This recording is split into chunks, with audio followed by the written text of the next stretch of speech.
Book 1. Point of Infection. Sometimes you need lies to stay alive. Shaun Mason. The only thing we have in this world that is utterly and intrinsically ours is our integrity. If we give that away, we may as well stop fighting, because losing that battle is what loses the war. There's nothing worth that. Georgia Mason. From Adaptive Immunities, the blog of Shaun Mason, February 17th, 2041. I got another interview request yesterday from some brand new baby blogger who's looking for a scoop and wants to know how I'm coping. That's apparently the only thing anyone thinks I'm doing these days. I'm coping. There are days when I feel like I'm never going to be allowed to do anything else. I'm going to walk through my life being Shaun Mason, the dude who copes. Copes with a world filled with stupid people. Copes with a life that doesn't include the one person who ever really mattered. Copes with everyone asking him whether he's coping, when the answer should be totally obvious to anyone with a brain. How am I coping? I miss George, and the goddamn world is still full of zombies, that's how. Everything else? Everything else is just details. And those don't really matter to me anymore. 1. Our story opens where countless stories have ended in the last 27 years, with an idiot. In this case, Rebecca Atherton, head of the After the End Times Irwins, winner of the Golden Steve-O Award for valor in the face of the undead, deciding it would be a good idea to go out and poke a zombie with a stick to see what happens. Because, hey, there's always the chance that this time maybe things will go differently. I know I always thought it would be different from me, back when I was the one doing the poking.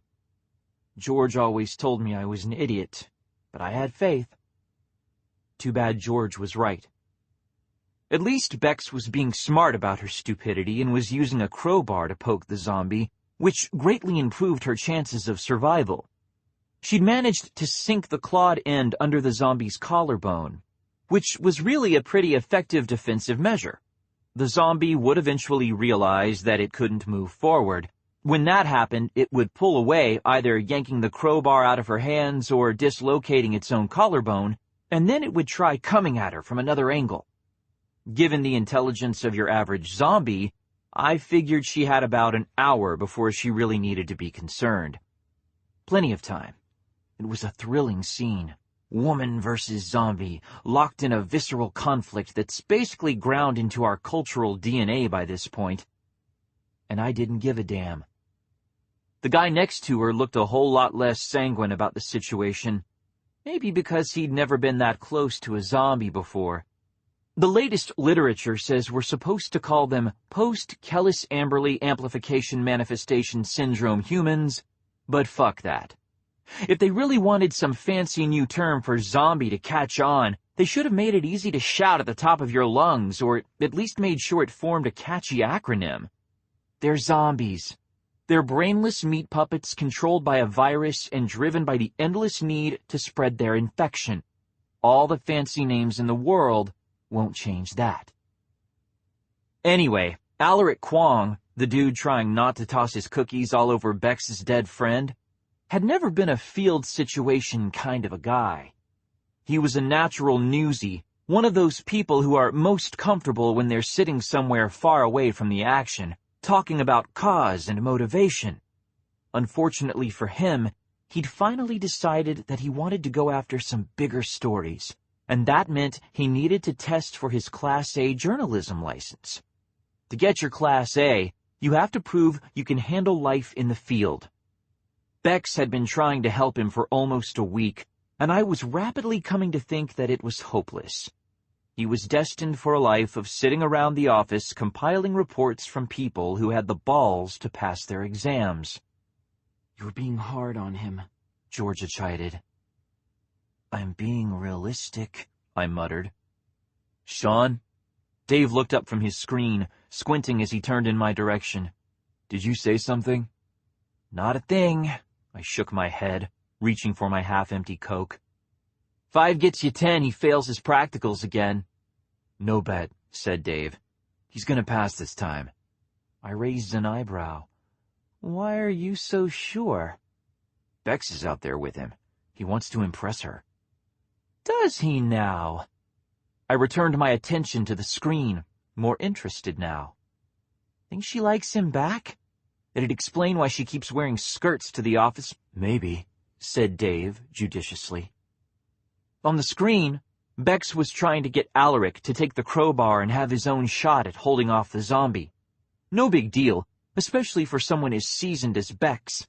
At least, it wouldn't have been a big deal if there hadn't been 6 more infected lurching into view on the left-hand monitor. I flipped a switch to turn on the sound. Not a thing. They weren't moaning. "The fuck?" I murmured. Flipping another switch to turn on the 2-way intercom, I said, "Bex, check your perimeter." "What are you talking about?" She turned to scan her surroundings, raising one hand to shield her eyes. "Our perimeter is—" Catching sight of the infected lurching closer by the second, she froze, eyes going wide. "Oh, fuck me." "Maybe later," I said, standing. "Keep Alaric alive. I'm heading out to assist with evac." "Empty promises," she muttered, barely audible. "Alaric, behind me now!" I heard him swearing in surprise. The sharp report of Bex shooting their captive zombie followed immediately after. The more zombies you have in an area, the more intelligent they seem to get. If Bex and Alaric wanted to get out of there alive, they needed to reduce the number of infected as much as possible. I didn't see her make the shot. I was already heading for the door, grabbing my rifle from the rack as I passed it. Dave half stood, asking, "Should I?" "Negative. Stay here, get the equipment secured, and get ready to drive like hell." "Check," he said, scrambling from his seat toward the front of the van. I didn't really pay attention to that either. I was busy kicking open the doors and stepping out into the blazing light of the afternoon. When you're going to play with dead things, do it during the daylight. They don't see as well in bright light as humans do, and they don't hide as well when they don't have the shadows helping them. More important, the footage will be better. If you're gonna die, make sure you do it on camera. The GPS tracker in my watch showed Bex and Alaric remaining in a stationary position roughly 2 miles away. 2 miles is the federally mandated minimum distance between an intentional zombie encounter and a licensed traveling safe zone, such as our van. Not that the infected would avoid coming within 2 miles out of some sort of respect for the law. We just aren't allowed to lure them any closer than that. I did some quick mental math. If they'd already attracted a group of 6, and the infected weren't moaning yet, that implied that we had enough zombies in the immediate vicinity to form a thinking mob. Not good. "Right," I said, and swung myself into the driver's seat of Dave's Jeep. The keys were already in the ignition. Unlike most field vehicles, Dave's Jeep has no armor to speak of, unless you count the run-flat tires and the titanium-reinforced frame. What it has is speed, and lots of it. The thing has been stripped down to the bare minimum, rebuilt and stripped down again so many times that I don't think there's a single piece left that conforms to factory standards. It offers about as much protection during an attack of the infected as a wet paper bag. A very fast wet paper bag. It's evac only in hostile territory, and we haven't lost a man yet while we were using it. I braced my rifle between the seats and hit the gas. Large swaths of California were effectively abandoned after the rising for one reason or another. Difficult to secure was one. Hostile terrain giving the advantage to the enemy was another. My personal favorite applied to the small, unincorporated community of Bird's Landing in Solano County. Nobody cared enough to bother. They had a population of less than 200 pre-rising, and there were no survivors. When the federal government needed to appoint funds for cleanup and security, there was nobody to argue in favor of cleaning the place out. They still get the standard patrols just because letting the zombies mob is in nobody's best interests. But for the most part, Bird's Landing has been left to the dead. It should have been the perfect place to run Alaric's last field trial drill. Abandoned, isolated, close enough to Fairfield to allow for pretty easy evac if the need arose, but far enough away that we could still get some pretty decent footage. Not as dangerous as Santa Cruz, not as candy-ass as Bodega Bay. The ideal infected fishing hole. Only, it looked like the zombies thought so too. The roads were crap. Swearing softly but steadily to myself, I pressed the gas farther down, getting the Jeep up to the highest speed I was confident I could handle. The frame was shaking and jerking like it might fly apart at any second, and, almost unwillingly, I started to grin. I pushed the speed up a little farther. The shaking increased, and my grin widened. "Careful," cautioned George. "I don't want to be an only child." My grin died. "I already am," I said, and floored it. My dead sister, that only I can hear, and yes, I know I'm nuts, thanks for pointing out the obvious, isn't the only one who's been worried about my displaying suicidal tendencies since she passed away. Passed away is a polite, bloodless way of saying was murdered, but it's better than trying to explain the situation every time she comes up in conversation. Yeah, I had a sister, and yeah, she died. Also, yeah, I talk to her all the damn time because as long as I'm only that crazy, I'll stay sane enough to function. I stopped talking to her for almost a week once, on the advice of a crappy psychologist who said he could help. By the 5th day, I wanted to eat a bullet for breakfast. That's one experiment that won't be repeated. I gave up the bulk of my active field work when George died. I figured that might calm people down, but all it did was get them more worked up. I was Shaun Mason, Irwin to the president. I wasn't supposed to say, "Fuck this noise," and take over my sister's desk job. Only that's exactly what I did. Something about shooting my own sister in the spine left me with a bad taste in my mouth when it comes to getting my hands dirty. That didn't change the fact that I was licensed for support maneuvers. As long as I kept taking the yearly exams and passing my marksmanship tests, I could legally go out into the field anytime I damn well wanted, and I didn't even need to worry about getting decent footage anymore. I was getting close enough to Beck's and Alaric's position that I could hear gunshots up ahead, accompanied by the sound of the zombies finally beginning to moan. The Jeep was already rattling so hard that I probably shouldn't try to make it go any faster. I slammed my foot down as hard as I could. The Jeep went faster. I came screeching around the final bend in the road to find Bex and Alaric standing on top of someone's old abandoned tool shed, the two of them back to back at the center of the roof, like the little figures on top of a wedding cake. Only the figures on wedding cakes aren't usually armed, and even when they are, it's amazing what you can order from a specialty bakery these days. They don't actually shoot. They also aren't customarily surrounded by a sea of zombies. The 6 I'd seen on the monitors were quiet because they didn't need to call for reinforcements. The reinforcements were already there. A good 30 infected bodies stood between my people and the Jeep, and even more were shoving their way forward into the fray. Bex had a pistol in either hand, making her look like an illustration from some fucked-up pre-rising horror western. Showdown at the Decay Corral or something. Her expression was one of intense and unflagging concentration, and every time she fired, a zombie went down.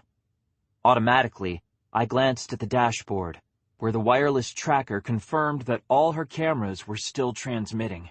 Then I swore at myself, looking back toward the action. George and I grew up with adoptive parents who wanted ratings more than they wanted children. We were a coping mechanism for them, a way of dealing with grief. Their biological son died, and so they stopped giving a damn about people. Lose people, they're gone forever. Lose your slot on the top 10, and you could win it back. Numbers were safer. We were a means to an end. I was starting to understand why they had made that decision, because I woke up every day in a world that didn't have George in it anymore, and I looked in my mirror expecting to see Mom's eyes looking back at me.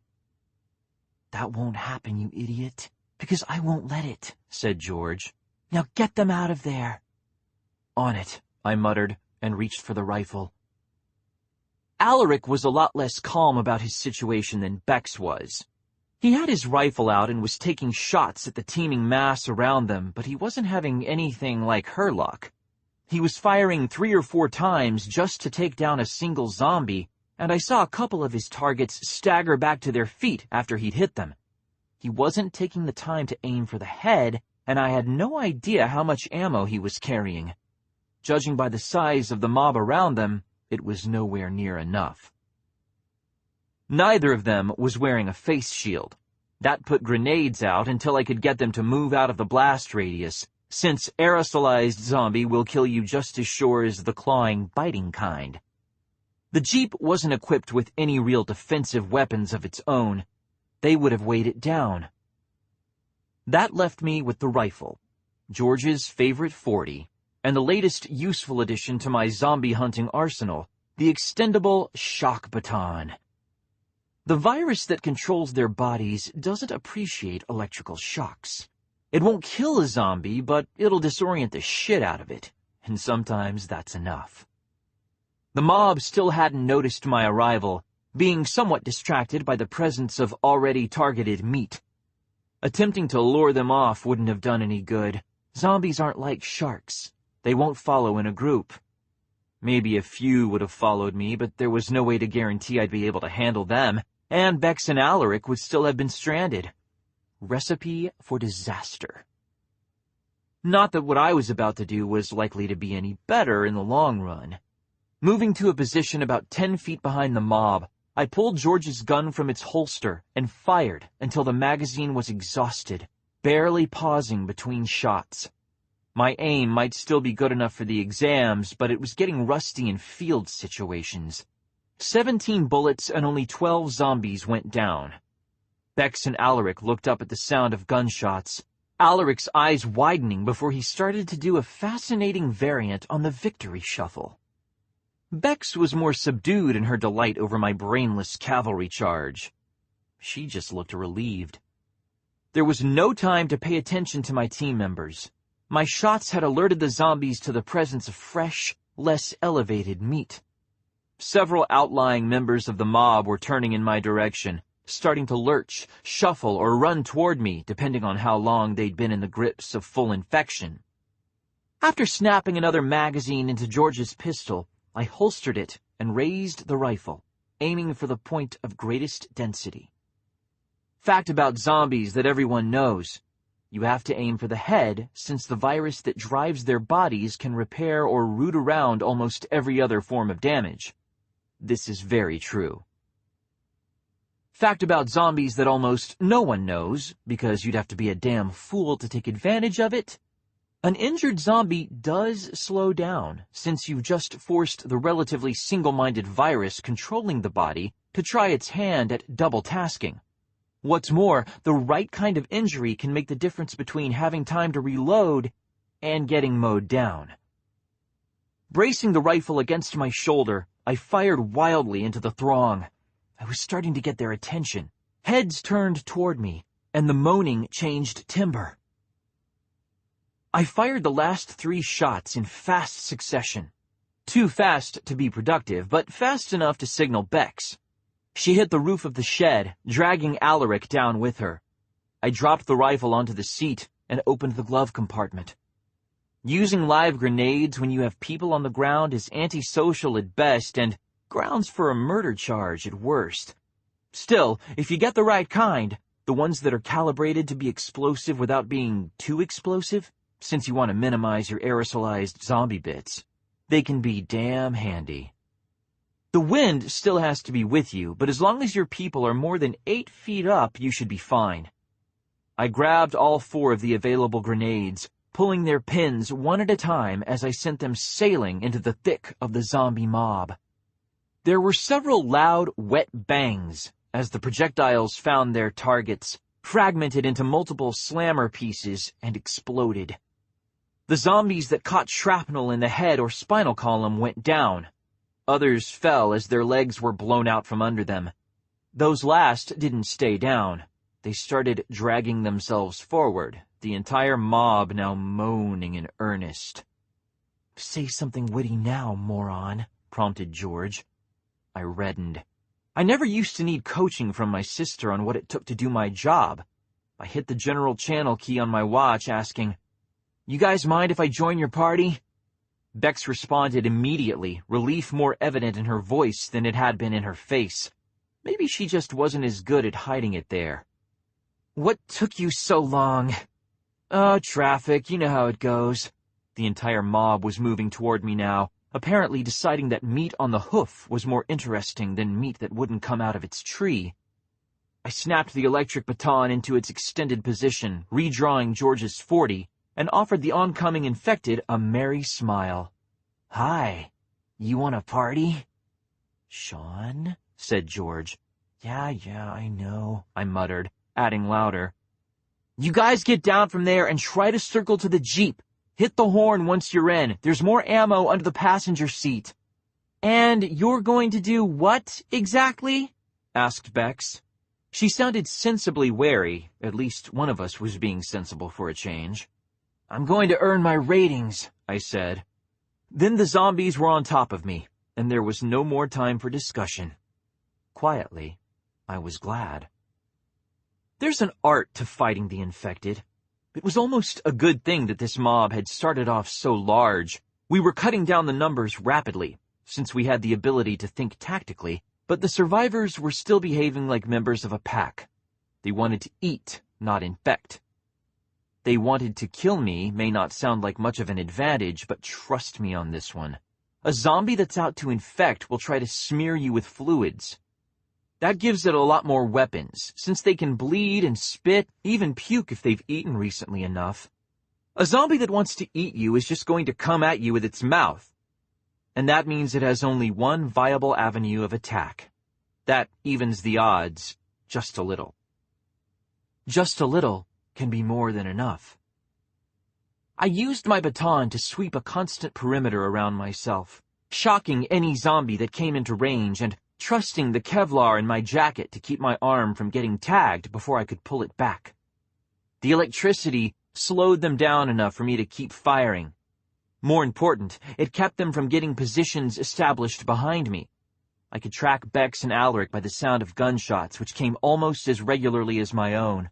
I was taking out 2 zombies for every 3 shots. Not the best odds in the world. Not the worst odds either. The zombies pressed forward. I backed toward the Jeep, letting them think they were hurting me while I kept thinning out their ranks. I realized I was grinning. I couldn't help it. Maybe facing possible death isn't supposed to make me happy, but years of training can't be shrugged off overnight, and I was an Irwin for a long time before I retired. Aim, fire. Swing, zap. Aim, fire. It was almost like dancing. A series of soothing, predictable movements. When George's gun ran out of ammunition, I switched to my own backup pistol, the motion as smooth and easy as it could possibly have been. I couldn't hear gunshots anymore, so either Bex and Alaric had made the Jeep, or my brain had started filtering out the sounds of their combat as inconsequential. I had my own zombies to play with. They could deal with theirs. Even George had fallen quiet, leaving me to move in a small bubble of almost perfect contentment. It didn't matter that my sister was dead, or that the assholes who'd ordered her killed were still out there somewhere doing God knows what to God knows who. I had zombies. I had bullets. Everything else was just details, and like I keep saying, I don't care about the details. "Shaun!" The shout came from behind me rather than over the intercom or from the inside of my head. I barely squashed the urge to turn toward it, a motion that could be fatal in the field. I put 2 bullets into the zombie that was lunging at me and shouted back, "What?" "We've made the Jeep. Can you retreat?" Could I retreat? "Well, that's an interesting question, Bex," I shouted. Aim, fire. Aim again. "Is there anything behind me? And what the fuck happened to honking? Don't move." "I can do that." I fired again. Another zombie went down. and hell opened up behind me. Not literally, but the sound of an assault rifle can be similar. Bex, it seemed, had found more than just ammo under the seat. Dave and I were going to have a long talk about making sure I knew what my assets were before we let me head into the field. Clear! Great! My throat was starting to ache from all the shouting. I surveyed the zombies remaining in front of me. None of them looked fresh enough to put up a real chase, and so I did exactly what you're not supposed to do in a field situation if you have any choice in the matter. I took a chance. I turned my back on the mob and ran for the Jeep, whacking anything that looked likely to move with my electric baton. Bex was in the back, covering the area, while Alaric sat in the passenger seat looking shell-shocked. Nothing grabbed me, and in just a few seconds I was using the stripped-down frame to swing myself into the driver's seat. I didn't bother with the seatbelt as I hit the gas, and we went roaring out of there, leaving the moaning remains of the Birds Landing zombie mob behind. From Postcards from the Wall, the unpublished files of George Mason, originally posted January 9th, 2041. California is a fascinating place to live. Thanks to the weird geography and the microclimate zones, we have everything from mountain tundra to verdant forest, and that means we can be used as a case study for zombie preservation in almost any climate you can think of. We have some of the largest metro zones, and they're close to some of the first counties to be declared legally abandoned. It's like the whole state has multiple personality disorder. Sometimes I think about moving someplace like New York or Washington, D.C., where the news is valued, but there aren't as many actual outbreaks to worry about. Only Shaun would be totally miserable if I did that, because he'd follow me. He'll always follow me, just like I'll always follow him. That's what being together means, right? Neither of us ever has to be alone. From The Antibody Electric, the blog of Dave Nowakowski, April 12th, 2041. So Bex and Alaric got themselves into a sticky spot today. For the moment-by-moment uncensored report, check Alaric's status feed, but be prepared for lots of adult language. Did you know he knew some of those words? I did not know he knew some of those words. Our little boy is growing up. But Bex and Alaric getting into trouble is practically old news around here, right? So what makes this such a big deal? Only the fact that our Lord and Master Shaun the Boss Mason made his triumphant return to the field to pull their asses out of the fire. And I have to say, seeing him out there, it was good in a way I don't think I can put into words. And I do this for a living. Maybe we're going to recover from what happened last year after all. Maybe we can move on. Maybe we're going to be okay. 2. I stopped the Jeep in front of the van before turning to really look at Bex and Alaric, scanning them for signs of visible injury or blood. Their clothing was filthy, but I didn't see any gore on either of them. Either of you bit? No, said Bex. Alaric just shook his head. Poor guy still looked like he was going to puke. Scratched? I hate this part.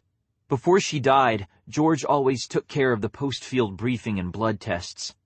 I didn't want to deal with them, and she didn't make me. These days I'm the boss, and that makes it my problem. Negative? No. Good. I leaned across Alaric to open the glove compartment, pulling out 3 blood tests. You know what happens now. Oh, great, Alaric said with a grimace. Bloodshed, because I haven't had nearly enough of that so far today. Stop your whining and poke your finger, I commanded, passing out the small plastic boxes. Moaning and grumbling about needle pricks aside, I have to give the blood test units this. They're awesome pieces of technology, and they get better every year. The basic units I was handing out were 10 times more sensitive than the units George and I were using in the field before we signed up to follow then-Senator Ryman's presidential campaign, where we'd had access to much better equipment. All we had to do was prick our fingers, and the sensors inside the disposable little boxes would go to work, filtering through our blood, looking for the active viral bodies that would signal an unstoppable cascade ending in amplification and zombification. Blood tests are a part of daily life, especially if you're going out into the field.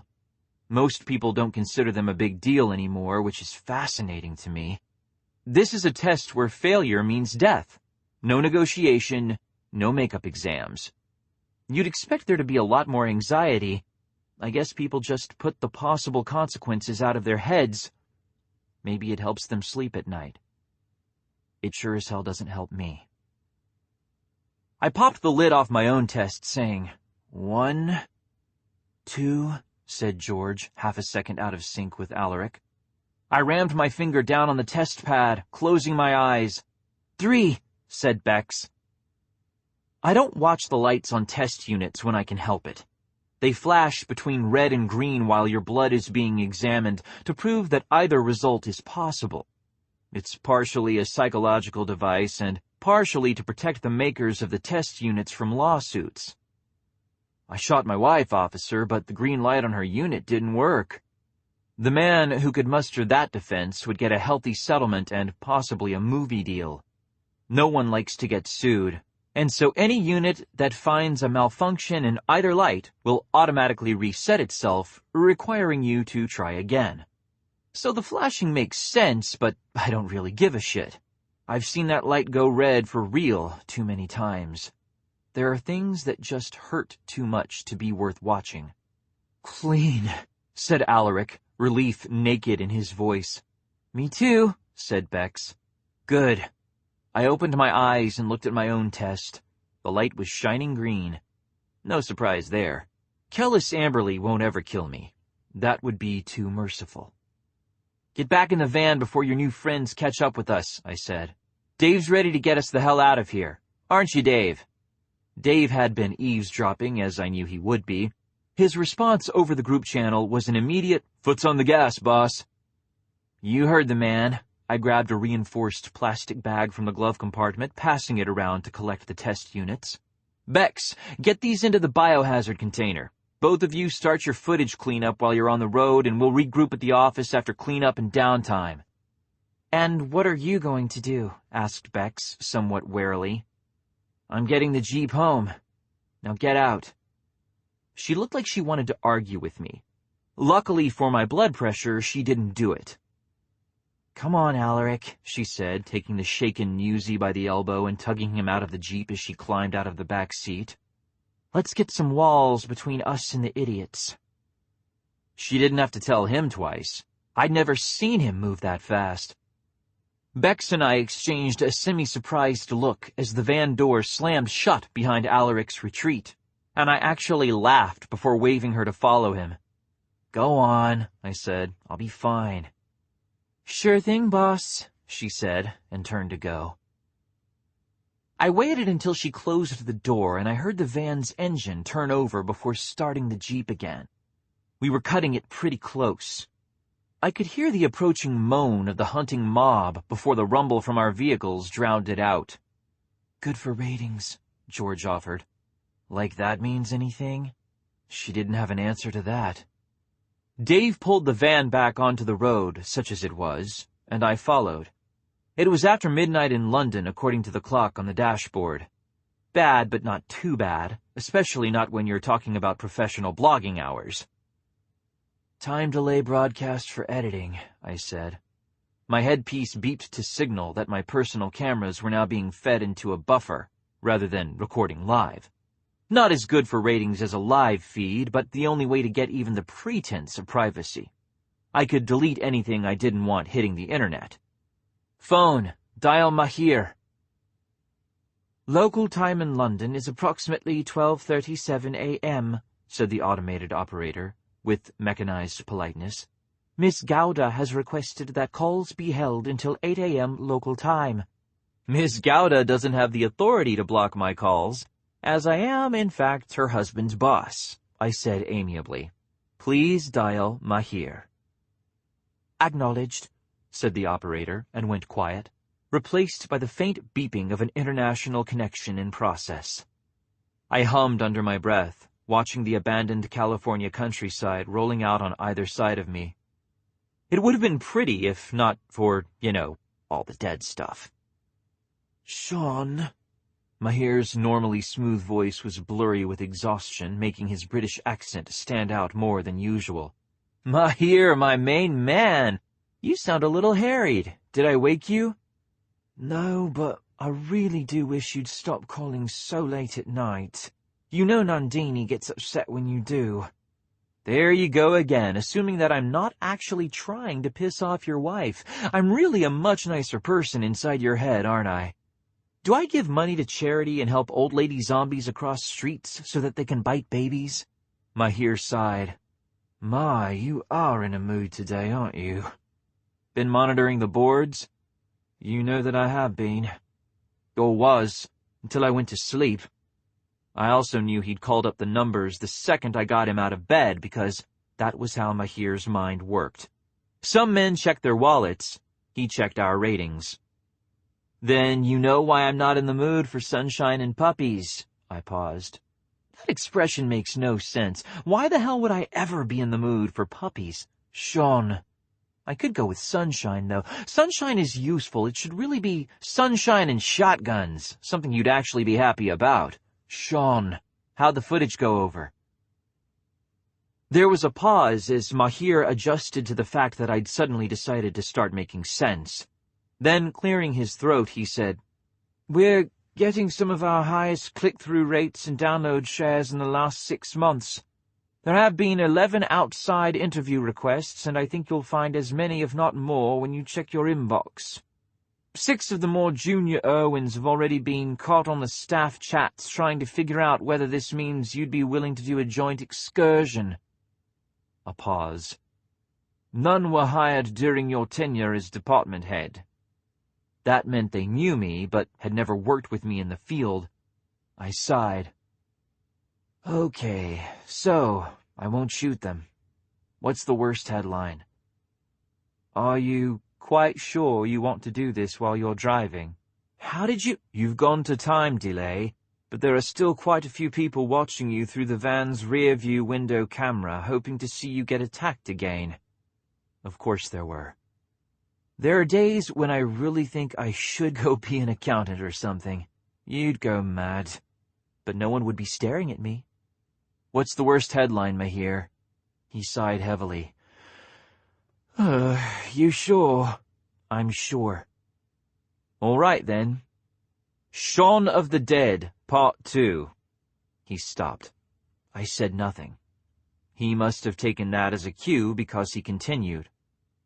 "Shaun Philip Mason, the world's most well-known and well-regarded action blogger, known as an Irwin to the informed, named in honor of a pre-rising naturalist with a fondness for handling dangerous creatures, returned to the field today after almost a year of full-time desk duty. Does this mark the end of his much-debated retirement, a career choice made during the emotionally charged weeks following the death of his adoptive sister, Georgia Mason, a factual news blogger, or does it—" "That's enough, Mahir," I said quietly. He stopped immediately. "I'm sorry." "Don't be. I wouldn't have called if I hadn't expected them to be bad. At least this tells me what I'll be dealing with when I get back to the office." George was as pissed off by the world's refusal to leave me the fuck alone as I was, and she was swearing steadily in the back of my head. It was more reassuring than distracting. Things that get under my skin don't always get under hers, and I feel the closest to crazy when I'm disagreeing with the voice in my head. "Are you all right?" I paused before answering, trying to find the best words. If George had a best friend who wasn't me anyway, it was Mahir. He was her second-in-command before she died and gave him a promotion that he'd never wanted. Sometimes I thought he was the only person who fully understood how close we'd been, or how much her death had broken me. He was the only one who never questioned the fact that she still talked to me. Frankly, I think he was jealous that she never spoke to him. Ignoring the part where you know the answer to that is fuck no, I'm fine, Mahir. Tired. I shouldn't have gone out there. If you hadn't, Bex had it under control. It's her department now. I shouldn't have interfered. You know that isn't true. Do I? Mahir paused before saying, I was actually pleased to see you out there. If you don't mind my saying so, Shaun, you looked more like yourself than you have in quite some time. You might want to consider making this the beginning of a true, well, revival, if the word isn't in poor taste. You could do with something beyond spending all your time in an office. I'll take that under consideration. No, you won't. No, you won't, said Mahir, in eerie imitation of George. Now you're ganging up on me, I muttered. What? Sometimes Mahir was a little too sharp for my own good. Nothing, I said more loudly. I'm signing off now, Mahir. I need to concentrate on the drive. Shaun, I really think you should tell the management I won't call back until it's a decent hour in your part of the world. Say, 5 minutes before the alarm clock? Shaun, really, later. I hit the manual switch on the dashboard, cutting Mahir off mid-sentence. The silence that followed was almost reassuring enough to distract me from the fact that I was still apparently being filmed. I raised a hand and amiably flipped off the van. Not nice, chided Georgia. George, please. She fell sullenly quiet. For a change, I didn't mind. A sulking sister is better than a scolding sister, especially when I'm trying to wrap my head around the fact that the world wants me back in the field on a regular basis. One dead Mason just isn't enough for some people. To distract myself, I hit the gas, sped up, and passed the van. It was a deviation from our standing driving formation, but not enough of one that it was likely to cause any real distress with the occupants of the van. With our viewing audience, maybe, especially the percentage that was hoping to see me fight off a horde of the infected through the rearview cam, but the staff would understand. Hitting the gas harder, I sped off toward Alameda County and home. Prior to George's death, the two of us lived with our adoptive parents in the genteel Berkeley house where we were raised, a former faculty residence sold by the university after the Rising. I went back there initially and quickly found that I couldn't take it. I could handle having George's ghost in my head, but I couldn't deal with the years of memory in those halls. More important, I couldn't handle watching the Masons hover around looking for ways to capitalize on the death of their adopted daughter. We always knew what they were to us and what we were to them, but it took George dying to really make me realize how unhealthy it was.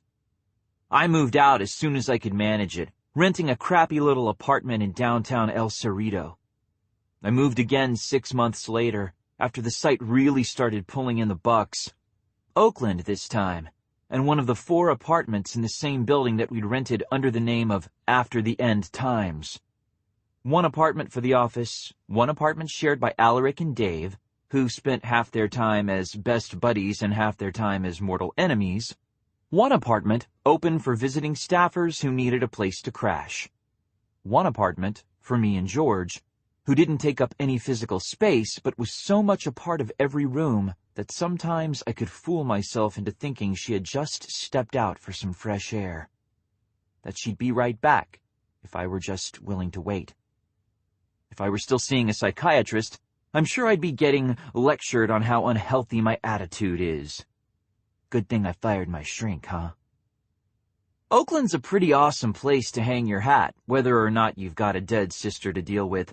25 years ago, roughly, I'm not big on math, Oakland was an urban battlefield.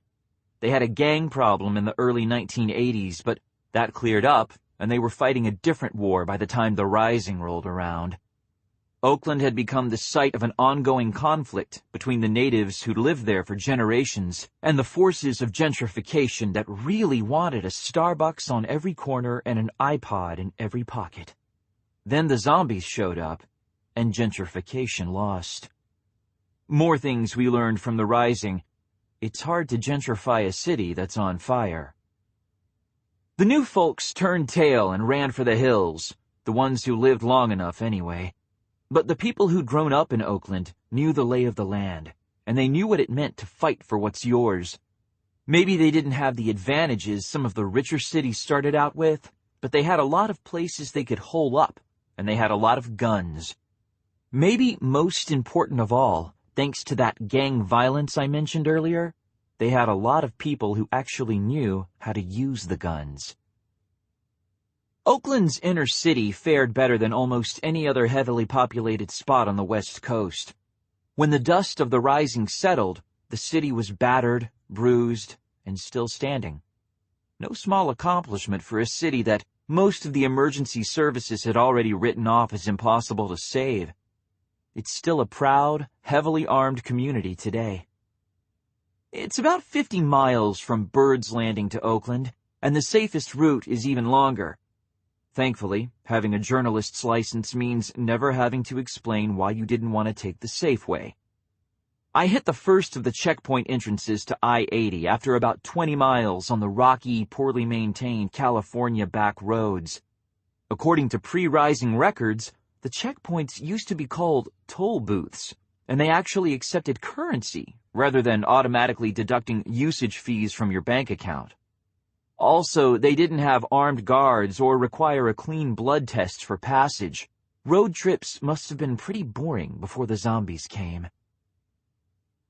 Despite the ongoing decrease in personal travel, the number of miles logged by the average American goes down every year, with many people telecommuting and ordering their groceries delivered so that they'll never even need to leave their homes.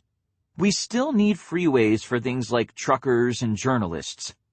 I-80 is actually fairly well maintained, assuming you like your roads with concrete walls and fences all around them. Most accidents are fatal, not because of the other cars, but because spinning out and hitting one of those walls doesn't leave much of a margin for recovery. It also doesn't leave much of a margin for reanimation. That's probably the point. My GPS said that I was 17 miles ahead of the van when I hit the freeway. I sped up, accelerating to the posted speed limit of 85 miles per hour. The van wouldn't be able to go that fast, not unless they wanted to risk flipping over. I could reach the apartment, get through decontamination, and hole up somewhere before they had a chance to grab me and ask me to do a post-run interview. The last thing I wanted to deal with was some idiot asking me how I was feeling, even if it was an idiot who worked for me. Cameras mounted atop the I-80 gun turrets swiveled to follow me as I blazed down the road. Just one more government service keeping the world safe from infection, the living dead, and the terrifying risk of privacy. For my generation, the concept of personal privacy was one more casualty of the Rising, and not one that many people take the time to mourn. The Rising, casual parlance for the mass amplification and outbreak following the initial appearance of the mutated Kellis-Amberley viral strain. It started 3 years before my sister and I were born, during the hot, brutal summer of 2014. More people died during that summer than have ever been properly accounted for, and they kept dying for 5 years. Before the Rising, zombies were the stuff of fiction and crappy horror movies, not things that you could encounter on the street. The Rising changed that. It changed the world forever. Oh, the world didn't change in the big, apocalyptic, tiny enclaves of people fighting to survive against a world gone mad way most of the movies suggested it would, but it still changed. George used to say we'd embraced the culture of fear, willingly letting ourselves be duped into going scared from the cradle to the grave. George used to say a lot of things I didn't really understand. I understood this much anyway. Most people are scared of more than just the zombies, and there are other people who like them that way. I rode I-80 to another checkpoint and another blood test, even though it would almost take a miracle to amplify on a closed freeway system. Only almost. It's happened a few times. Spontaneous amplification is rare but possible, and that, combined with the culture of fear, keeps the checkpoints in operation. As I'd expected, my infection status hadn't changed during my solitary, zombie-free drive. Also, as I'd expected, the guards eyed my stripped-down Jeep like it was some sort of rolling death trap and waved me through just as fast as federal regulations would allow. I offered them a brilliant smile, making their nearly identical looks of discomfort deepen, and drove off the freeway to the surface streets. My crew's apartment building is less than half a mile from the freeway, a quirk of location that makes it perfect for our needs and less desirable to the rest of the population, keeping the rent lower than it might otherwise be. We don't even have our own parking garage. Instead, we share a secure community structure with half the other buildings on our block. Every local resident and business pays into a neighborhood fund that goes to pay for security upgrades and salaries for the guards. It's definitely money well spent. After the End Times regularly contributes extra cash, just to make sure things stay as close to top of the line as possible. I arrived to find James on duty at the guard station, his feet propped on the desk next to the monitor and the latest issue of Playboy open on his knees. He was studying the centerfold without shame, although he was paying enough attention to raise his head when I pulled up to the gate. Smiling, he hit the button for the intercom. "Afternoon, Mr. Mason. Have a good day out there?"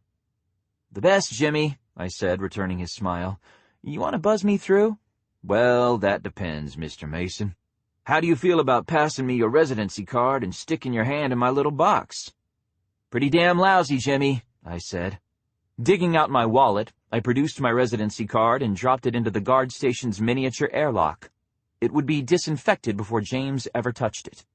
And he'd still wear Teflon-coated gloves when he picked it up to run it through his scanner. Protocol. Gotta love it, because anything else would lead to madness. While James ran my card through his system and checked it for signs of tampering, I stuck my hand into the guard station's built-in blood test unit, gritting my teeth as the needles unerringly managed to hit right on top of my freshest puncture wounds. The worst thing about going into the field isn't the zombies or the driving. It's all the damn blood tests. "Well, Mr. Mason, everything looks to be in order," James said, still cheerfully. He dropped my card back into the lockbox. "Welcome home." "Thanks, Jimmy," I said, withdrawing my hand. His welcome was the only confirmation that I'd actually passed my blood test. Unlike the private units, which have to show you your results, business units often display only to the people who need to know, that is, the ones whose job it is to kill you if you fail.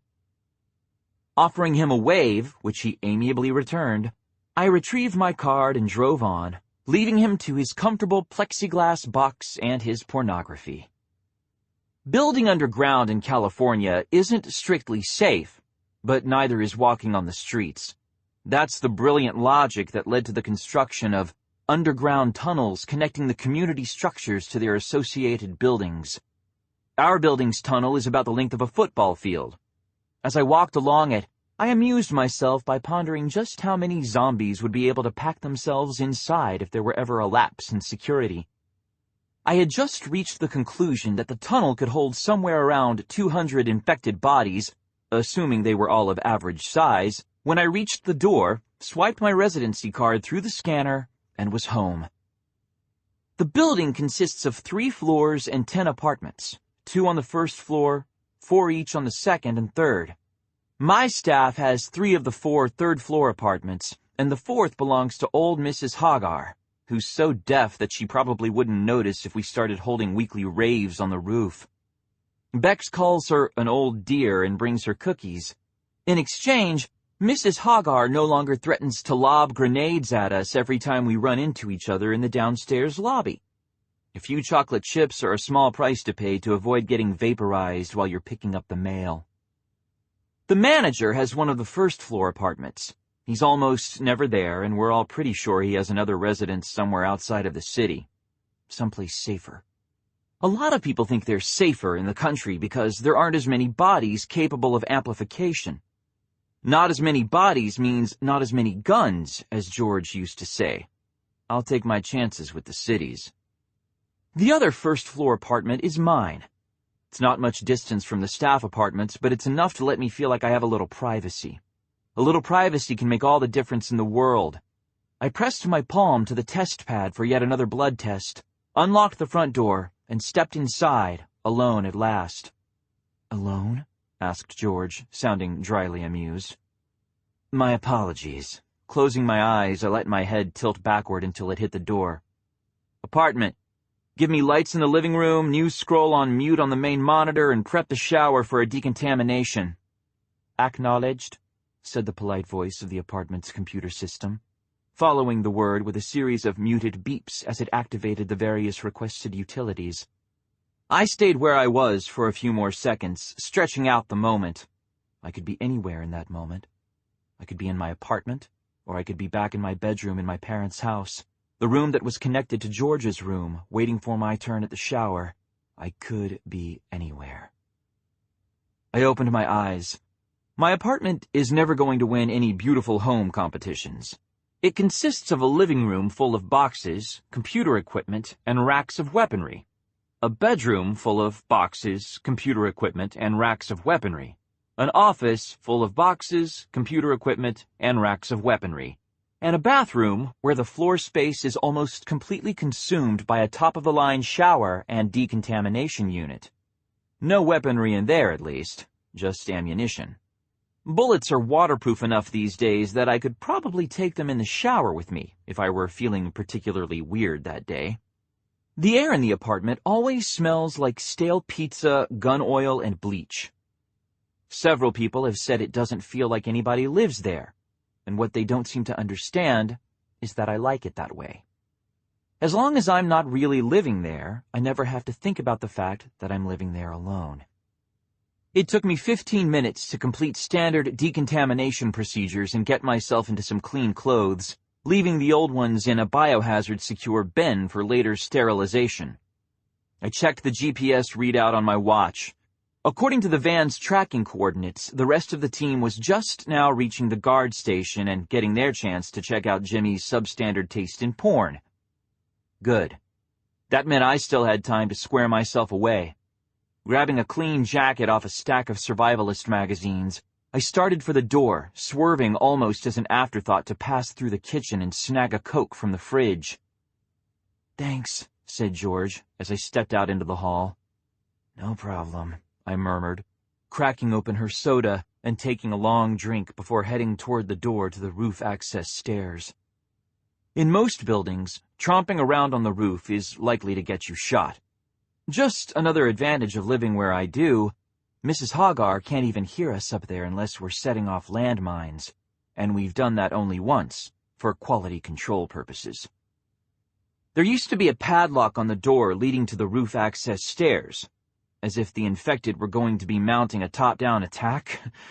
That stopped happening when the mass outbreak stopped driving the wounded to the rooftops to wait for rescue that never came.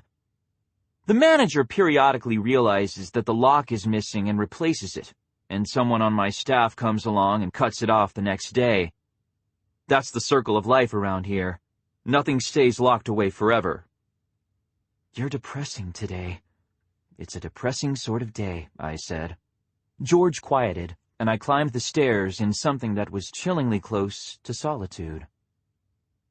I don't deal well with being alone. Maybe that's why I decided to go crazy instead.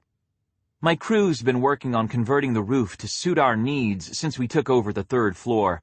It's one of those projects that's never going to be finished. There's something new every time I go up there. Dave has what he calls his outdoor theater, a little grouping of folding chairs and a collapsible movie screen under a pavilion he bought at the Walmart in Martinez. He brings out a projector on warm nights and shows pre-rising horror movies. I think he's trying to lure Maggie out of her house and into the city by competing with her grindhouse parties, and if he keeps it up, he just may succeed. Bex has a small firing range with targets designed for everything from basic handguns to her personal favorite weapon, the wrist-mounted crossbow. That girl reads too many comic books. Still, I have to say, the sight of a zombie's head catching fire after it gets hit with one of her trick arrows isn't something I'm going to forget anytime soon. Neither are our viewers. And me? I have a corner of the roof where no one does anything else, where I can go and sit and drink a Coke and watch the clouds chase themselves across the sky, and where I don't have to be the boss for a little while. I can just be me. When I go up there, my staff will move heaven and earth to keep anyone from following me because they know I need the escape. They've mostly gotten over treating me like I'm made of eggshells, but there are exceptions. A pigeon was sitting on the edge of the roof when I walked up, cooing contentedly to itself. It looked at me suspiciously, but waited to see what I would do before going to the trouble of flying away. When I just sat, It resumed its cocky back-and-forth strut without a second thought. "Must be nice to be a pigeon," I said, taking another swig of Coke and making a face. "Sure I can't sell you on the idea of coffee? Nice, bitter, hot coffee that doesn't taste like going down on a hooker from Candyland?" "You never objected to me drinking Coke before," George replied. "Yeah, George, but you didn't live inside my head before. You can use this stuff to clean car batteries." "Car batteries, George. You think that's doing anything good to my internal organs? Because I'd bet good money that it's not." "Shaun," said George, in that all-too-familiar, all-too-exasperated tone, "I don't live anywhere. I'm not alive, remember?" "Yeah, George," I said, taking one last drink from the can of Coke before tossing it still half full off the edge of the roof. It sprayed soda in an impressively large arc as it fell. I leaned backward against the building's air ventilation shaft and closed my eyes. I remember. As I've mentioned several times, I have a sister. An adopted sister, to be precise, fished out of the state system by Michael and Stacy Mason after the Rising left us both without our biological parents. That was George. She's the reason I got into blogging and the reason we wound up running a site of our own. She was never meant to be one of nature's followers, and technically, I guess the tense is wrong here because it ought to be, I had a sister.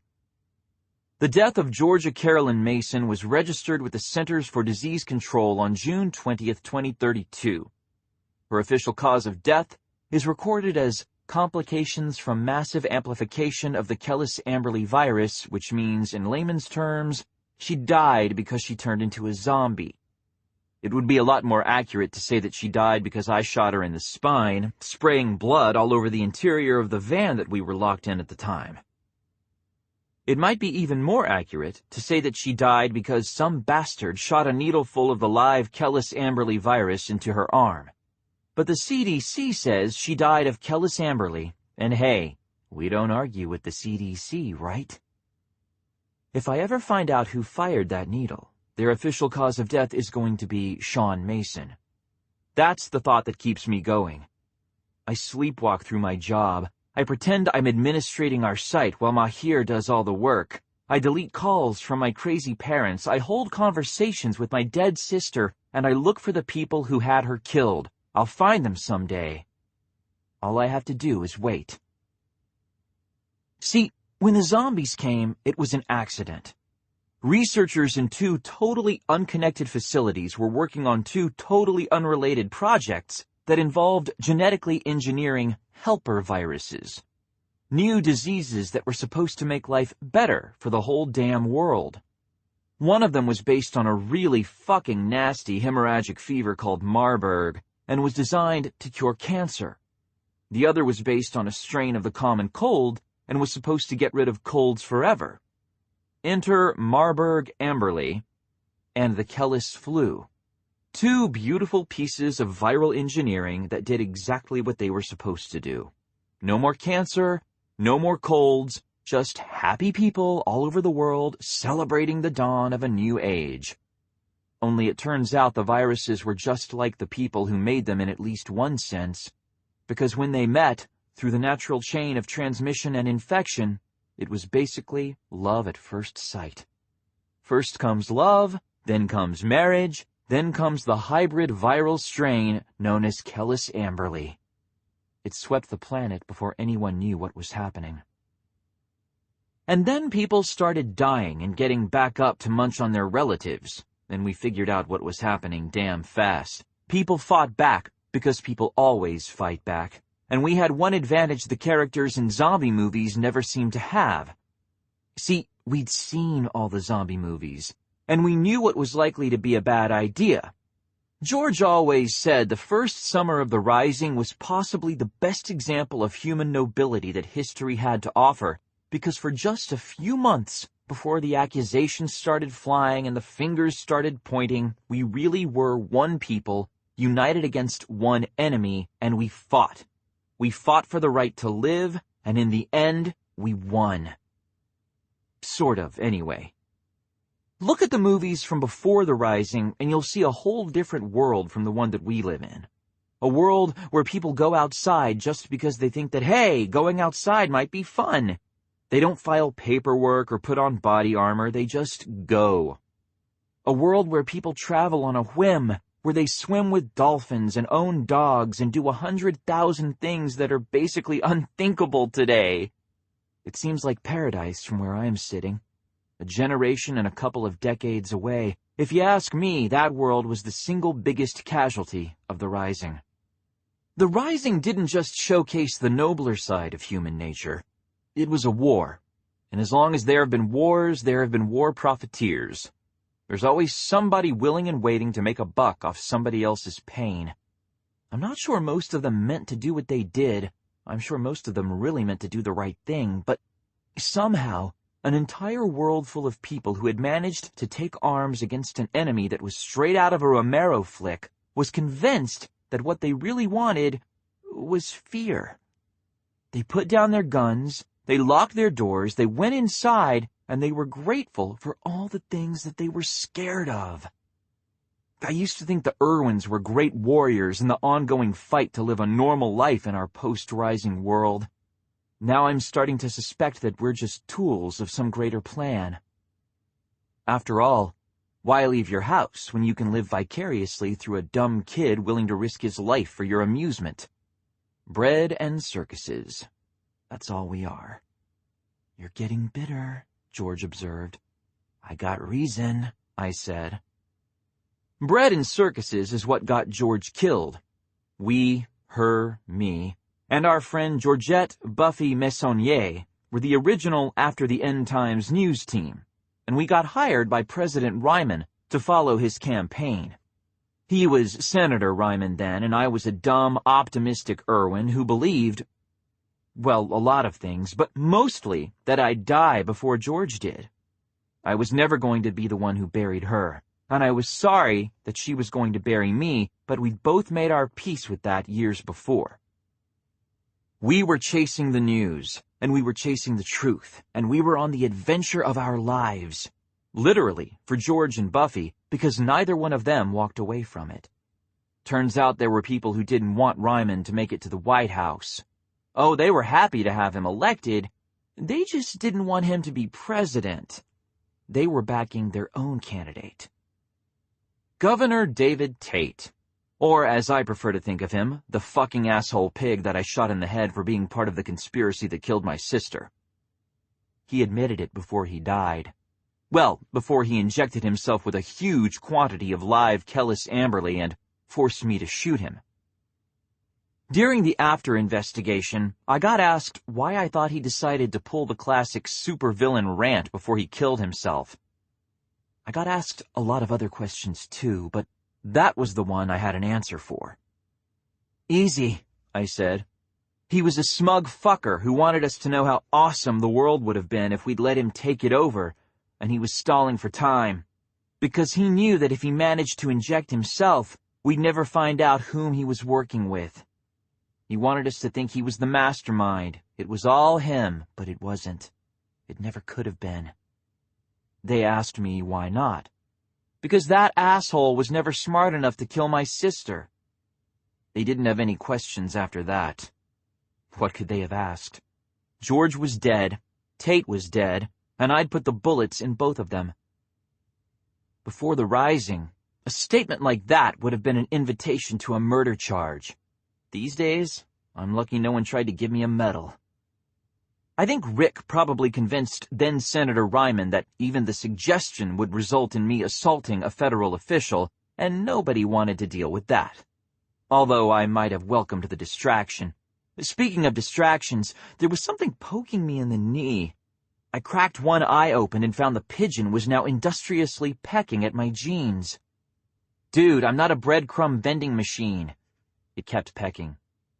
Has Bex been putting steroids in your birdseed or something? Because don't think I don't know she's been feeding you. I found the receipt from the last time she hit the pet store. Since I haven't made any attempts to hide it from you, it would be a little bit upsetting if you didn't know, said Bex from about 3 feet behind me. As it is, you notice the receipt and not the 20-pound bags of birdseed in the office coat closet. That doesn't say much about your powers of observation, but it says a lot about my attention to detail. I twisted around to face her, sending the pigeon fluttering off to find a safer place to perch.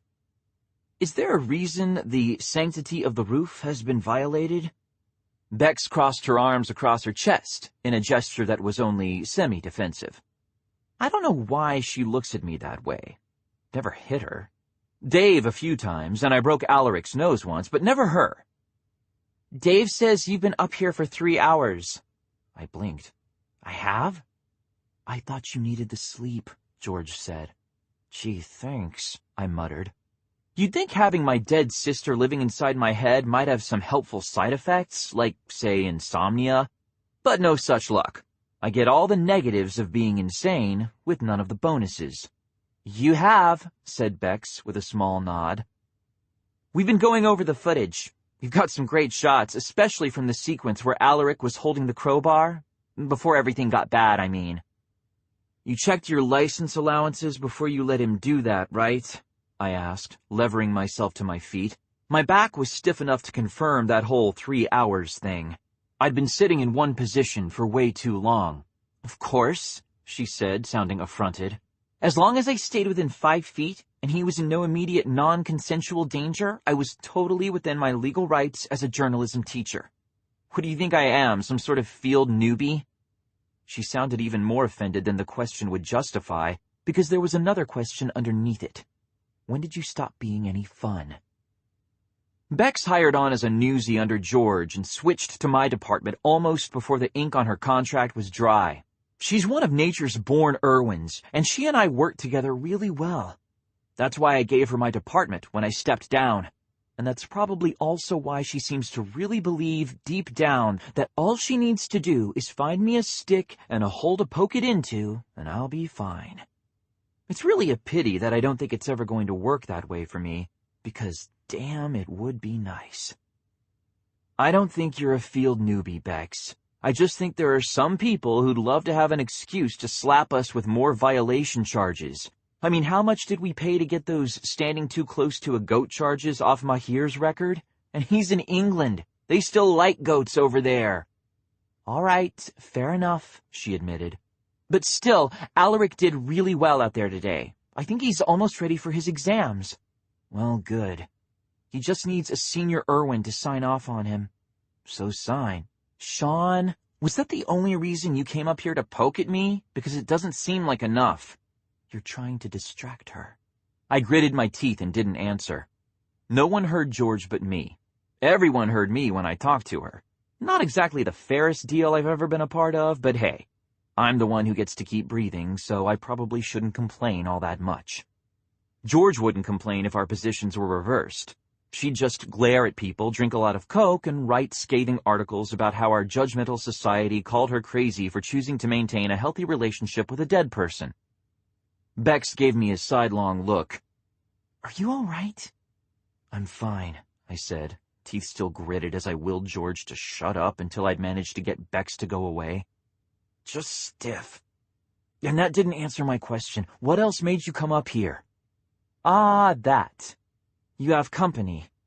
Bex unfolded her arms, shoving her hands into the pockets of her jeans. She'd changed her clothes, which only made sense. The clothing she'd worn in the field needed to be thoroughly sterilized before it was safe to wear again. The logical need to change didn't explain why she'd put on new jeans and a flowery shirt that wouldn't offer any protection in an outbreak, but girls have never made much sense to me. I never needed them to. George was always there, ready and willing to play translator. I raised an eyebrow. Company? Define company. Is this the kind of company that wants an interview? Or the kind of company I have a restraining order against? Most people don't think I'm handling George's death very well, what with the whole hearing her inside my head even though she's not here anymore aspect of things. Well, if I'm not handling it well, the Masons aren't handling it at all, since they've spent the last year alternately pleading with me to see reason and threatening to sue me for ownership of her intellectual property. I always knew they were vultures, but it took someone actually dying for me to understand just how appropriate that comparison really was.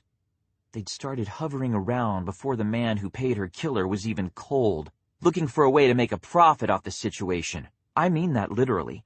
I checked the timestamps on the first emails they sent me. I don't think they even took the time to pretend to grieve before they started trying to make sure they'd get their piece of the action. So yeah, I took out a restraining order against them. They've taken it surprisingly well thus far. Maybe because it's done wonderful things for their ratings. "Neither," said Bex. "She says she knows you from the CDC and that she's been trying to get hold of you for weeks. Something about needing to talk to you about a research program that Georgia was involved with back when you were... Shaun? Where are you going?" I was halfway across the roof the moment the words research program left her lips, and by the time she asked where I was going, it was too late. I was already gone, hand on the doorknob, barreling back down the stairs toward the hallway. My line of work, combined with George's virological martyrdom and my ongoing, if somewhat amateur, attempts to locate the people behind the conspiracy that killed her, has brought me into contact with a lot of people from the CDC. But there's only one she who has my contact information and would even dare to bring up George around me. Dave was waiting outside the office apartment door looking agitated. I stopped long enough to grab his shoulders, shake briskly, and demand, "Why haven't I been seeing her email?" "The new spam filters must have been stopping her," he said, looking a little green around the edges. It appeared that I was scaring him. I was having trouble getting worked up about that when I was already so worked up about more important matters. "If she was using the wrong keywords, fix them!" I shoved him backward, hard enough that he smacked his shoulders against the wall. Turning, I opened the apartment door. Alaric was in the process of handing my company a cup of coffee, making polite apologies about my absence. He stopped when I entered, turning to face me, and she half rose, a small, almost timid smile on her face. "Hi, Shaun," said Kelly. "I hope this isn't a bad time." From Epidemiology of the Wall, authored by Mahir Gowda, January 11th, 2041. There were many would-be saviors during the Rising, but some stand above the rest. One such is Dr. William Matras, a virologist working out of the Centers for Disease Control's Atlanta office. With the governmental decree forbidding any discussion of what they called the walking plague, the CDC was unable to warn the populace of the coming crisis. Dr. Matras co-opted the one channel of communication he knew to be unmonitored, the blog of his daughter, Wendy. He posted everything he knew about the epidemiology of the walking plague, and he armed a world against the disease. Dr. Matras was tried for treason, acquitted on all counts, and given a posthumous commendation for valorous service. His son, Ian Matras, is the current director of the WHO. His eldest daughter, Marion Matras Connolly, is an instructor at Georgetown University. Of his 5 grandchildren, 3 are in the family business, with the youngest, Kelly Connolly, currently studying under Dr. J. Wynn of the Memphis CDC. We owe this family a great debt for everything that they have done. Without men like Dr. Matras, the future of the human race would be much bleaker. 3. The last time I saw Kelly Connolly, she was delivering George's ashes for the funeral. The time before that, she was at the Memphis CDC installation where George, Rick, and I were taken into quarantine after an anonymous call claimed we'd gone into amplification. Not exactly the sort of encounters that lend themselves to easy companionship. I'm never really sure how to deal with people who aren't a part of my team and aren't trying to either kill or interview me. My usual tactics, gunshots and punches to the face, just don't seem to apply. Kelly was looking at me expectantly, the cup of coffee she'd taken from Alaric still held in front of her. I almost wished she'd throw it at me, just so I'd have some idea of what I was supposed to do. "Say hello," George prompted. "Why?" I began and caught myself. Snapping jaws closed on my tongue so hard I tasted blood. Talking to George in front of my friends and coworkers was one thing. It weirded them out a little, but they were essentially used to it. Talking to her in front of someone who was still practically a stranger was something else entirely. I didn't have the time or the patience to deal with the questions it would inevitably raise.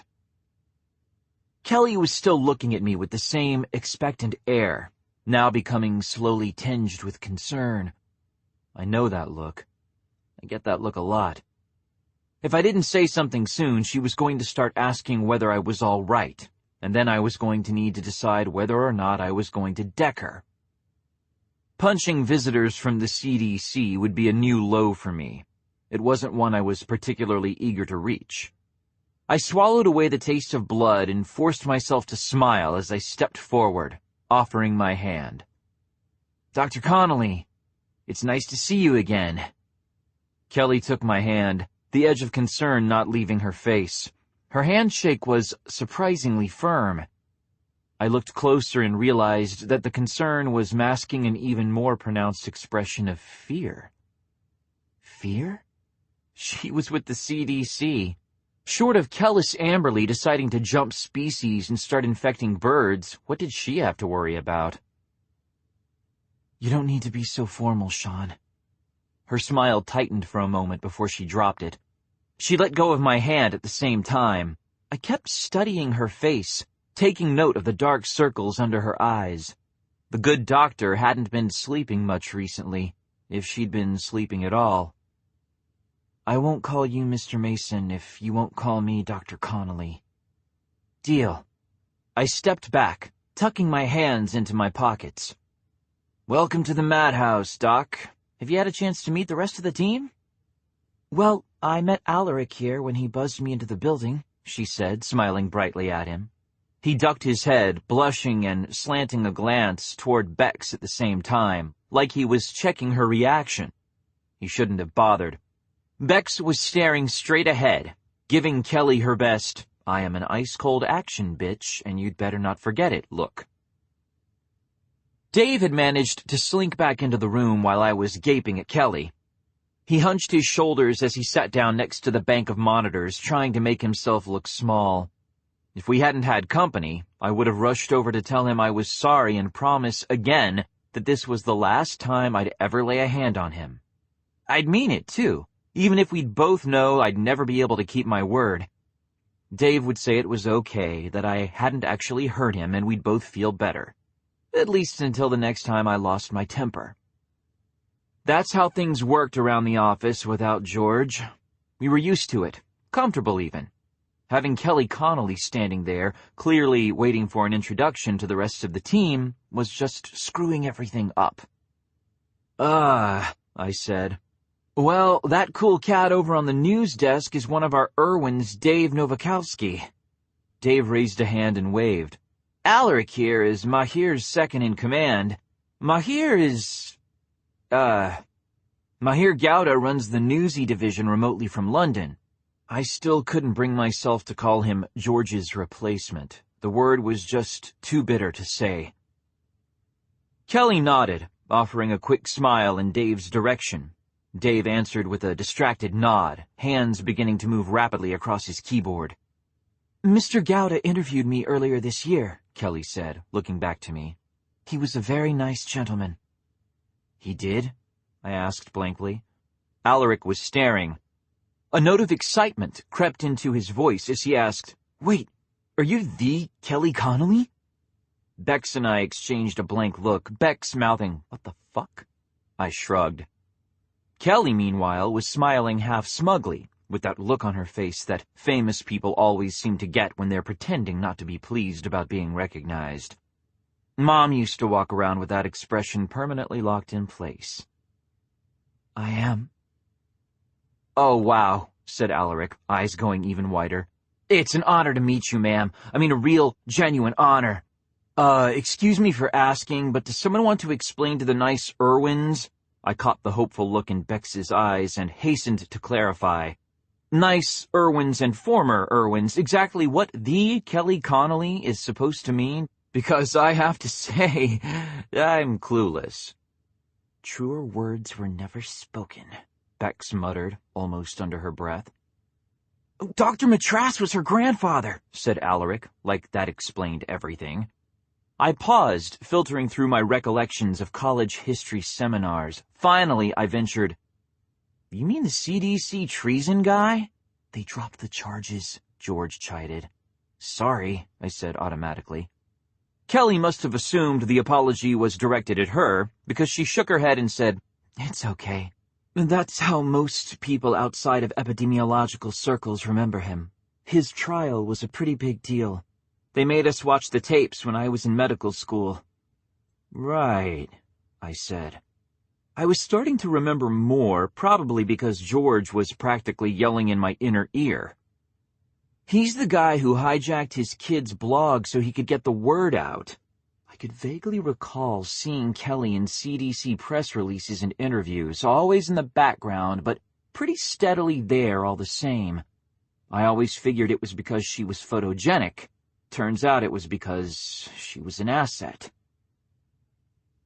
"His 11-year-old kid's blog," said Bex, eyeing Kelly suspiciously. "You're at least 21. How did you manage that?" "My Aunt Wendy was the youngest of 6, Kelly replied, with the ease of someone fielding an all-too-familiar question. "She was actually the flower girl at my mother's wedding. My mother is Deborah Connolly, born Deborah Matras, age 25 at the time of the rising." Bex nodded, her former newsies instincts mollified. "So, what brings you to our neck of the woods?" Guys, Dave, I told you we'll edit that report together in a minute," Bex said impatiently. My phone beeped. Holding up a hand to excuse myself, I took a step backward and pulled the phone out of my pocket, clicking it open. "Shaun here." "Why aren't you online?" "Hello to you too, my dear. Why are you still awake? Shouldn't the bride of Bollywood be threatening to withhold sex for a month if you don't put down your keyboard and crawl back to the nuptial bed?" "She's asleep," he said flatly. "No thanks to you. Why aren't you online?"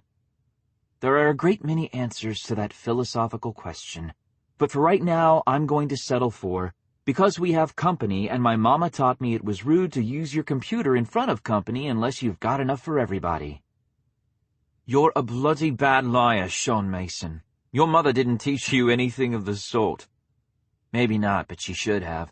Why do you need me online?" "Guys," Dave again, a little more insistent this time. "Turn on the news and see for yourself. I'm blocking the live feeds out of the office and claiming site issues. You can thank me for it later." Mahir hung up. Mahir never hung up on me like that. Frowning, I lowered the phone. "Dave, what are you trying to tell us?" "I was looking for CDC-related reports from the last few days to see if I could figure out why we have company. And there's a report from this morning of a break-in at the Memphis CDC.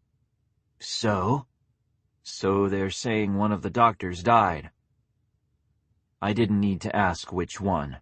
The answer was in Kelly's sudden pallor and the way her eyes darted from side to side like she was looking for an escape route from the apartment. There wasn't one. With the entire resident staff inside, the door had automatically sealed itself, and it wasn't going to open for anyone who didn't have a key or couldn't pass a blood test. I wasn't the only person who'd put 2 and 2 together.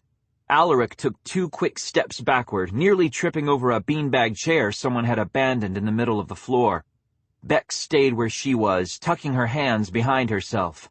She always kept a firearm of some sort in a holster at the small of her back, where it wouldn't necessarily be spotted.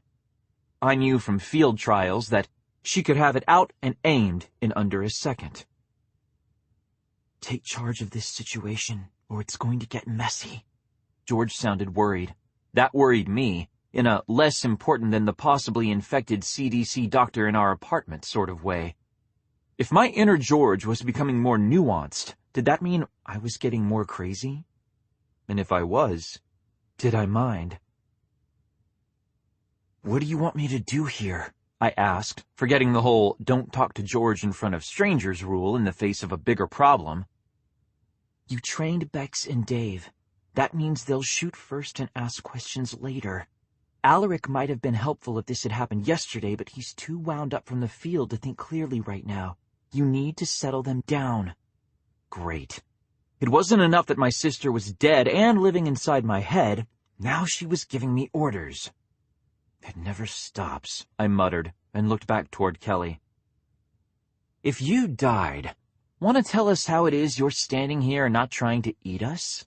I paused, then added, That wasn't actually a request. If you listen to the report, it doesn't say I died. It just says they found my body, she said, in a careful tone that I recognized from way too many press conferences. It was the voice people use when they aren't saying something. The silence in the room for the next few seconds was almost palpable, as all four of us struggled with that statement. Dave spoke first, asking, So you're listed as dead because you started amplification?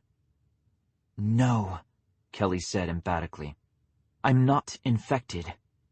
I'm willing to submit to as many blood tests as you need in order to prove that. She was technically lying. We're all infected. Anyone born after the Rising was infected in the womb, since Kellis Amberley is totally untroubled by the placental barrier. It's just that in most of us, the virus is sleeping peacefully rather than taking over our bodies and turning us into something from a horror show. That's what the blood tests look for. Not infection, amplification. Which raised another question. Amplification takes minutes, not hours. If Kelly was exposed to the live virus in Memphis, how could she possibly have traveled all the way to Oakland without fully amplifying? So why do they think you're dead? Beck sounded pissed, like she was considering drawing on Kelly just to make the confusing situation stop. I shot her a warning look. She glared back. George was right. I needed to take control of things before they got bad. Bex, I said, cautioning. It's all right, Shaun. I knew I'd have to answer some questions. Kelly looked toward Bex, saying calmly, They think I'm dead because the body they found was mine. Pandemonium. I doubt there was anything else she could have said that would cause that much chaos that quickly amidst my staff. Even "look, a zombie" would probably have inspired only general interest and a search for things to poke it with. It's only because we were viewing her as friend, not foe, that she didn't get a bullet in the forehead as soon as she finished speaking. As it was, the sentence was barely out of her mouth before Dave was on his feet, guns drawn and aimed in her direction.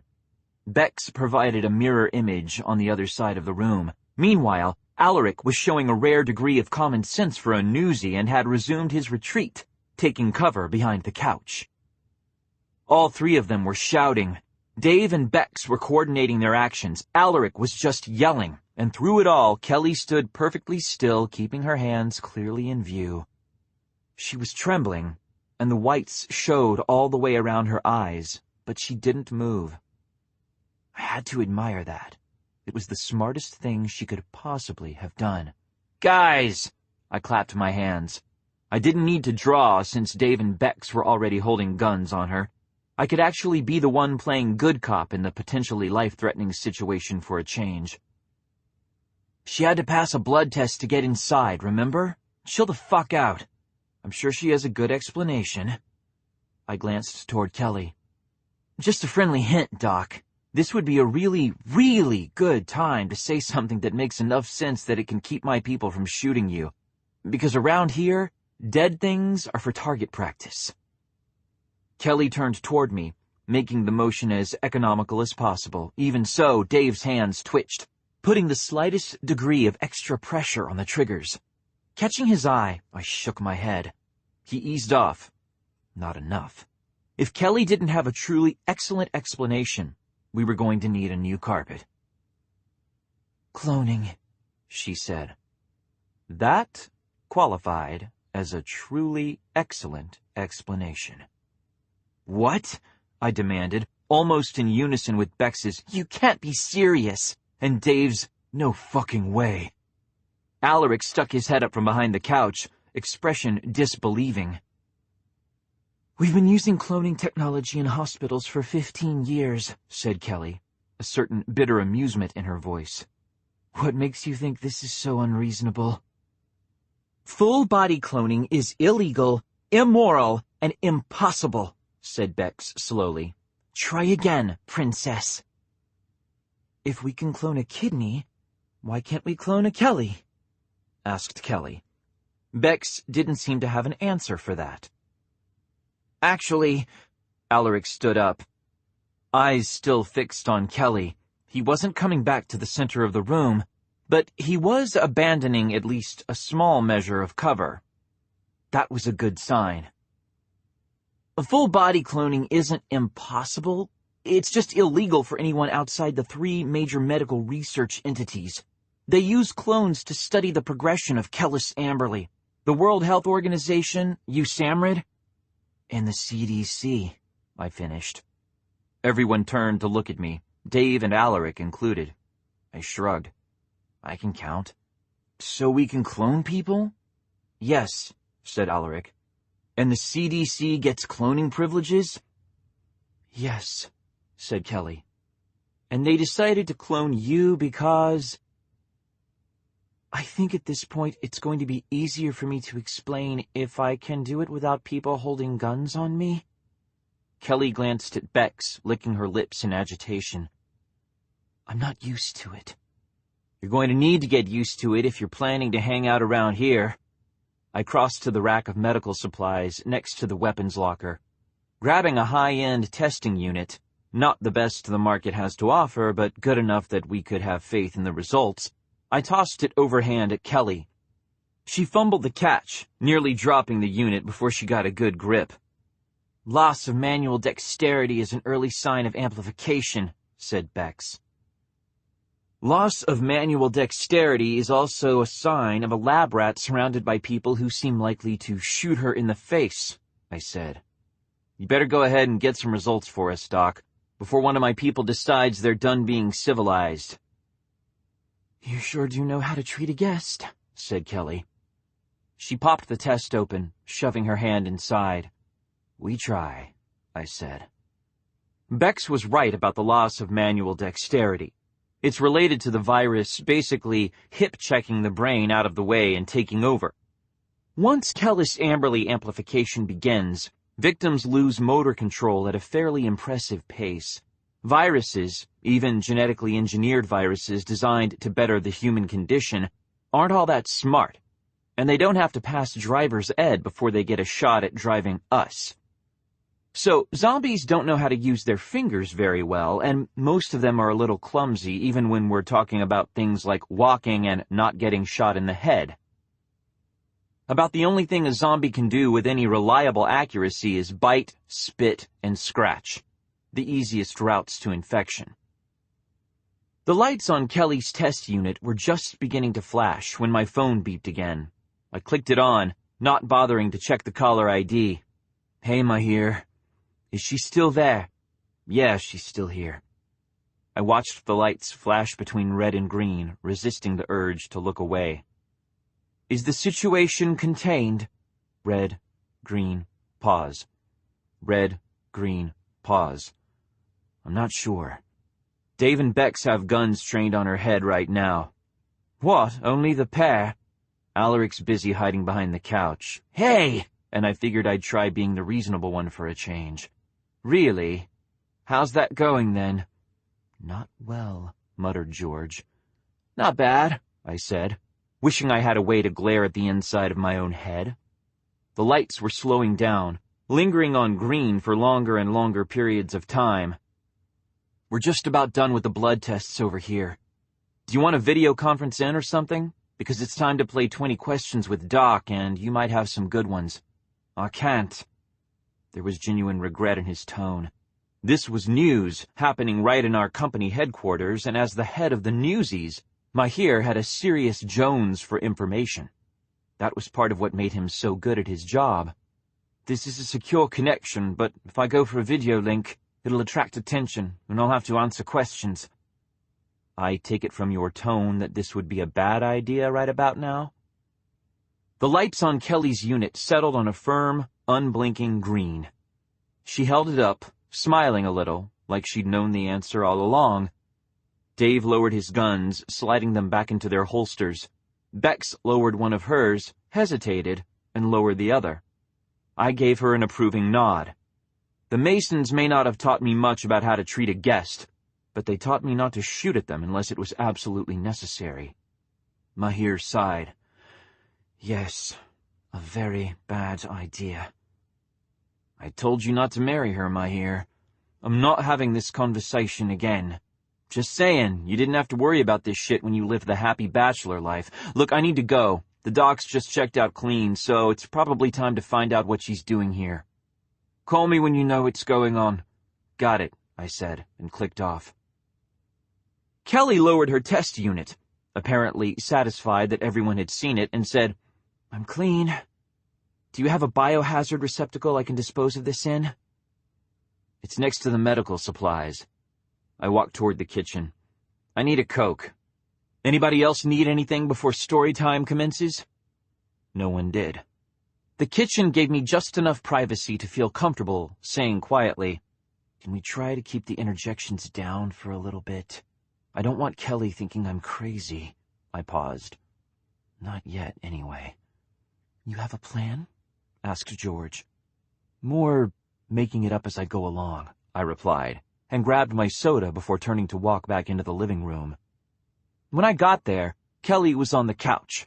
Alaric was sitting on the beanbag he tripped over before, and Dave was back at his terminal, watching the scrolling data feed with one eye while remaining half-turned toward the room.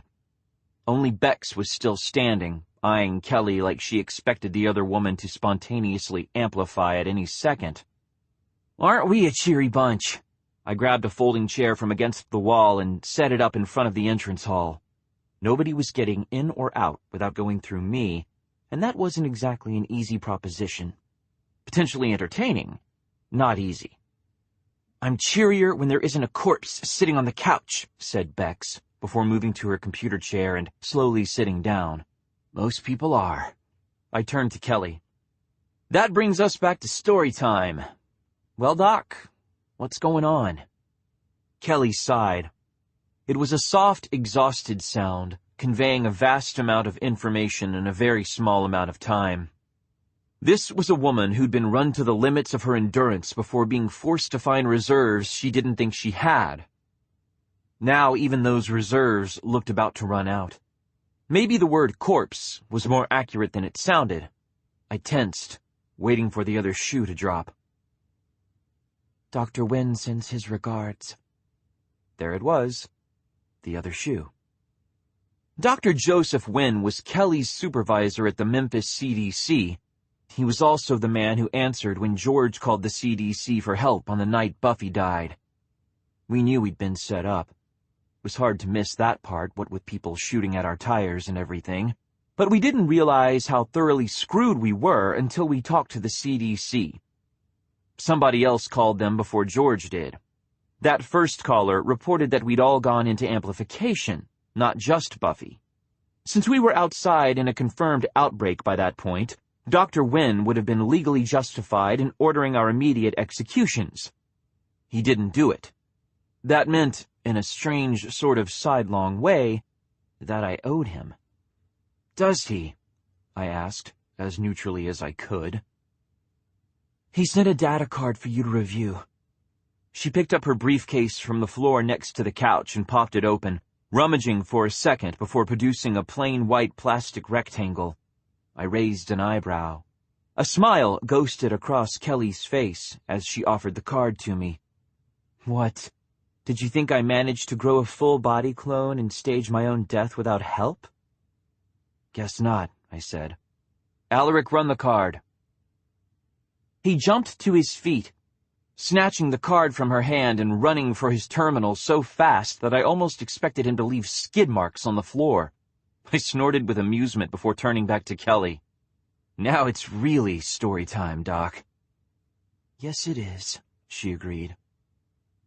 She took a stack of manila envelopes from the briefcase and stood, walking a loose circuit around the room. Each of us got an envelope before she returned to the couch and sat, looking almost serene. I know that look. That's the look I get from people who've done their civic duty by reporting the zombie outbreak to the local news media and are now planning to sit down and let it be our problem instead of theirs. It's the expression of someone who knows, deep down inside, that the buck is about to be passed. Buck passing rarely comes with handouts. I peered into the envelope, natural paranoia demanding that I confirm it wasn't filled with mouse traps or funny white powder before I removed the contents. Paper. Some paper-clipped reports, a few loose memos, and a few sheets of statistical data. I didn't understand most of what I saw, which really wasn't surprising. I never was much of one for the numbers. I looked up. Kelly was watching me intently.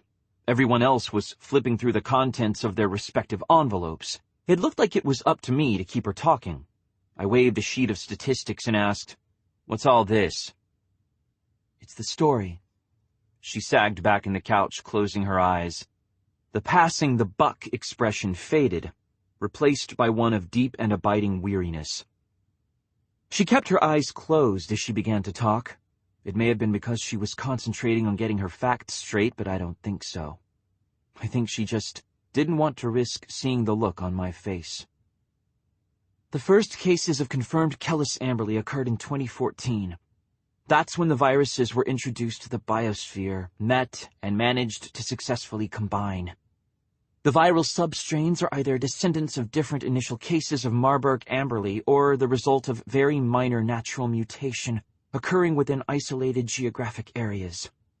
Everywhere in the world, Kellis flu met Marburg-Amberley, and Kellis Amberley was the result. It's not natural virus behavior. Neither of the pathogens involved was a natural virus. Kellis Amberley has been stable and effectively identical since it was born. Bex looked perplexed. "Did we sign up for a seminar or something?" I held up a hand for quiet. She snorted and subsided. Kelly continued. The first cases of confirmed Kellis Amberley infection going live in isolated parts of the body, the reservoir conditions, were identified in 2018. They may have been cropping up before then, but we didn't have the capacity to track them. The infrastructure was still too broken down for that to be an option. Makes sense, I agreed. The rising left the medical community in tatters. Frontline doctors and nurses were among the first to be infected, leaving the hospitals of the world severely understaffed even after the initial battles of the rising had been fought and technically won.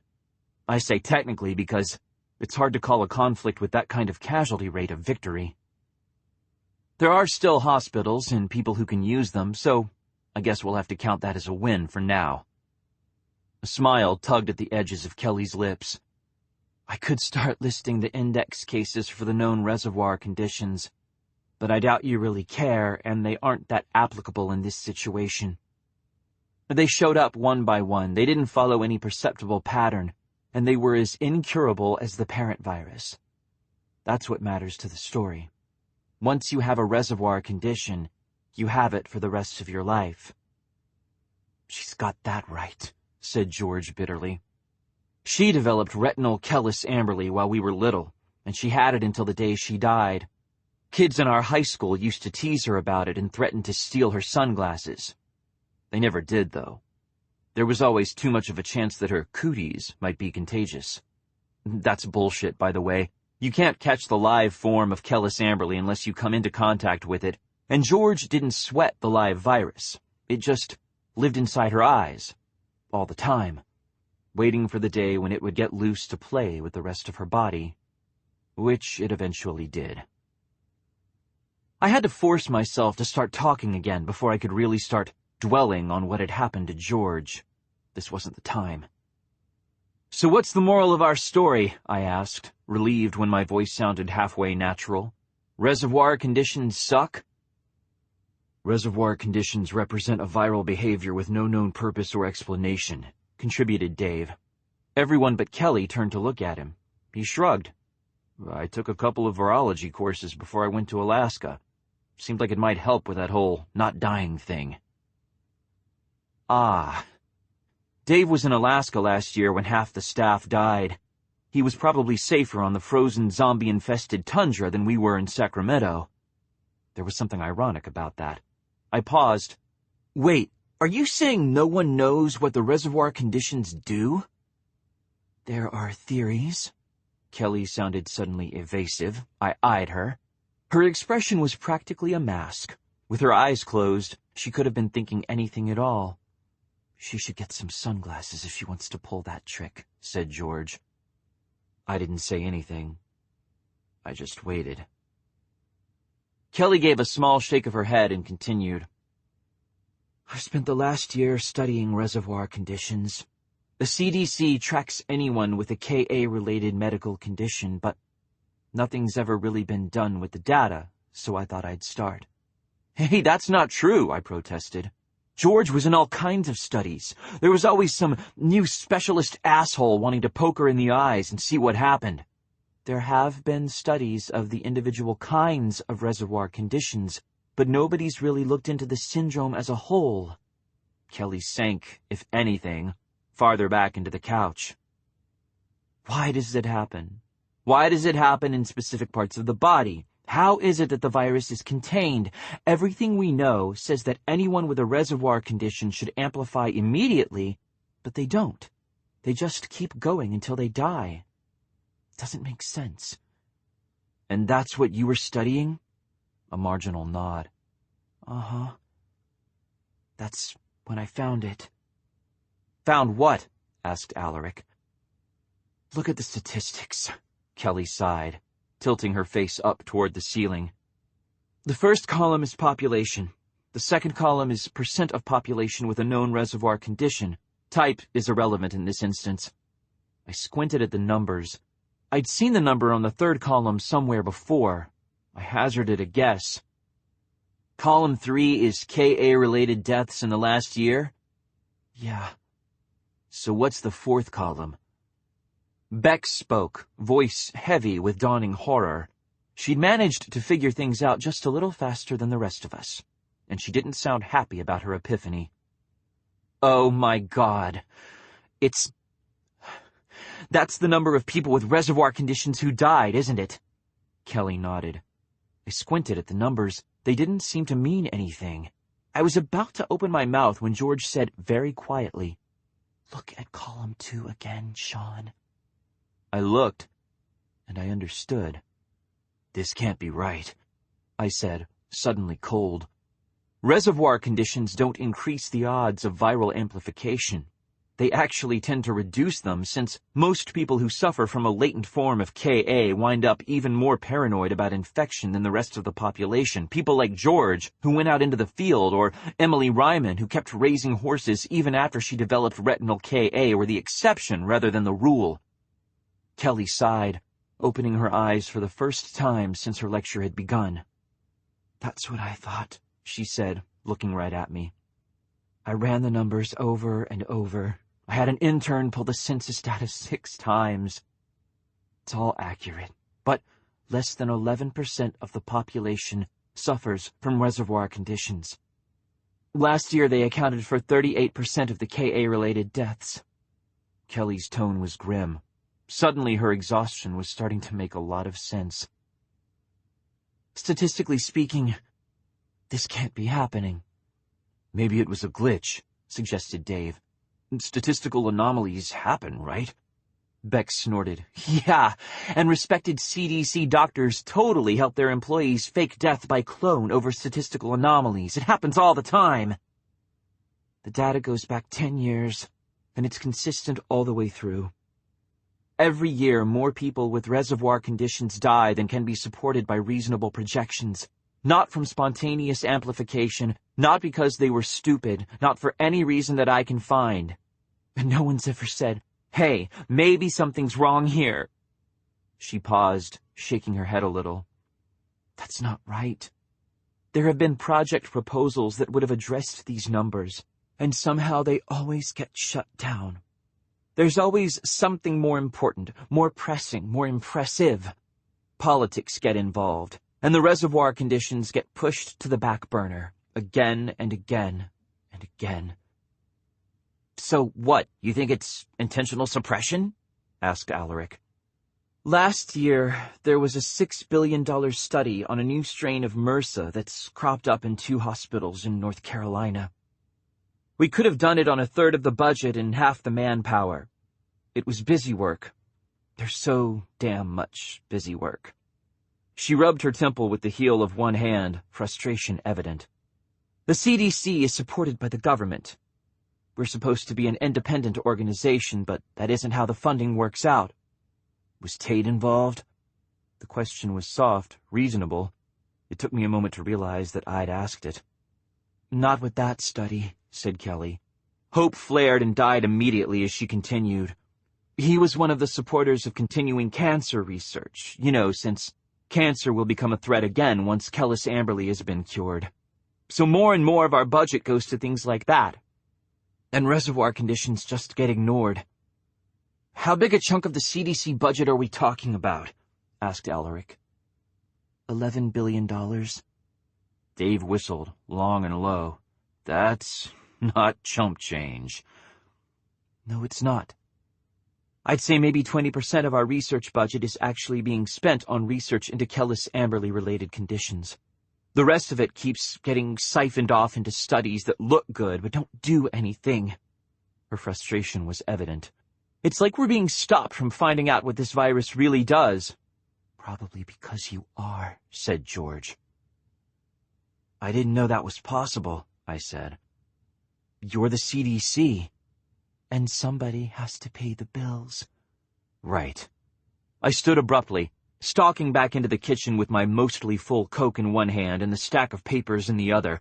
Behind me, Kelly started to ask where I was going, and was quickly hushed by Bex. Bex understood. Bex always understands. The kitchen was cool and dark and, most important, empty. I put my things down on the counter, turned to face the wall, and began, methodically, punching it as hard as I could. The sound echoed through the room, gunshot loud and soothing. My knuckles split on the fourth blow. I started feeling a lot better after that. I generally do. Pain clears the fog in my head, enough that I can think again. Besides, as long as I'm punching walls, I'm not punching people. Someone was using the CDC's budget to control their research. Someone was funneling research away from Kellis Amberley into diseases that weren't an issue anymore and problems that shouldn't even have been on the CDC's radar. And Governor Tate had been involved. The man who killed my sister. The man who changed everything. If Tate had his bloody little fingers in the pie, if Tate was involved, so was whoever he worked for, said George, as calmly as I couldn't. We have to help her. We have to find out what's going on. This could be our chance, Shaun. This could lead us straight to the ringleaders. Yeah. I stopped punching the wall, taking a shaky breath as I studied the new dent I'd created next to the half a dozen that were already there. We lost our security deposit a long time ago. I know. Good. If we helped Kelly, we could find out who was manipulating the CDC. We could find the people who ordered Tate to kill George. Maybe after that, we'd both be able to rest. I rinsed my hand in the sink, applying gauze and antibiotic cream before returning to the living room. There was no point in freaking Kelly out any more than the pounding noises doubtless already had. Sorry about that, I said. I just needed to work through a few things. It's okay, boss, said Dave. Alaric and Bex nodded their agreement. Kelly bit her lip. Is everything okay? Not really, but we can pretend. I walked back to my seat, belatedly realizing that my things were still in the kitchen. Oh well. So, no one ever tried to figure out why so many people with reservoir conditions were dying? Kelly blinked, apparently thrown by my return to the earlier topic. Then she nodded. We got a new crop of interns recently. Very enthusiastic, very eager to prove themselves. One of them noticed the statistical anomaly while he was doing some filing, and he brought it to Dr. Wynne. What he said just didn't sound right. I asked if I could look into it. Dr. Wynne was as surprised as I was, and he agreed. That's how you got started on this? Asked Alaric. I thought it was bad data. I thought I was chasing down a reporting error. Instead, this was huge. I put together a team of people I trusted once I realized what I was really looking at. Someone's killing people with reservoir conditions in truly terrifying numbers. She took a shaky breath. And when my team started digging, they started killing us too. What? Bex demanded. Oh, shit, said George. I privately echoed the sentiment. There were 8 people on my team when I started this study. Now I'm the only one left. Kelly sniffled. I realized without any real surprise that she was on the verge of tears. I need help. I didn't know where else to go. Bex and I exchanged a look. Dave and Alaric did the same. Then everyone turned toward me, like they expected me to make the call. Oh, wait. With George gone, they did. Crap. From Charming Not Sincere, the blog of Rebecca Atherton, March 8th, 2041. It seems like everyone I work with has some great story about how their family shows support of their career in the news. Alaric's father paid for his college education. No strings attached. Scholarship by daddy. Dave comes from this huge Russian family, and they're all so proud of him they could explode. Maggie's parents buy her everything her little fictional heart desires, and Mahir's parents are so happy with what he does that they send care packages to the office. Care packages from England, sent to an office where he doesn't even work. That's how cool with things they are. Shaun may hate the Masons, but at least they supported what he chose to do with his life. No cotillions, no coming out parties, no, oh honey, this is just a phase, or please darling, it's just one night. Just one night, just one dance, just one silk dress, and the next thing I knew, I'd be just one more product of the Westchester Trophy Wife factory, proudly producing quality goods since the days of the Mayflower. I am a card-carrying daughter of the American Revolution. I can foxtrot, quick-step, waltz, and tango. I know how to plan a cocktail party, make small talk, and overlook a man's personality, manners, and hygiene in favor of what matters. His bloodline, and his bank account. These are the things my parents taught me. They raised me to be just like my sisters, sweet, pliant, pretty, and available to the highest bidder. It's too bad I had other ideas. I am the shame of my family, the bad seed whose name will be quietly erased from the family tree the day after my picture gets posted on the wall. I am the one who couldn't be content playing nicely with the other children, and who had to go out and get her hands all dirty. It stays like this when I miss Georgia most of all. I may have abandoned the Newsies to go Irwin the second the opportunity presented itself, but she understood what I meant when I talked about my family, about not being sorry that I let them down. The things that made her a pretty lousy friend made her an excellent boss, and I think this would all be a hell of a lot easier if she were here. Mom? Dad? The next horrible thing I do in public is for you. I hope you choke on it. From Dandelion Mine, the blog of Magdalene Grace Garcia, April 11th, 2041. Hello, darlings. I hope you're ready for some sizzling romance, swashbuckling adventure, tragic love, and mysterious happenings, because all those and more are on the schedule for this week. I'll be on the live chat every night from 7 to 10 Pacific time, and I'm always happy to talk about anything your little hearts desire. I'm your private Scheherazade, and I'm here to tell you stories all night long. Welcome to Maggie's House of Horrors. I hope you're planning to stay for a while. After all, you know I always miss you when you're gone. 4. What are we going to do? Bex asked the question, but all 3 of my staffers were looking at me with near-identical expressions of impatient expectation on their faces. It was all I could do to not turn and flee the room. They were expecting me to give them a direction. They were expecting me to make the call. They were expecting me to be George. What are we going to do? I echoed, hoping they'd take the question as rhetorical. The person it was aimed at didn't. There are small mercies.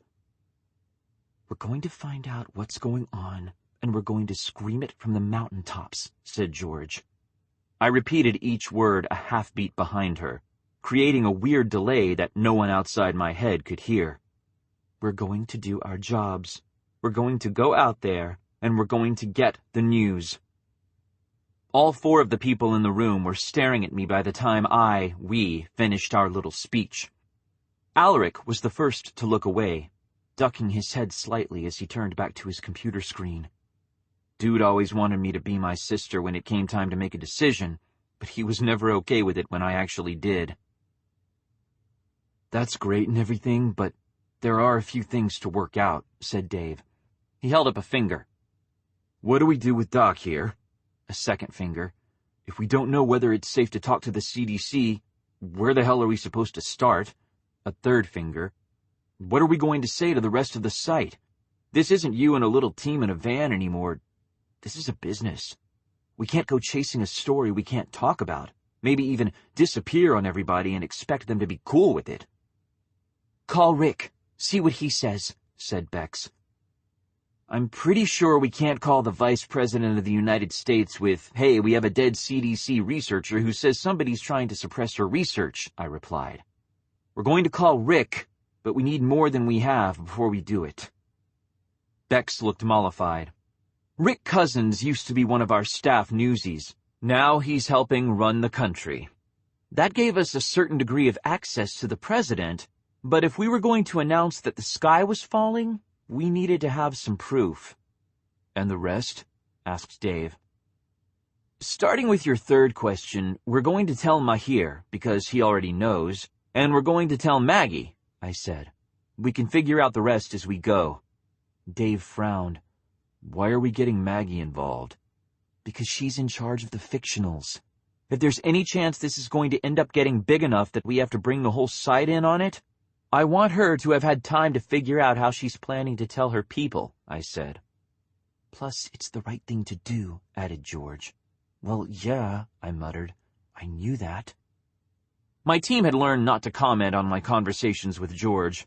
Kelly hadn't. Frowning, she asked, "Are you wearing an earpiece?" "What?" "Shit. No, not exactly." "Then who are you talking to?" There was no way out but straight ahead. Shrugging, I said, "Georgia." Kelly hesitated, emotions chasing themselves across her face like a gang of zombies chasing a government hunting party.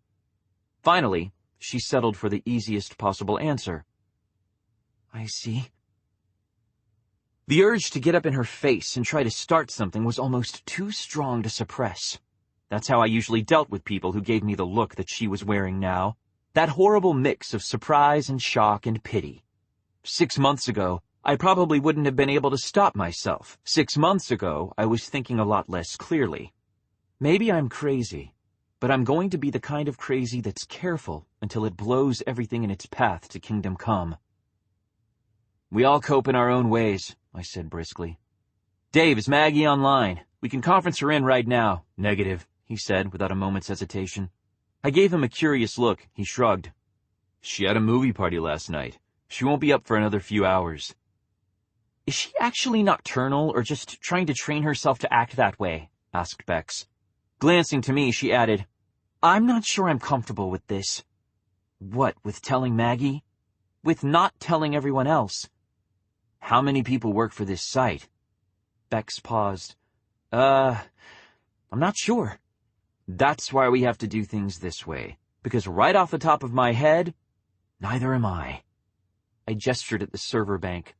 "Like Dave says, this isn't just me and a team that fits in a van anymore. This is a business. You know why corporate espionage keeps happening, no matter how bad they make the penalties for getting caught?" "Greed," ventured Alaric. "Poor judgment brought on by possession of insufficient data," said Kelly. "People stop caring," said Dave. I pointed at him. "Give that man a prize. People stop caring. Once you reach the point where you're working with more people than can comfortably go for drinks together, folks stop giving as much of a shit. Politics creep in. Do I trust everyone who works for us with the day-to-day? Yeah. I'd trust every Irwin we have at my back in a firefight and every newsie we've got to tell the truth according to their registered biases. But we go dangling a giant cherry of a story like the CDC has illegal clones and their dead researcher isn't really dead. Oh, and maybe there's a conspiracy blocking certain research paths. Somebody's going to leak it. They'll do it for profit, they'll do it because it gives them the leverage to get a better job with another site, or they'll do it because it's just too damn good not to share. Every person we bring in on this is another chance that this gets out before we're ready, and we're all fucked. Some of us more than others, muttered Kelly, sotto voce. You trusted us with Tate, said Bex. We didn't have a choice with Tate, and we didn't understand the stakes the way we do now, I said. We tell Mahir, we tell Maggie, and we stop there until we know what's going on. Anyone really feel like arguing? No one did. Good, I said, after taking another look around the room. Doc, from what you're saying, the CDC's out of the picture. I'm assuming that means WHO is also compromised. She nodded marginally. WHO and USAMRIID. There's no way we can go to them without the CDC finding out what we're doing, but... She hesitated. But what? Asked Bex. I'm sorry, Doc, you can't just show up here with your corpses and your conspiracy and your craziness and not give us at least a place to start. Kelly wiped her eyes, managing to do it without smearing her mascara, and said, I mentioned that the funding wasn't really there for researching the reservoir conditions. My team had the director's blessing, and we were still working on a shoestring budget. Our interns kept getting reassigned, our lab spaces... Anyway, that doesn't matter. What matters is that almost all the specialists have gone into the private sector to pursue their own research. I have a list.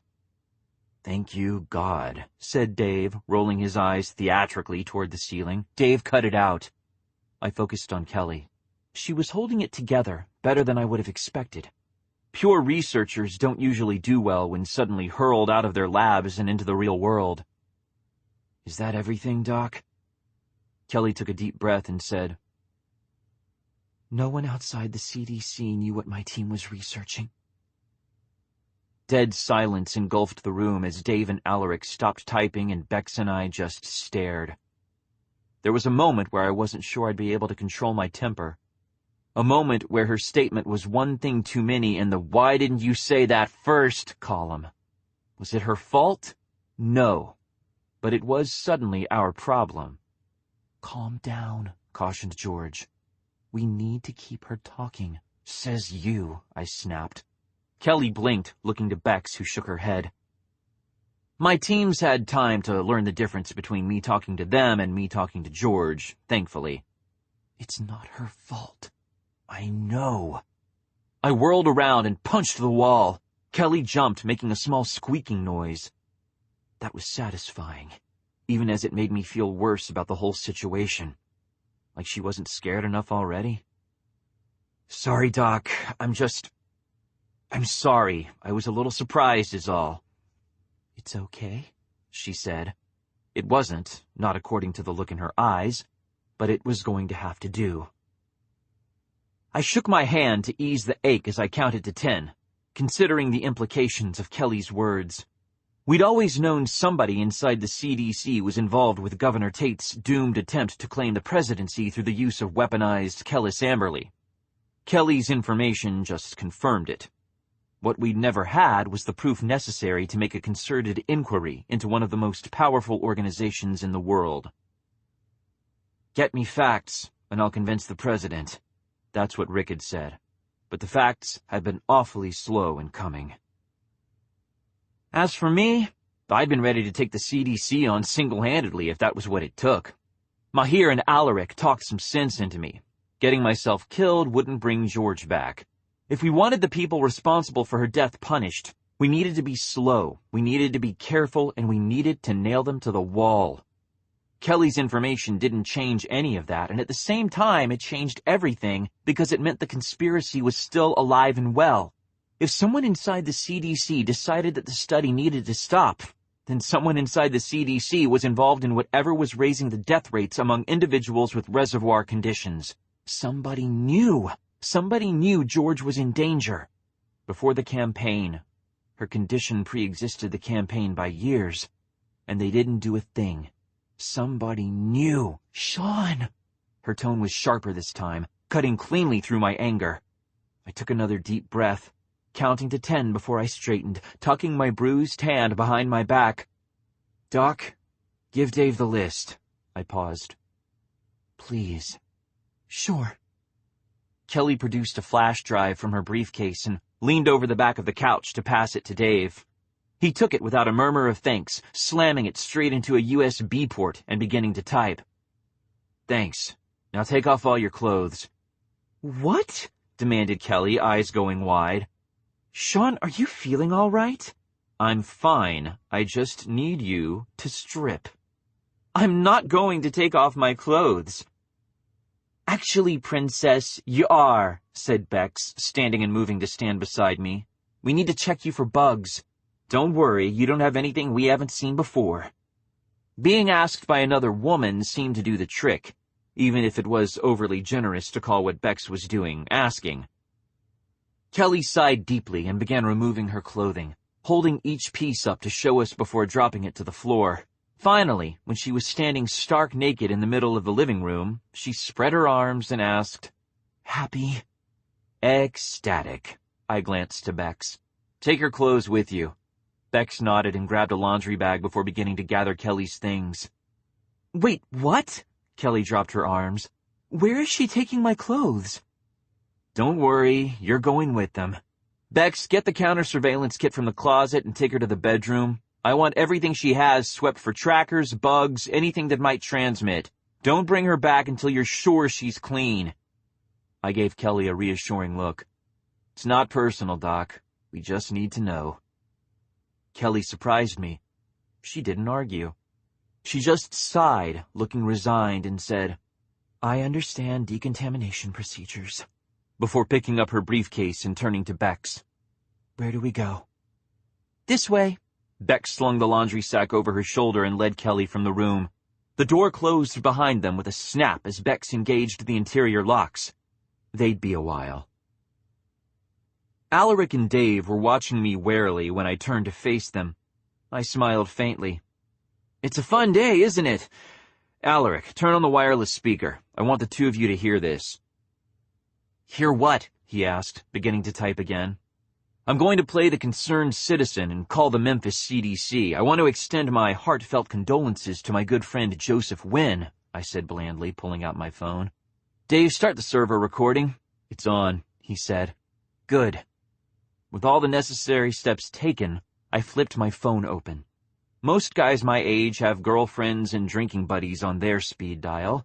Me, I have the Memphis CDC. Sometimes I really think I never had a chance in hell of having a normal life. "Dr. Joseph Wynn's office, how may I direct your call?" The receptionist's voice was bright, perky, and generic. I might have spoken to him before, I might not have. Office staff at the CDC seemed trained to behave as interchangeably as possible. "Is Dr. Wynn available?" "Dr. Wynn has asked not to be disturbed today." "And why is that?" "There has been a recent personnel change, and he is attempting to redistribute tasks in his department," said the receptionist pertly. That was the coldest way I'd ever heard to describe somebody's death. Rolling my eyes, I said, "Tell him it's Shaun Mason calling with condolences for his recent loss." "One moment, please." There was a click, and the speaker was suddenly playing the elevator music version of some bloodless pre-rising pop hit. Removing the lyrics and most of the subliminal bass actually improved the song. Dave and Alaric got up and came to stand beside me, as much for the psychological benefit as to hear what was going on. The speaker was broadcasting every tortured, tuneless note to the entire room, and it kept broadcasting as the music clicked off, replaced by the tired, southern-accented voice of Dr. Joseph Wynn. "Shaun, I wondered when you'd be calling." "I just finished processing the news, sir. How are you holding up?" "Oh, as well as can be expected, I suppose," he said. Someone who thought Kelly was dead might have taken the strain in his voice for grief. Since Kelly was in the next apartment showing Bex parts of her anatomy that only her gynecologist would normally see, I recognized his hesitance for what it was: fear. I was talking to a man who was scared out of his mind. "What happened?" I asked. "Oh, we don't rightly know yet, although I wish we did. There's a group of folks here from the Atlanta office going over our security tapes and checking all the facilities. There's no way anyone should have been able to get this far into the building, but they managed it somehow." "I'm so sorry, sir," I said, exchanging a nod with Dave. It was good tactical thinking. Set up a convoluted enough break-in and distract the security teams with picking it apart rather than looking too closely at Kelly while she was still in the morgue. The body would be cremated almost immediately. Hell, it might have been cremated already, depending on her family's wishes, and any chance of them identifying it as a clone would be lost. Sure, Dr. Wynn would be fucked beyond belief if the break-in was revealed as a fake, but Kelly would be in the clear. "I'm still a bit in shock," he said. "I'm sorry to say it, Shaun, because I know the wounds are still raw for you, but it's like Georgia all over again." "Shit," hissed George. "George?" I said automatically. Luckily for me, Dr. Wynn was one of the few people I knew who hadn't received the "Shaun has lost his marbles" memo. Him and my parents. "The way we lost her was just so damn sudden," he said, continuing our conversation without missing a beat. "He's saying it was an emergency evacuation, you idiot," said George. "She may not know it, but he got her out to save her life. God, I wish there was a way you could ask if he was sure she wasn't bugged." Yeah, I said. It really was. Was there any way anyone could have predicted this was coming?" "I don't think so," said Dr. Wynn quickly. Not quickly enough. I could hear the hesitation in his voice, that split second of uncertainty that told me everything I'd been hoping I didn't really need to know.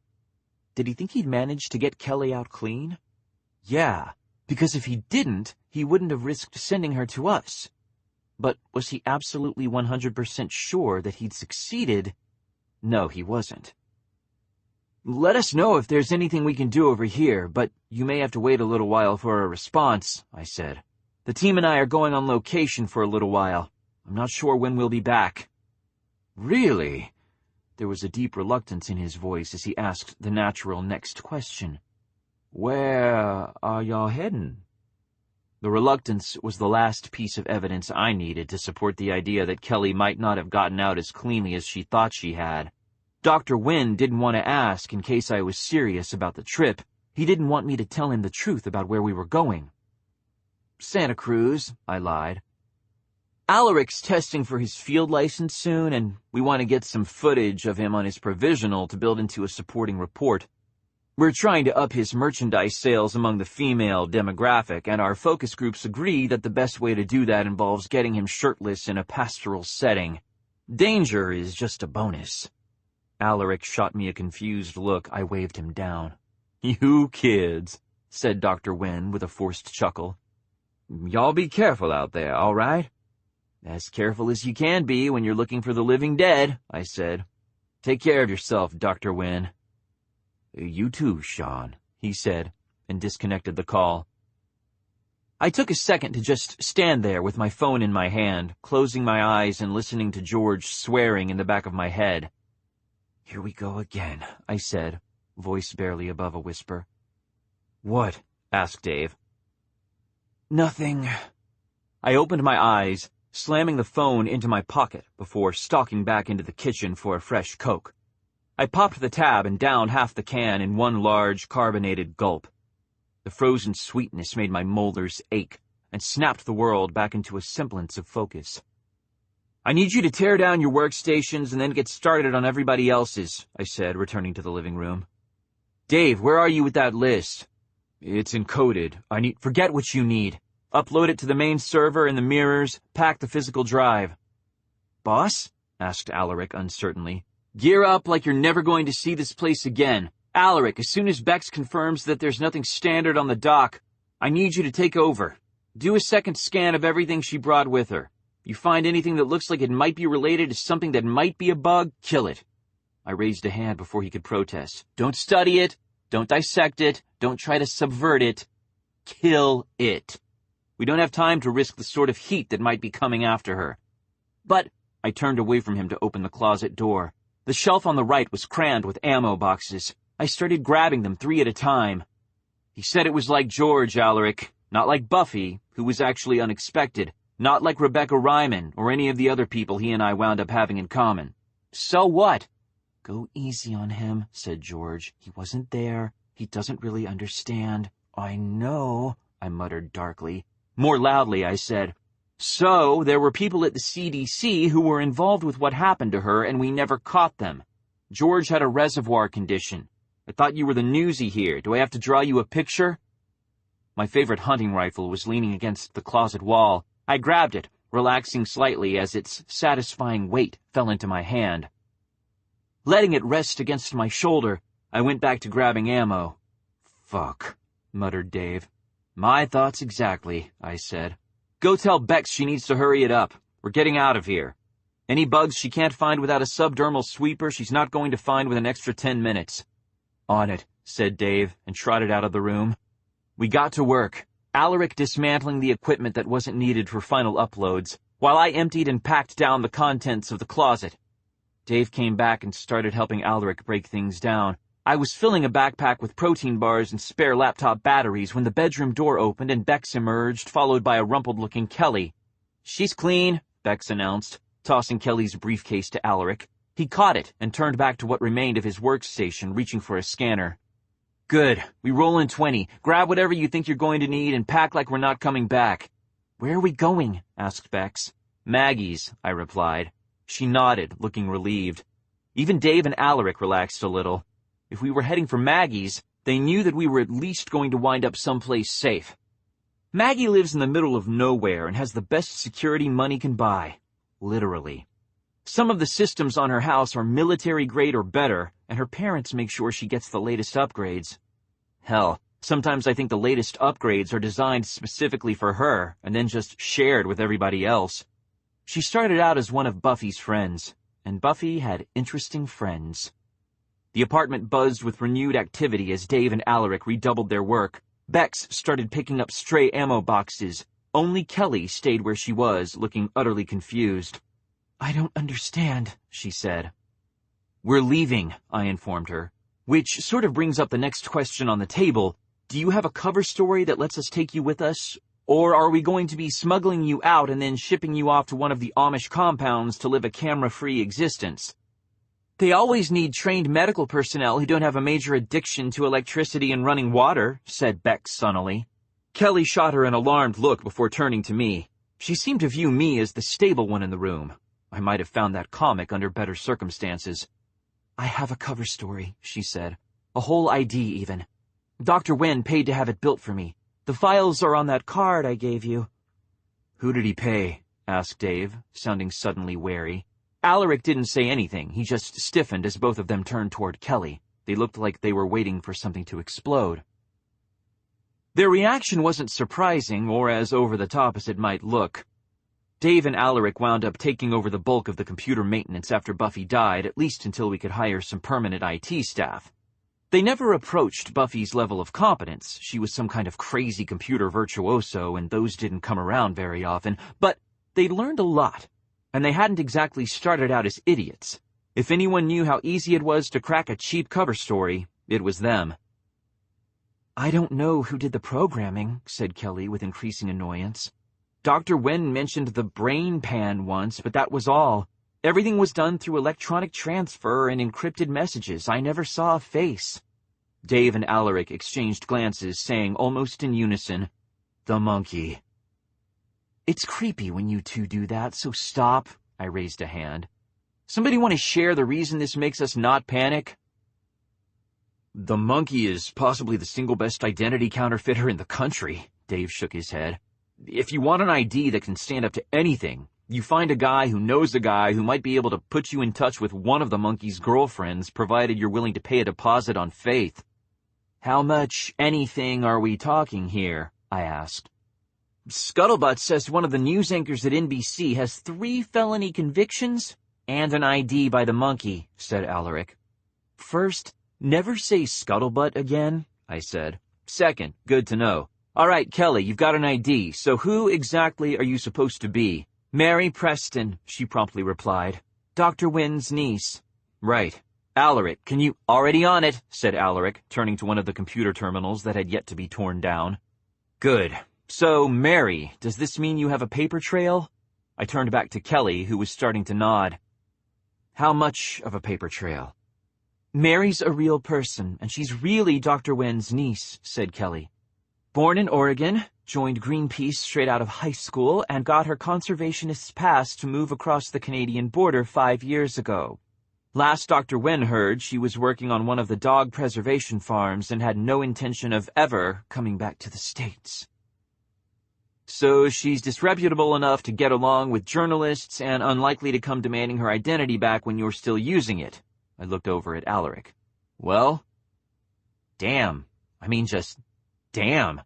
He was staring at his screen in open admiration.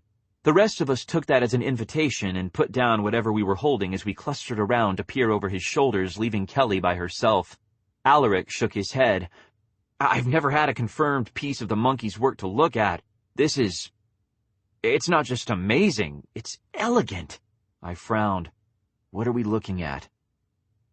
The entire screen was filled with pictures of Kelly. Kelly in elementary school. Kelly at what looked like her senior prom. Kelly holding up one end of a banner that read "Stop Shark Fishing" in big yellow hand-painted letters. Pretty standard snapshots, the kind you'd find on anybody's personal site or bias page. Look again, prompted George, sounding exasperated. I looked again and actually saw what I was looking at. Holy... Are all those pictures fakes?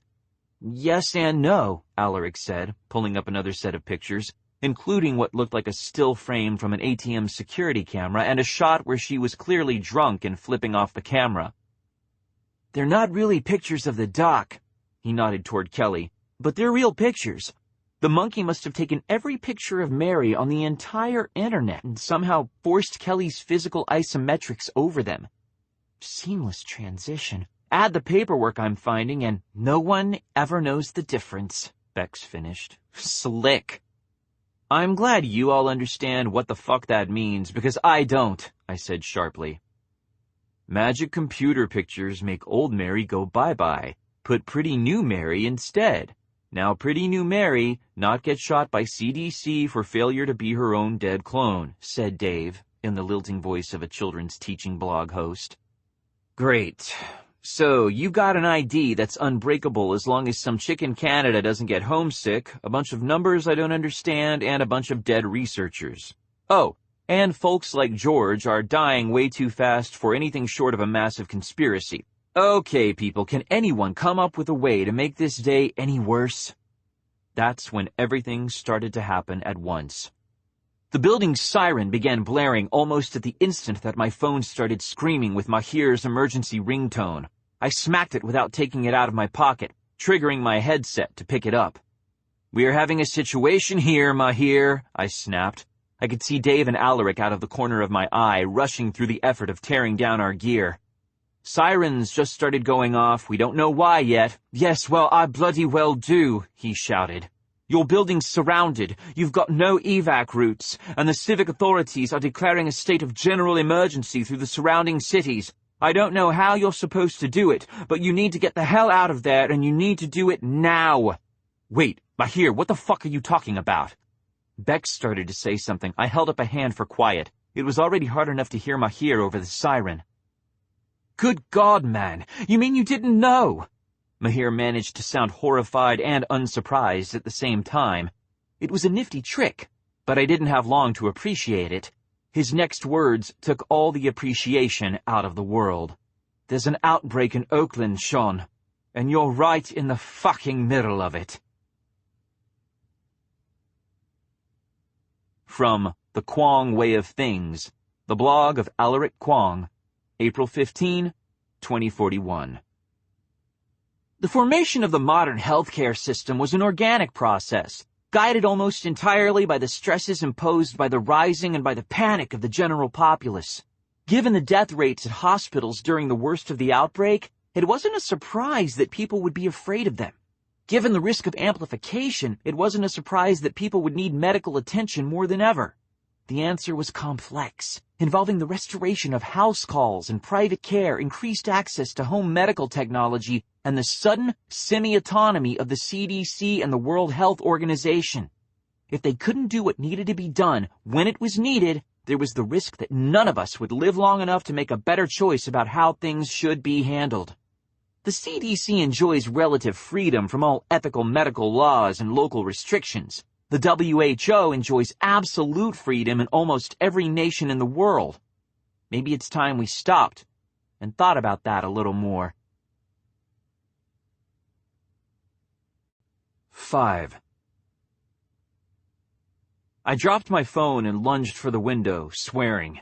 The sirens were making it difficult to focus on anything but the noise.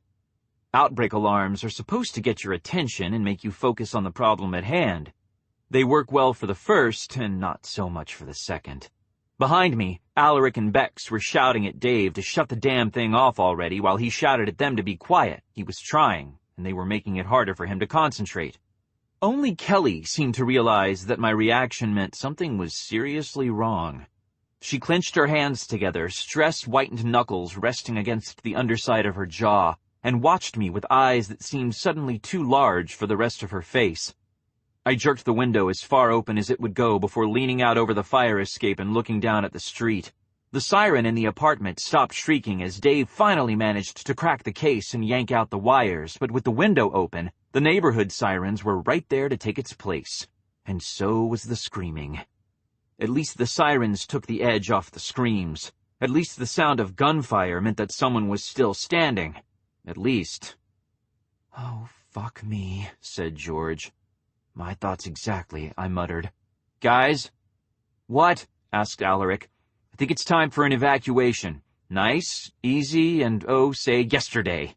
I pushed away from the window. I hate to say it, but this is not a drill. There was a moment of relative silence as everyone stared at me, trying to rationalize what I just said. Then they exploded into motion. Bex and Alaric lunging for the weapons cache in the closet. Dave lunging for his keyboard. Only Kelly stayed where she was, hands still clenched beneath her chin. "Shaun, I'm on it," I said, and started for the server rack. It had been almost 15 years since the last major outbreak in Oakland. You want the recipe for a relatively zombie-free existence? It's easy.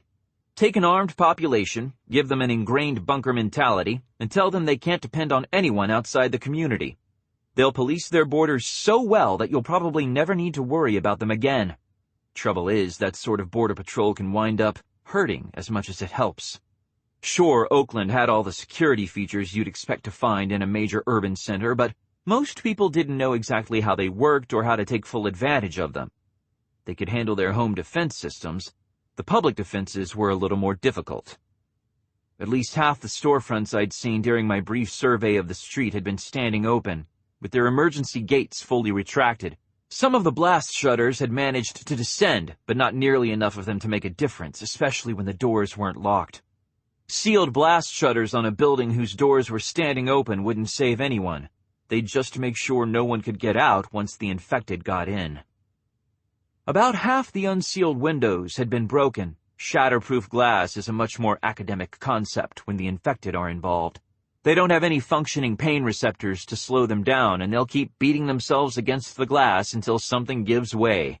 When you're talking about civic-use storefronts in a relatively low-income neighborhood, it's going to be the glass that gives. There had been blood splashed all around the sidewalk, and there wasn't much screaming coming from our immediate vicinity. For most of the locals, it was long past too late. I stepped up to the server rack and started to disconnect drives and flip the switches to transfer as much of our data as possible to secured off-site backups. There are some files we try never to keep live on an out-facing network, including most of the research we've done into the conspiracy that killed my sister. Even that data gets backed up daily, both to the drives I was shoving into my pockets and to other off-site drives, stored in safety deposit boxes, hidden caches, and stranger places all over the Bay Area. I feel I've earned my paranoia.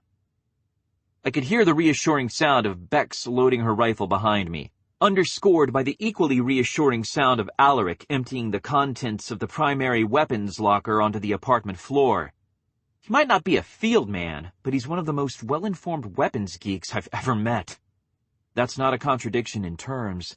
Being comfortable on the firing range doesn't mean you'll have a damn clue what to do when a zombie comes at you. The belief that the two skill sets translate directly gets a lot of people killed. "You're getting distracted," chided George.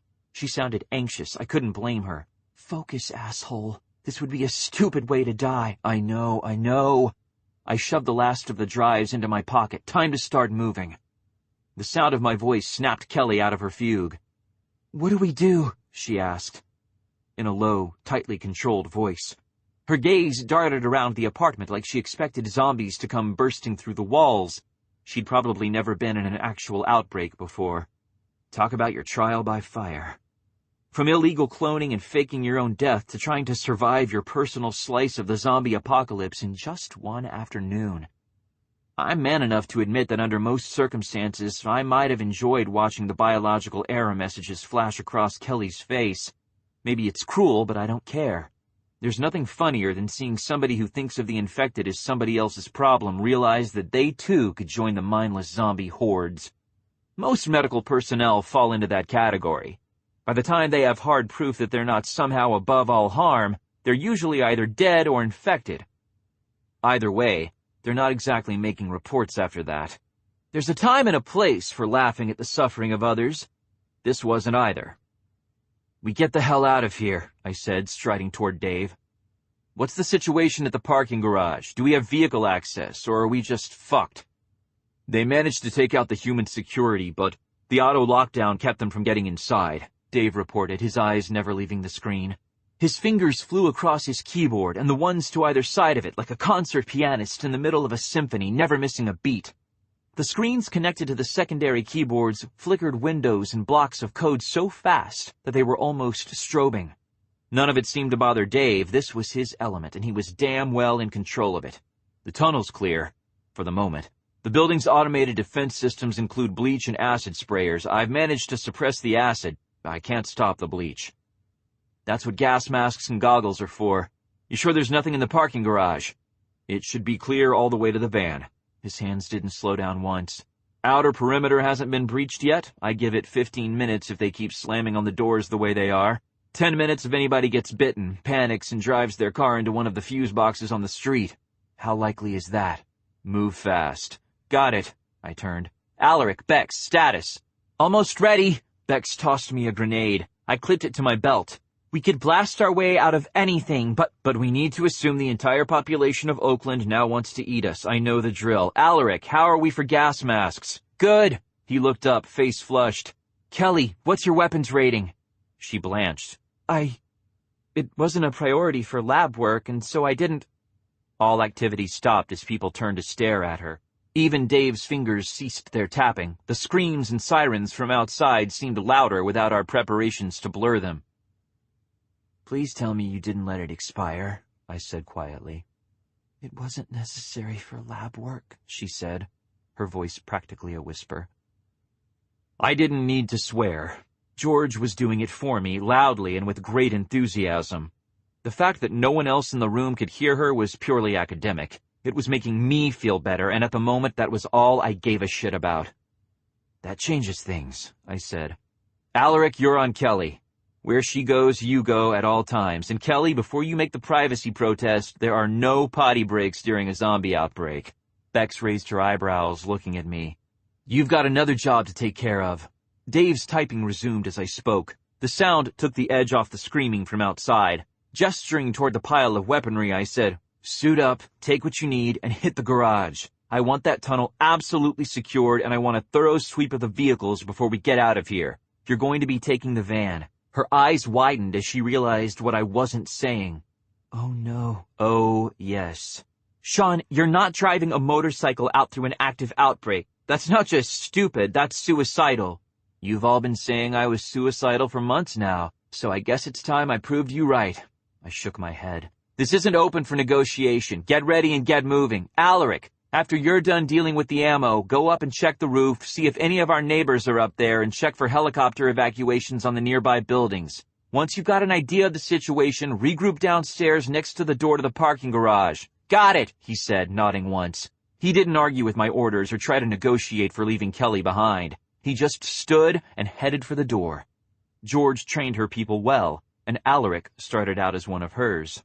Kelly hesitated on the cusp of following him into the hall, clutching the police baton Bex had shoved into her hands against her chest like a child would clutch a teddy bear.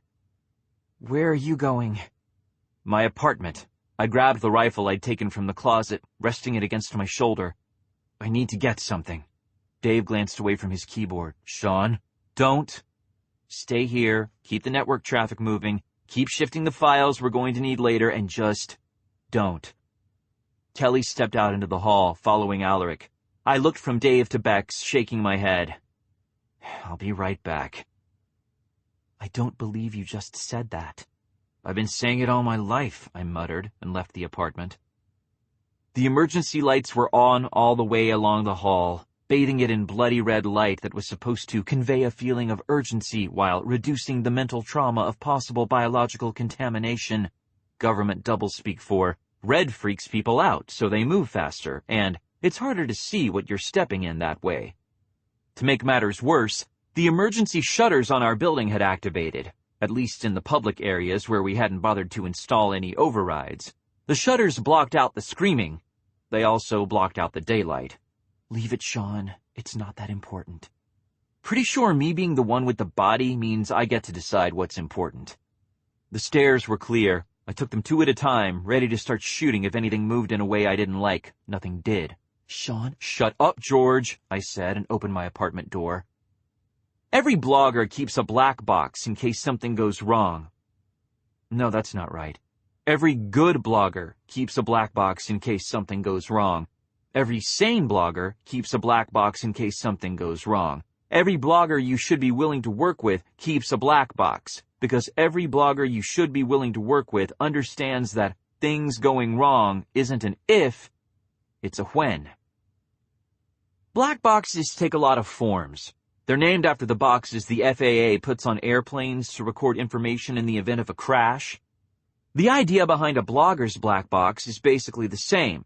That's where we record the information that we need to survive when nothing else does. George's black box was built to withstand every known decontamination protocol and a few that were still just theoretical. It was the first thing I got back from our van after she died. Bex and the others might think it wasn't worth going out into the open for, but they'd be wrong. It was the only thing worth going out into the open for. George and I basically grew up online. What with the Masons cheerfully exploiting our childhoods for ratings and our own eventual entry into the world of journalism, we never had many secrets. Everything we ever did wound up in somebody's inbox. Almost everything, anyway. There were always the things we didn't want to share or didn't know how to. That's why we kept paper journals. It was the only way to steal ourselves a little privacy.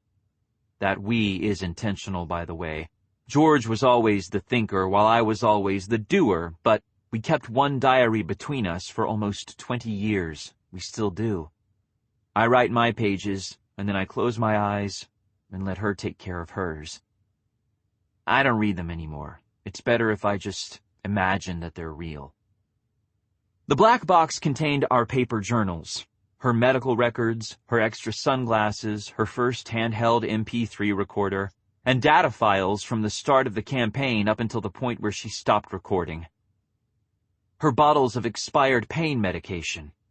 Altogether, it was the most physical part of my sister that I had left, and there was no way I was going to run off and leave it behind. Getting my shit together took less than 5 minutes. I crammed the black box into a duffel bag, along with all the weapons I could grab, and crammed extra ammo into the space remaining. There was a picture of us on my bedside table. I grabbed it and slipped it into the pocket of my jacket. Whenever you have to evacuate, there's always the chance that you won't be able to come back. Take whatever you're not willing to live without. I paused at the door, glancing back at the boxes and the barren walls. Everything I cared about could fit in one bag, the pockets of my coat and my head. There was something tragic about that. Or there would be if I let myself think about it. "Don't," whispered George in the back of my head, almost too softly for me to hear. It's scary when she fades out like that. It reminds me that Technically, her presence makes me crazy, and sometimes crazy people get sane again. I won't, I said brusquely, and pulled the door shut as I hurried toward the stairs. My headset connector started beeping angrily when I was only halfway there. I unsnapped it from my collar and jammed it into my ear, demanding, "What?" "We've got a problem." Dave sounded so calm that he might as well have been telling me to update the shopping list. "Alaric just got back from the roof." That was fast. I kept walking, stretching my legs until I was taking the stairs 3 at a time. It still didn't feel fast enough. It was the best I could do. "Well, it turns out that he's had enough field training to know that when you open the roof door on a mass of the infected, you should stop and turn around." My toe caught on the lip of the stair I was stepping over, sending me tumbling forward. I grabbed the railing, banging my elbow in the process. "What?"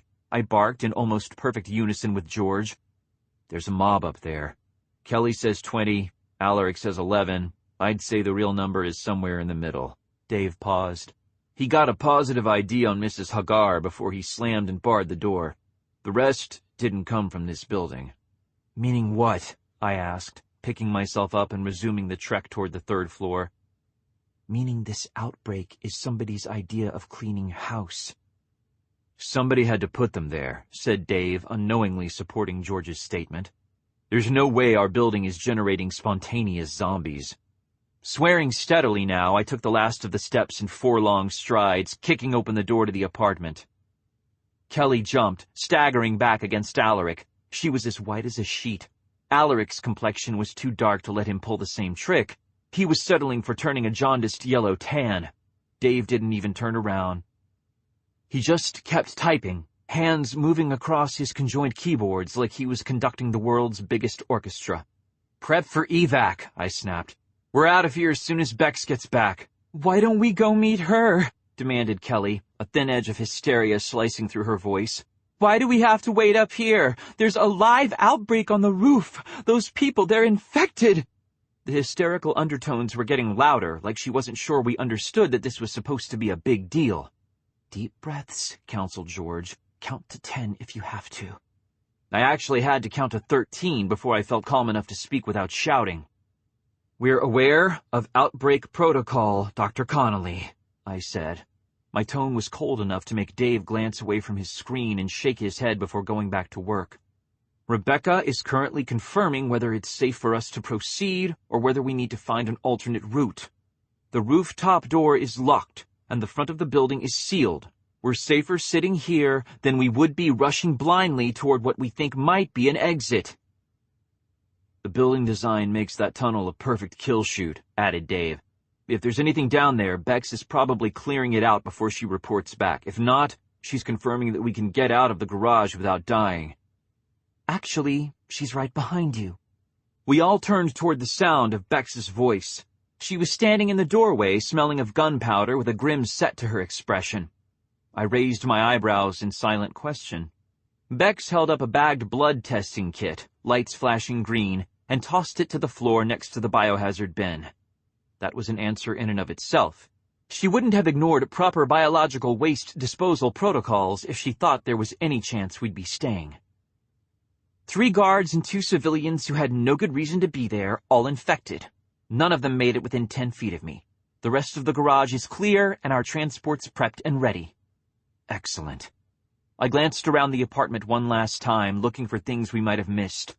Our outbreak kits have always been well maintained and ready for something to go wrong. That doesn't stop the feeling that something major has been forgotten. "Everyone grab your masks and goggles. We're out of here."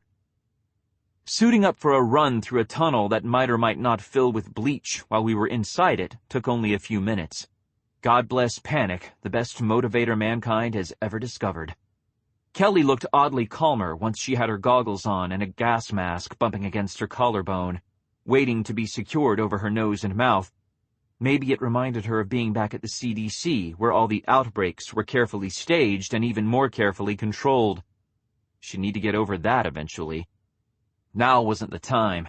If pretending this was all a drill would keep her calm, I was all for it. We left the apartment in a tight diamond formation. I was on point and Bex was at the rear, with Dave and Alaric flanking Kelly in the center. If there were any other people in the building, they didn't show themselves as we descended. That's the right thing to do when you're caught in an outbreak and don't have an evacuation route. Stay put, stay quiet, and wait for the nice men with guns to come and save you. Sometimes they'll even show up in time. We were halfway down the last flight of stairs when the sirens changed, going from a continuous shriek to a rising series of piercing air horn blasts, like a car alarm with rabies. Alaric stumbled, knocking Kelly into Bex and nearly sending all three of them sprawling. I took 2 more steps down to get out of the way and then turned, looking back toward the others. That's not a good sound. I know, I muttered before saying more loudly, Dave, what's going on? Dave might as well have been a statue. He was standing frozen, eyes gone wide and a suddenly pale face. My question startled him back into the moment. He blinked at me twice, shook his head, and whipped his PDA out of his pocket, fingers shaking as he tapped the screen. We should be moving, said Bex. We should be waiting, I replied. We should be praying, said Dave, glancing up. This block has been declared a loss. Alaric closed his eyes.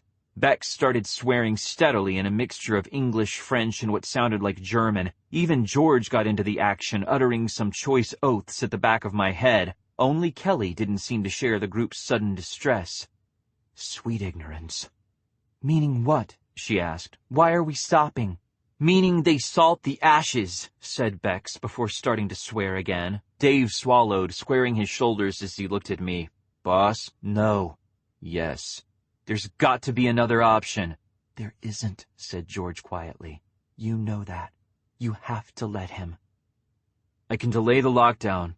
Not forever, but long enough. I shook my head. No, there's gotta be. There's not, said Alaric. I turned toward him, not quite fast enough to miss the mixture of terror and relief washing over Dave's face. Alaric had pulled off his goggles, presumably so we could see his eyes. He was looking at me with something close to pity in his expression. The computers in the apartment are wired into the building's security systems. They can't be controlled remotely, but they work just fine if you're tapped directly into the cable. He can do it, but only if he does it from up there. Do you know what you're asking me to do? I demanded. You're asking me to let him kill himself. I'm asking you to let me do my job. Dave's voice was quiet, almost serene. I didn't become an Irwin because I wanted to live a long and happy life, boss.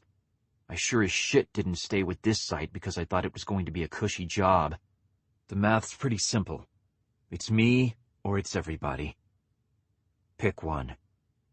Can't someone else? Unless you're planning to bring Buffy back from the dead, no. My hand clenched into a fist. I forced myself to lower it, gritting my teeth all the way. You're trying to piss me off, I accused. Yeah, I am, Dave agreed. The air horn blasts were getting louder and closer together, breaking up our conversation like gunshots. Keep fighting me, and we all die here. And then the killing blow. You'll never find out who killed your sister. I stiffened. There was a moment where it could have gone either way. A moment where I could have grabbed him and dragged him along with us, where we would have been caught in the government lockdown when it hit our building. Please, George whispered. The moment passed. Who has the ID Dr. Wynne made for Kelly? I demanded. Kelly blinked as she produced the card from her pocket. I snatched it from her hand and passed it to Dave. She started to protest. I cut her off, saying, You're not carrying any trackers, and your equipment check's clean. This is the only thing with circuitry we can't decode. And somebody traced you here, understand? Mutely, she nodded, face gone white with increasing terror. I'm not sure she'd realized before that moment that she could still be followed. Dave shot me a pained look, saying, Shaun, just don't. You fucker, you better make this count. I turned my back on him and continued down the stairs, snapping, Move out! To the others. I heard steps going up as he started back toward the apartment. Then the others were moving with me, Alaric and Bex hustling Kelly along. We were halfway down the tunnel when the bleach jets came on, but that was all. No acid, no nerve toxins designed to target the infected and the healthy alike. We just got decontaminated, and then we were out, moving through the empty garage to our vehicles. Bex got Alaric and Kelly into the van while I donned my helmet and straddled George's bike, shoving the key into the ignition. Cameras ringed the parking garage, cameras with feeds that plugged into the building's security system. I turned to the nearest of them, blinking back the tears that were suddenly threatening to blur my vision, and saluted. "Move it or lose it, boss," said Dave, voice cracked and distorted by the speakers in my helmet. "You've got 10 minutes at most before the fire rains down." "Don't you dare move into my head after you die, you fucker," I said. "It's crowded enough in here." "Boss?" I closed my eyes. "Open the doors." Whatever whack-ass computer voodoo he'd worked on the security system was good. The doors slid open as soon as I gave the command. Only a few of the infected were visible on the street outside, but they'd start to mob soon enough. I gunned my engine, waving for Bex to follow, and roared out into the light. She followed about 15 yards behind, both of us cutting a path toward the closest major street, Martin Luther King Boulevard, and our hopeful survival. Dave was wrong about one thing. We didn't have 10 minutes. The building went up in a pillar of flame 6 minutes later, along with every other structure in its immediate vicinity. Slag and ash rained down on the entire neighborhood. Collateral damage for a major urban outbreak. The only way to be sure the infection wouldn't spread. We were outside the quarantine by that point, outside the kill zone, but the light from the explosion was still enough to hurt my eyes. I pulled off to the side of the road and kept watching it all the same. When the glare got to be too much, I put on the extra pair of sunglasses George always kept in a case clipped to her handlebars, and I kept watching. I kept watching while Oakland burned, and a good man burned with it. A lot of good men, I'm sure, but only one who'd answered to me. The first man lost on my watch, instead of on my sister's. "All right, George," I said. "Now what?" For once, she didn't have an answer.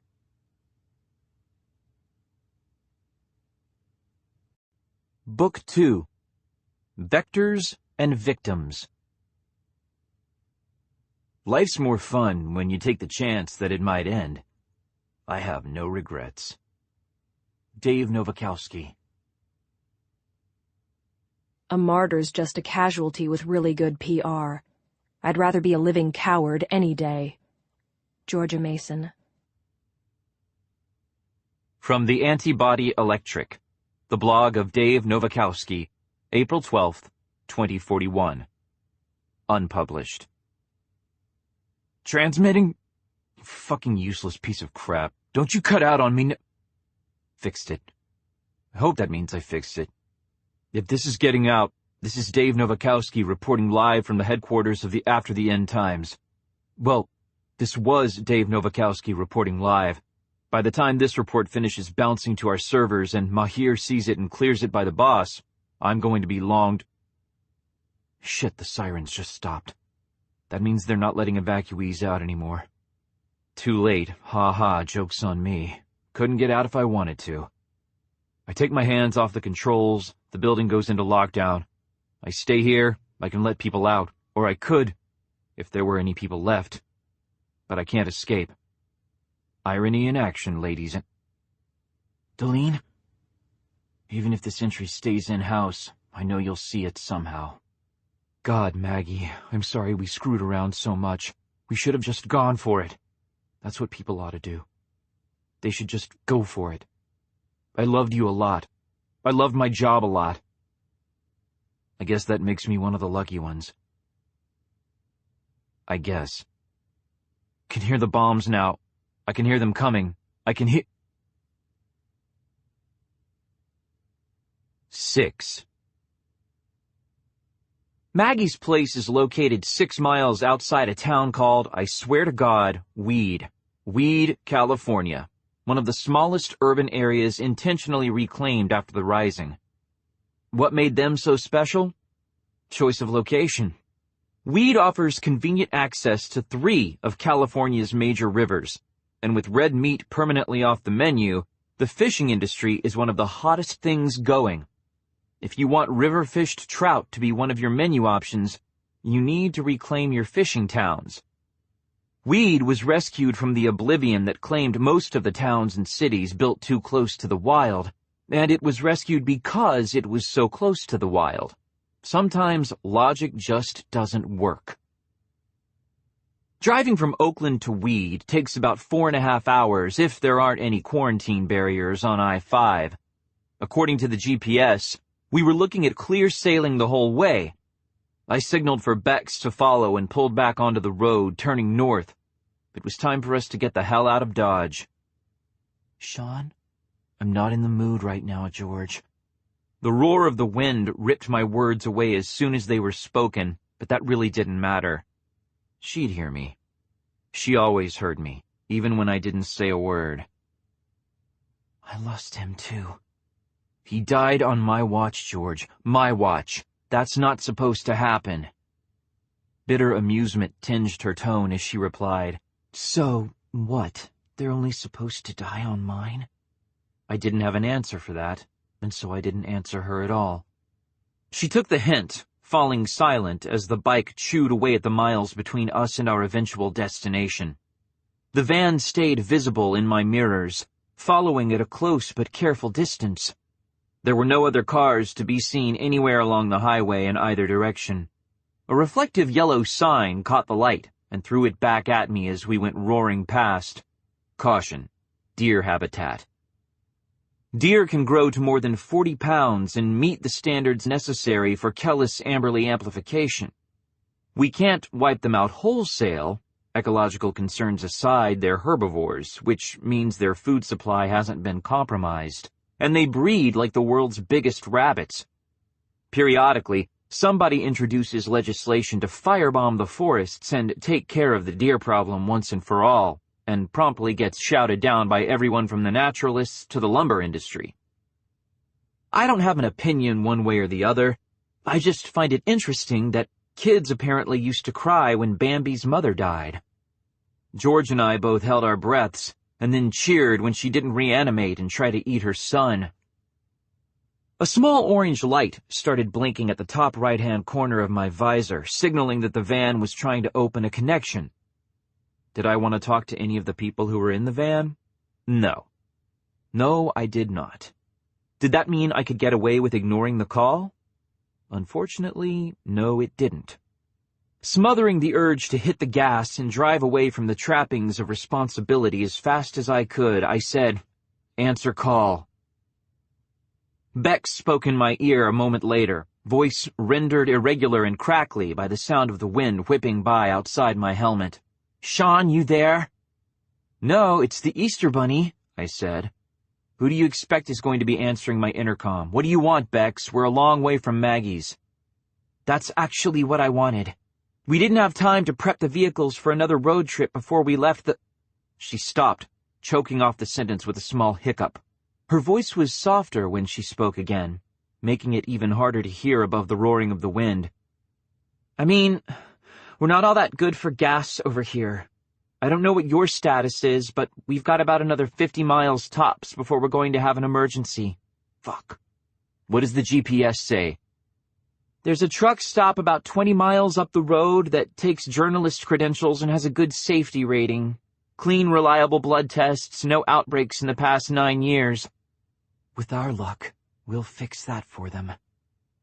"Probably," I said, my shoulders sagging with relief. George had been quiet since I told her I wasn't in the mood, and I'd been irrationally afraid that somehow the trauma of losing someone else who mattered to me had combined with my anger and managed to repair my brain, making me fit the normal standards for sane. Screw sane. I don't want anything that makes her stop talking to me. That would drive me crazy for real. "Shaun, what was that?"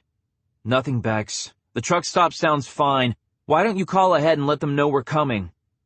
If the truck stop was ready for our arrival, they'd have someone waiting at the gate to run the blood tests and let us inside. Much faster and more convenient than calling from the driveway and chilling our heels while some underpaid attendant tried to pull himself away from his coffee.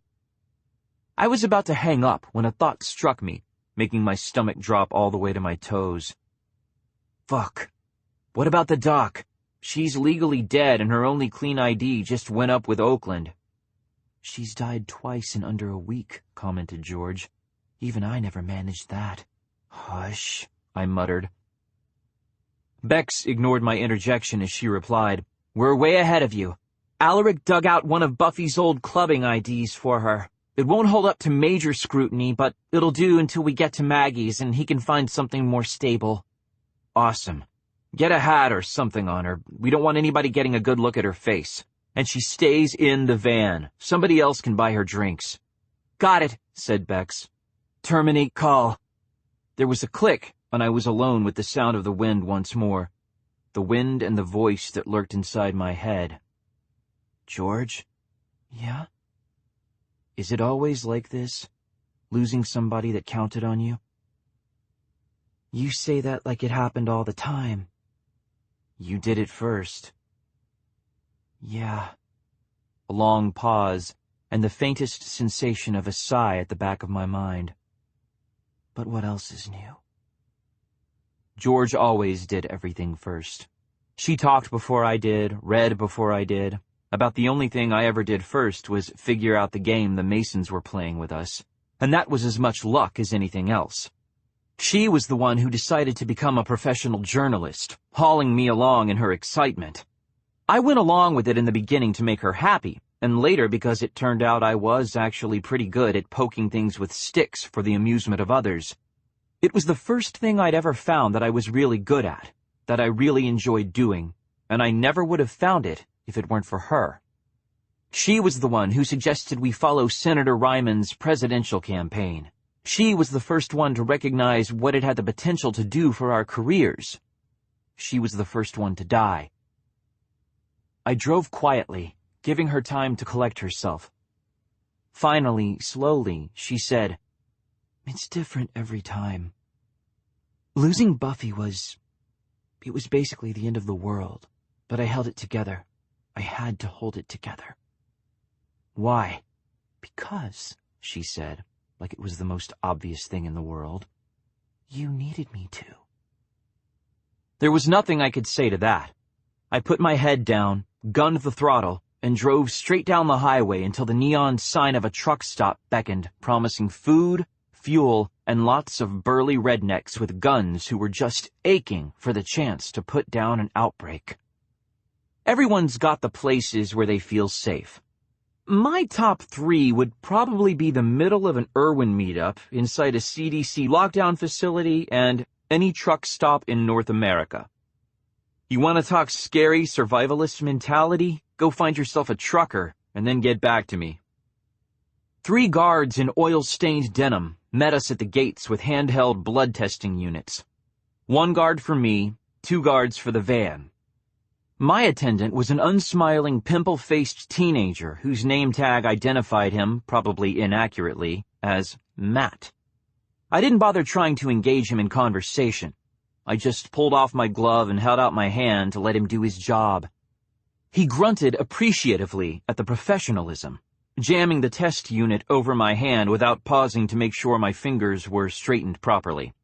It wouldn't change the test results. All one of those boxes cares about is blood. I winced as he bent my pinky, but didn't say a word. Better to let him take care of things before I made him think of me as a person. The lights on the top of the unit cycled from red to green, stabilizing. A grin split his cratered face, transforming it into something that was almost endearing. "Looks like you're clean and clear, Mr. Mason," he said, further confirming that Bex had radioed ahead with our credentials. "Love your sight. Those reports you sent out of Sacramento last year, they were amazing." He paused before adding shyly, "I was really sorry to hear about your sister." I plastered my best, "Gosh, no, it doesn't hurt at all when you bring up George randomly in conversation. Thanks so much for checking with me first," smile across my face, glad that the helmet's visor mostly obscured my eyes, and said, "Thanks. It's been an interesting time." "Well, welcome to Rudy's. I hope we've got everything you need." "Thanks," I repeated, and tugged my glove back on before starting the bike and rolling past the gates, into the truck stop proper. The other 2 guards were still busy testing the occupants of the van, maybe even double-checking Kelly's credentials. I felt better knowing that she was using something Buffy built. The monkey might be the best in the business, but Buffy was the one whose work I knew and trusted. I set my bike to auto fuel while I ducked into the truck stop's generously designed convenience store, wandering past racks of real artificial cheese nachos and withered all-soy hot dogs to find the sodas. I paused in the act of opening the Coke cooler, looking longingly at the pot of coffee simmering next to the hot dogs. That stuff was probably ancient, tar-like, created through the slow compression of the bones of prehistoric creatures until their fossilized blood was pumped up from the very center of the planet to fortify long-distance truckers. Go ahead. Huh? I stopped where I was, blinking like an idiot. Not exactly a safe thing to do, since disorientation and jerkiness are early signs of Kellis-Amberley amplification. My team may be used to my conversations with my dead sister, but the rest of the world isn't quite so understanding. You want coffee? Get some coffee. But I already made you drink a hooker from Candyland once today. I can show a little mercy. There was an amusement tinged with sadness in her tone. It took me a while to learn to read how she was feeling. I wasn't used to watching for cues in a disembodied voice. But now that I knew, I couldn't unknow. Besides, you've earned it. Blow up one employee for one cup of coffee, huh? I murmured, stepping away from the coolers and heading for the steaming prehistoric coffee. George always hated the taste of the stuff. I just don't understand why anyone would want to get their caffeine in a less efficient form. Alaric must have lost the who has to leave the car coin toss. He was coming into the convenience store as I was coming out. The biggest cup of coffee they were willing to sell me clinched firmly in my hands. Alaric glanced at the steaming cup and blinked, raising his eyebrows. The question was clear in his expression. Lucky for me, I've had a lot of time to practice being the oblivious one. I'm going to go double-check the bike and make sure all the windows on the van are clean while you take care of things in here. I sipped my coffee, reveling in the feeling of it searing its way down my throat. It was as thick and bitter as I'd hoped. Make sure you remember to get something for Bex and the doc to snack on. It's a long way to Weed, and Maggie may not have dinner on the table when we get there. Alaric frowned. Boss, go ahead and use the company card. When I get the bill, I'll tell me that I authorized it, and I'm sure I'll be willing to let the charge stand. I offered him a bright, disingenuous smile and brushed quickly past as I left the convenience store, heading for the fueling stations. The sun was dipping lower in the sky. We'd be making most of the drive to Weed in full darkness. Even in today's safety-oriented society, there aren't lights on most of I-5, just around the exits to inhabited areas. Those are also the places where the guard stations are actually staffed and where nice men with guns will be happy to help if you go and get yourself infected. Good Samaritans, every single one of them. Thanks to the laws regarding infection, they don't even have to be certain before they shoot. Anything that can stand up as reasonable doubt in a court of law is enough to excuse them putting a bullet through your skull. The farther into the wild you go, the less reasonable that doubt has to be. Night riding, I said, sipping my coffee again. Gosh, that's just what I was hoping I'd be doing tonight. Driving down a deserted highway in the dark is always super fun. I'd do it for you if I could. I know, I said. Alaric was coming out of the convenience store, practically staggering under his load of junk food and bottled sodas. I tossed my half-full coffee cup into the nearest trash can and pulled my helmet over my head, offering him a quick salute as I kicked one leg over my bike. The faster I made for the gate, the less time we'd have to talk about what happened. There'd be time for talking when we got to Maggie's place. We wouldn't be able to help it. For now, all I wanted to do was drive, and I didn't even particularly feel like doing that. I had my bike pulled out from the pump and idling by the time Alaric reached the van. He dumped the supplies into the passenger seat and waved to me, a questioning expression on his face. I've learned to recognize the "do you want to talk about it" look. God knows I got it enough after George died.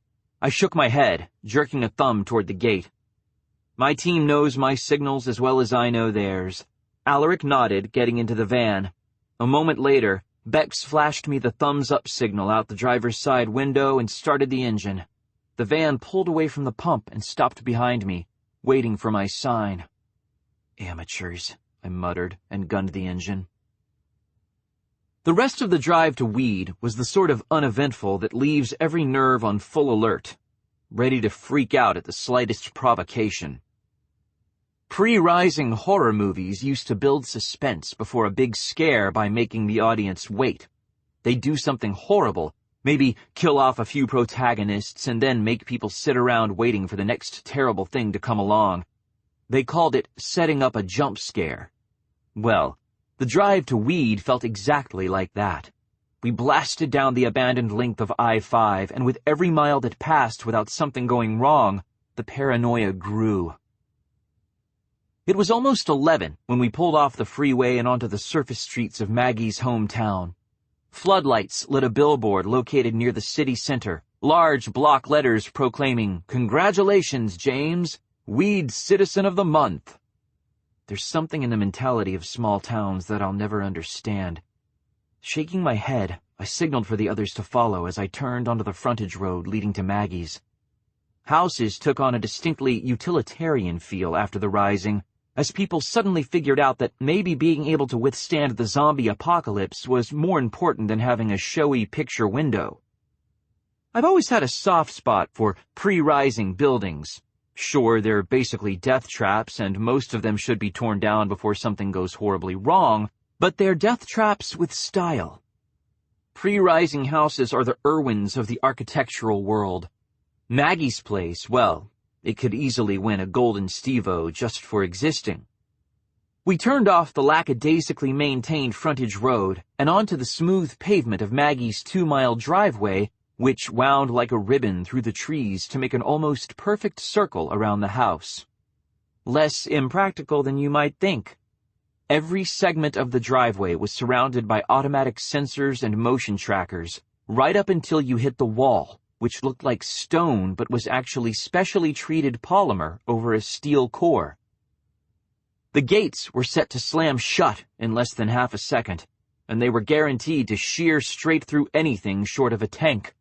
The twisting driveway sliced the surrounding woods into sectors, and each sector contained a series of tripwires and cameras that would make sure nothing ever snuck up on Maggie or her guests. I stopped the bike just shy of the first gate, shifting to neutral and activating my helmet's intercom. Bex? Did anybody call Maggie to tell her we were coming?" A long pause greeted my question before Bex said, "No, I thought you did." "Slipped my mind," I sighed, starting forward. "Let's see if her security system kills us, shall we?" The first 2 gates were set to open for anyone with After the End Times credentials. The third required a blood test. You could get into the kill chute after you were infected, but you'd be stopping there in a hurry. The fourth performed a mandatory ocular scan. George never had the occasion to visit, which was a pity. It would have been fun to watch the hard-coded security system try to deal with her retinal KA. Maggie might have needed to actually call some of the live guards out of the woods where they usually lurked unseen. We could see the house after we passed the third curve in the drive. Every window was lit, and the yard was illuminated by floodlights concealed in the carefully manicured garden. It was practically bright enough to be daylight. The light led us the rest of the way up the hill. I started to relax after we'd passed the 4th gate without anything coming out of the trees to kill us all.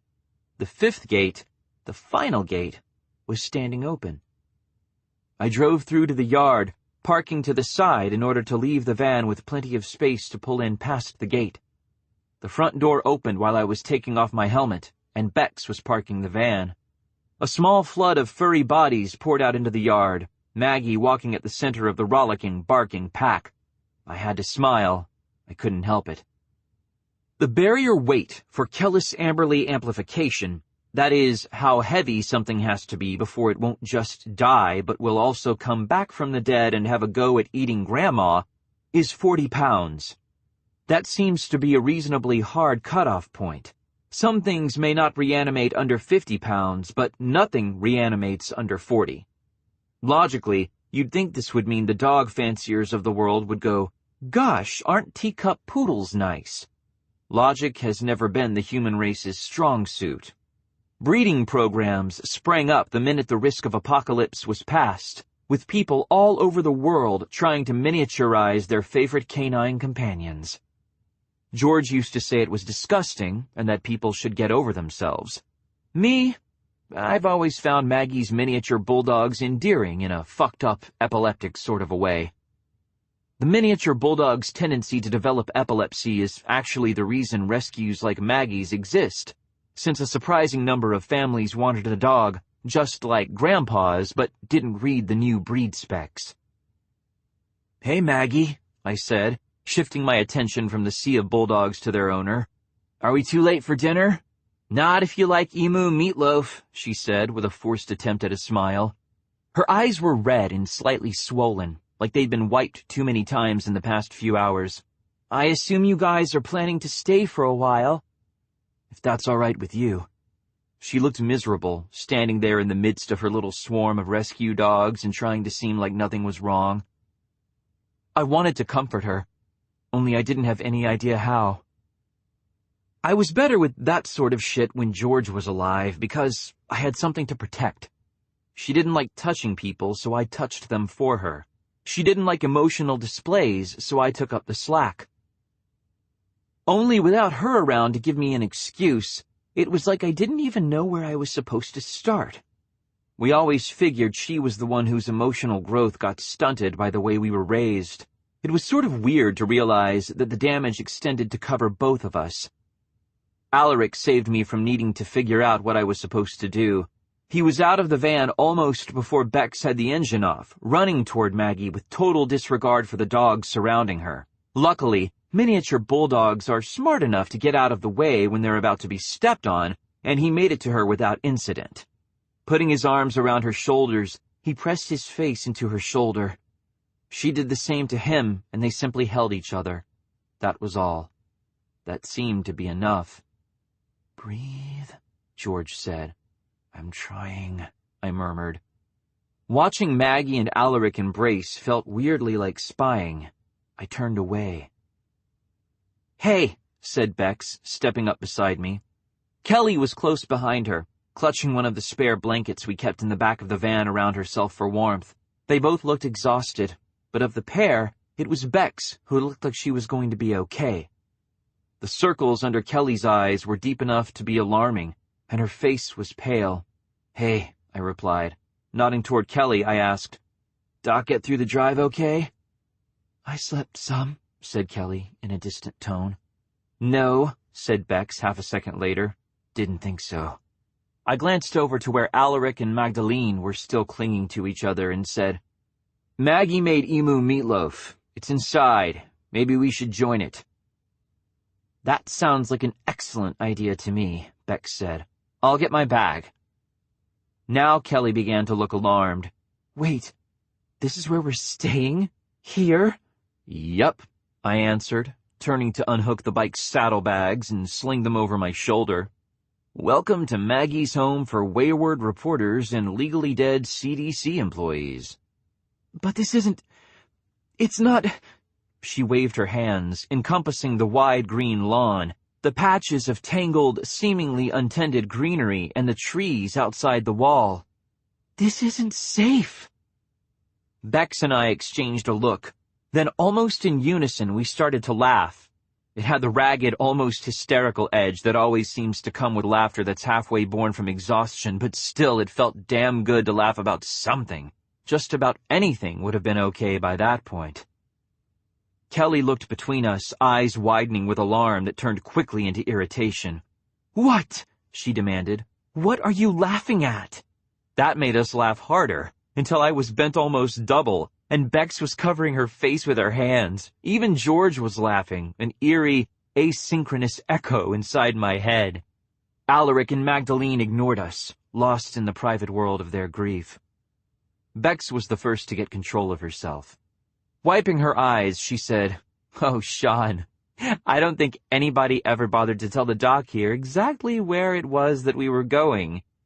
"Apparently not," I said, rolling my shoulders back and forcing my expression to sober, as I turned to Kelly and said, Doc, we are fortunate enough to enjoy the hospitality of Miss Magdalene Grace Garcia.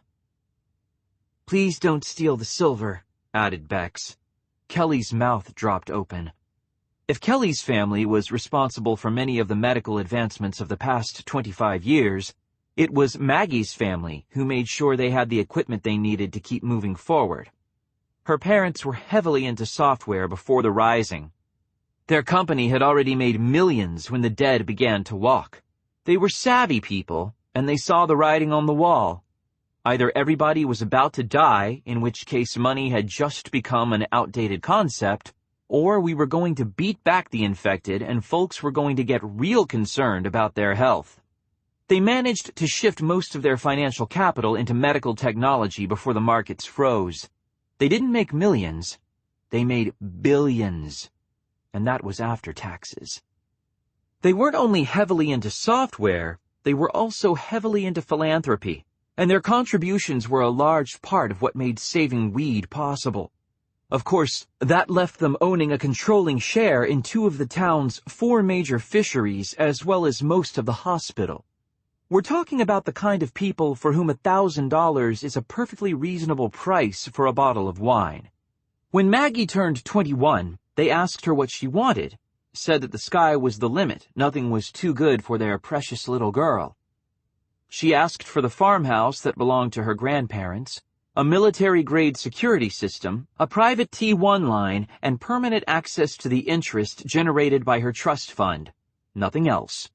And her folks, being the sort of people who try to keep their word, agreed. We might have been safer in an underground CDC bunker, maybe, if it was protected by ninjas or something. But, Kelly said finally, shouldn't she be doing something? I don't know, important with herself? She is, I said and smiled. She hosts Grindhouse film festivals and writes for me. Come on. Last one at the table has to do the dishes. I started for the door, skirting a wide circle around Alaric and Maggie. Kelly followed me, still looking confused, and Bex came after her. She left the front door standing open. The privileges of security are many, and not always visible. None of the other fictionals were evident in the large bookshelf-lined living room, which was cluttered with boxes of dusty papers, dog beds, and comfortable-looking couches. That was unusual. Maggie was almost never home alone, having opened her house on a semi-permanent basis to all the fictionals working for the site, as well as a few of the Irwins and Newsies. She liked company, Maggie did. She grew up in a level of society where it was still possible to be a party girl, and even though she walked away from her roots in a lot of ways, she couldn't walk away from everything she'd learned. Normal people like being alone. Being alone means being safe. Maggie got lonely. Kelly stuck close behind me, drinking in her surroundings with a coolly assessing expression that I recognized from watching Irwin's size-up hazard zones. Most homes are decorated for utility these days, resulting in a lot of sleek lines, brightly lit corners, and modernistic furniture that looks like it came from a pre-Rising horror movie, all of it designed to be easy to disinfect. Maggie decorated in antiques and homemade furniture, with clutter covering every surface and dust covering all the clutter. I've always assumed that Maggie lives the way she does partially out of sheer contrariness. If everyone expects her to run around partying with the kids she grew up with, moving in a virtual bubble of overpaid security guards and the sort of safety that only money can buy, fine. She'll live in the middle of nowhere with a pack of epileptic dogs instead of a purse poodle and a posse. If people expect her to have 3 brain cells to knock together, she'll become a professional author and manage a crew of 20 more. The list goes on. She's a fun girl, our Maggie, even if the way she lives implies that her sanity is somewhat dubious. The thought barely had time to form before George interrupted it, saying, "You're one to talk." I didn't mind. At least she was talking to me, and she sounded amused, which is always nice. It's good to know that I can still make my sister smile. "Hush you," I said. Kelly gave me a startled look. "I didn't say anything," she protested. "It was George," I said, with a quick shake of my head. "You know," said Kelly carefully, "if it's anxiety that leads you to continue conversing with her, There are medications that will— New topic time, I said pleasantly. Continuing this topic is going to lead to somebody getting punched in the face. It could be you. Shaun has no compunctions about hitting girls, said Bex. You try growing up with George, see how many compunctions about hitting girls you come out with. I led our motley little parade into Maggie's kitchen. It was decorated like the rest of the house, in middle-class pre-rising shabby. Maggie hadn't been kidding about the meatloaf. It was sitting on the kitchen table, alongside a platter of sliced vegetables, a big bowl of mashed potatoes, and half a sponge cake. I'll get the plates, said Bex. When Maggie and Alaric finally came in 15 minutes later, they found the three of us seated around the kitchen table, stuffing our faces. Bex and I were stuffing our faces anyway. Kelly was watching us with a sort of horrified bemusement, like she couldn't believe her life had gone so terribly wrong in just one day. She'd catch on, if she lived long enough. Maggie and Alaric had clearly both been crying, although it showed more on her than it did on him. Her eyes were puffy and her cheeks were even redder, whereas Alaric looked about as normal as he ever did. He tried to explain his consistently camera-ready appearance to me once, but I didn't listen, largely because I didn't care. Alaric tells me you're the dead girl from the CDC, said Maggie, arrowing in on Kelly with the laser-point accuracy that has made her editing skills feared throughout the fictional world. Nice trick. Explain it. Hello to you too, Maggie, I said brightly, reaching for the mashed potatoes. Do you need an introduction to our guest, or do you prefer the tornado approach? Just so it's said, she's had a pretty shitty week, and I wouldn't blame her if she freaked out on you. I mean, it's been a shitty day for all of us, so I'd really appreciate it if you could just take it easy on the doc. Maggie stiffened.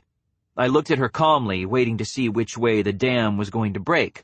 Raging flood or anguished trickle. Finally, her shoulders dropped and she said, Mahir kept Dave's last post from going live, but he sent me a copy and said he thought you might be coming here. That's why I sent everybody home. That was a good idea, I said neutrally. I didn't get to say goodbye, Shaun. Maggie shook her head. I should have been able to say goodbye. I should have been able to tell him. I should have been there. That was the sort of grief I can handle. Sadly enough, it's the kind I've been on the inside of, because even saying goodbye isn't enough. There's always one more thing you should have had the time to say or do or ask. There's always going to be that one missing piece. I put my fork down and stood, shifting dogs out of the way with the side of my foot as I walked over to Maggie. She looked at me. I nodded once and put my arms around her, feeling the tension in her shoulders. I won't tell you it's going to be all right, because it's not going to be all right, I said. I won't tell you I understand what you're going through, because nobody who isn't inside your head can understand, and I won't say that we're here to help. We're not. We're here to save our asses, and we're here to find out what the fuck is going on, but I'll say this. Dave made his decision, and they're going to put him up on the wall with all the other heroes. He's going to be there forever because of what he decided was the right thing to do. I guess I can't be too angry at him for that. George wouldn't have hired him if she didn't think he knew how to make the hard calls, and I wouldn't have kept him if she wasn't right. I think I loved him, said Maggie, her voice soft and almost muffled by her face pushing up against the side of my shirt. I sighed deeply, looking over her head toward the others. Bex and Alaric had barely had time to get over being the walking wounded after losing Buffy and George. I'd barely had time to learn how to look like I was coping, and now it was all starting up again. The conspiracy theories, the confusing evidence, the deaths, the whole fucking mess. The worst part was that deep down in my heart, in the part of me that no one got to see but George, I was glad. Because if all the old shit was starting up again, that meant that we were moving again. Moving toward an answer to the question that kept me from sleeping at night, and probably kept me from killing myself. Who really killed my sister? Kelly met my eyes and looked away, expression guilt-stricken. I'd have to talk to her about that. This wasn't her fault any more than it was mine or Alaric's or Maggie's. She was a victim just like the rest of us. None of us did anything wrong. but that could be dealt with tomorrow, when we'd had time to sleep, reassure Mahir that we were still alive, and really look at Kelly's data. I think we all loved him at least a little, I said, with complete honesty. And I stood in that homey-smelling kitchen, surrounded by the remains of my team, and I held her while she cried. From Dandelion Mine, the blog of Magdalene Grace Garcia, April 12th, 2041. Unpublished. Screw you, David Nowakowski. Screw you for being noble and good and earnest and staying in that damn building, and screw you for that last transmission, and screw you twice for taking so fucking long to say anything. You idiot. You stupid, stupid idiot. I loved you too, you idiot. I can't post this. I want to post this. I can't post this. But writing it down helps a little, because writing it down is what we do. They're on their way here. They have to be, because if they're not, I won't think about it. The house feels so empty. God. From Dandelion Mine, the blog of Magdalene Grace Garcia, April 12th, 2041. I'm sorry, my darlings, but I won't be able to make tonight's chat. I know, I promised, and I'm sorry. But Auntie Maggie has a headache right now and needs to have a nap. Normal transmissions will resume tomorrow. Be good. Be kind to each other. And if there's somebody you love, tell them. The world always needs more love. 7. Shaun? I raised a hand to rub my temple as I raised my head, trying to ward off the headache I could feel brewing there. I turned off most of the lights when the rest of the house went to bed, but I hadn't stopped reading. Maybe that wasn't such a good idea. In here, Maggie. I was sitting on the living room floor, back against the couch. I'd been sitting long enough that I wasn't sure I could still stand. Maggie made her way down the darkened hall to the doorway without tripping over anything. I had to admire how well she knew where everything was. I couldn't have navigated that hall without causing my shins some serious damage. How's Mahir? Relieved that we're not dead. Broadcasting some old camping footage George and I took the last time we went to Santa Cruz. As long as he strips the dates, he should be able to make it look like we were all off having a grand time with the infected when they firebombed our building. Maggie swallowed. And Dave? Stayed behind to take care of the servers. We figure the cleanup on Oakland should be done by morning. They'll contact his family and we'll announce it after they contact us. It was heartless. It was unforgivable. It was the only choice we had. I figure we can fake being out in the field for 3 or 4 days before we need to find somewhere else to be. Don't be an idiot. The edge on her voice was surprising. I blinked. Drawing her tattered terry cloth bathrobe around her shoulders like it was a form of armor, Maggie scowled at me. You'll stay right here. My security systems can bounce your signal anywhere we want it to be. Maggie, don't you dare tell me it isn't safe, Shaun Mason. Don't you dare. She stalked to the nearest overstuffed armchair and sat, curling her legs under herself and eyeing me like an aggravated cat. I've never been safe in my life. I'm not planning to start now. You can't tell me that, I protested. I've seen your security system. Maggie's laugh was rich, bright, and surprising.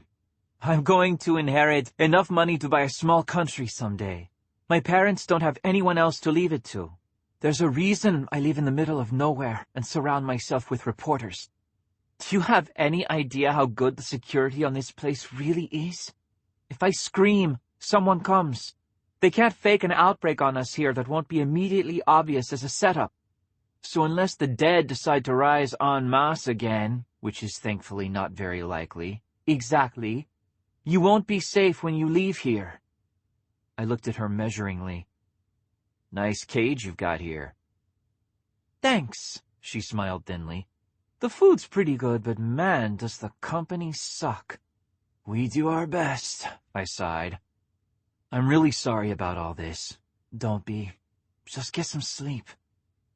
Maggie pulled her almost waist-length braid over one shoulder, picking aimlessly at the trailing end.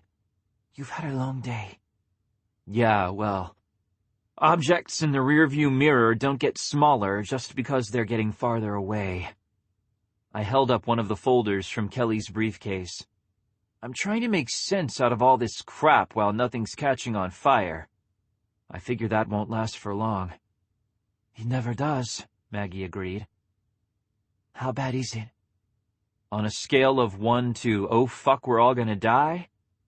I flipped the folder open and read, considering the risk of mutation, the concept of the reservoir conditions as the next stage in Kellis Amberley's evolution cannot be ignored. We would be severely remiss to ignore the opportunities and dangers that such an evolution may present. I closed the folder, but didn't look up. What the fuck does it even mean? Somebody's killing the folks with reservoir conditions. The numbers aren't lying, even if everybody else is, but what does it mean? It means we have a job to do, I guess. Yes. I glanced toward the hall. Everybody else asleep? Yes, they are. I think a few of them may have helped themselves get that way with chemical aid, but whatever works. Good. Maggie had prepared the guest rooms while we were still on the road, swallowing her grief long enough to break out fresh bedding and clean towels. I'm pretty sure the process was a sort of good luck charm for her. If she got the rooms ready, we'd show up alive. As it was, when bedtime came, she apologized for having only 3 guest rooms, since the other 2 spare rooms had been converted, respectively, into a home theater and a study. Like there's anything only about a house with 6 bedrooms. George and I grew up in a house with 3, and ours were connected enough to practically count as a single room. 3 guest rooms meant 1 each for Alaric, Bex, and the doc. I've slept on couches before. It doesn't bother me. Besides, I wanted to stare at those numbers until they started making sense. After almost 2 hours, I wasn't getting any closer. I sighed. I'm missing something. I know I'm missing something. Don't be so hard on yourself, said George. You're tired. That's easy for you to say, I snapped before I could stop myself. Then I froze, casting a careful glance toward Maggie. I don't know what I was expecting. I get a lot of reactions to the fact that I still talk to my sister. Most of them aren't good ones. Maggie's fell somewhere in the middle of the spectrum. She was looking at me thoughtfully, head tilted slightly to one side. She really talks to you, doesn't she? She asked. It's not just you talking to her. She talks back. Hell, half the time she starts it, I said, half defensively. I know it's weird. Well, yes, it's weird. Technically, I think it's insane. But who am I to judge? Maggie shrugged. I live in a house most people view as the setting of a horror movie waiting to happen, with an army of security ninjas and a couple dozen epileptic dogs for company. I don't think I'm qualified to pass judgment on weird. That's a new one, said George, bemused. Tell me about it, I muttered, adding louder. That's, different. At least you know that you're crazy. That means you have the potential to recover. I hesitated. There are a lot of people who'd say that my steadfast refusal to give up on George means I'll never get over my grief. I sort of hope they're right. I don't want to get over it. Well, thanks, I said. The words sounded even lamer outside my head than they did inside. Maggie didn't seem to notice. She was gazing off into one of the darkened corners of the room, expression gone even more wistful. I knew Dave loved me, you know, she said, with a studied casualness to her tone. Whatever she was going to say it whether she got the right conversational prompts from me or not. I was an audience, not a participant. But I was still getting over losing Buffy, and Dave and I, we were doing this weird circling thing. Like we needed to figure out every single line of the script before we could even start the movie. I knew, and he knew, and we didn't do a damn thing about it. She sniffled, a very small sound that seemed loud in the sudden silence of the room. It's like We thought everything had to be perfect, or it wouldn't work. Like it was a story. I wanted to say something, but there was nothing to say. I sat frozen, my fingers twitching slightly on the folder I still held. I wanted to reach for her. I wanted to take her hand. Only, I knew it wasn't her hand I wanted. The hand I wanted had been reduced to ash and chips of bone before being scattered down the length of California Highway 1. And so I didn't move. Have you ever been in love? Maggie looked back toward me, the faint light glittering off the tears running down her cheeks. There's never been a good answer to that question. I didn't even try. I just shrugged. Love sucks, said Maggie, and stood. Everyone I fall in love with dies. Try to get some sleep tonight, okay, Shaun? And thanks for listening. I can't post that. She chuckled, the sound barely managing to escape turning into a sob. You know, it seems like every time I wind up with a real tragic love story to tell, I can't post it. It wouldn't have been fair to Buffy, and now it wouldn't be fair to Dave. There's so little that's personal anymore. Yeah, I said, swallowing past the dryness in my throat. I'm pretty sure he knew you loved him too. He had this theater thing set up on the roof. I know. Her smile was brief, but it was real. Get some sleep. Tomorrow's not going to be any better. Can't be any worse, muttered George. I swallowed the urge to answer George and said instead, I'll try. Good enough for me, said Maggie, and turned to go, leaving me alone with my pile of folders, my tiny pool of light, and the voice of my sister echoing inside my head. You used to make me sleep, said George. Yeah, well, you had a body then. I looked at the folder in my hands, willing it to open of its own accord. That way I wouldn't actually have to decide whether or not I was going to stop. Once it was open, I could just read. Shaun, leave it. She sighed. I knew that sigh. I knew all her sighs. This was the Shaun stop being stupid sigh, usually reserved for when I needed to be pushed into doing something she considered sensible. I won't let you dream. I froze. George didn't say anything after that.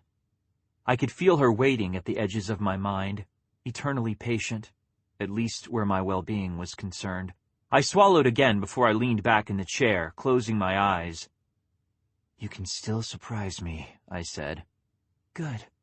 Now get up and get on the couch. Yes, ma'am. Maggie's couch proved to be surprisingly comfortable once I'd cleared everything off it and piled it all on the floor.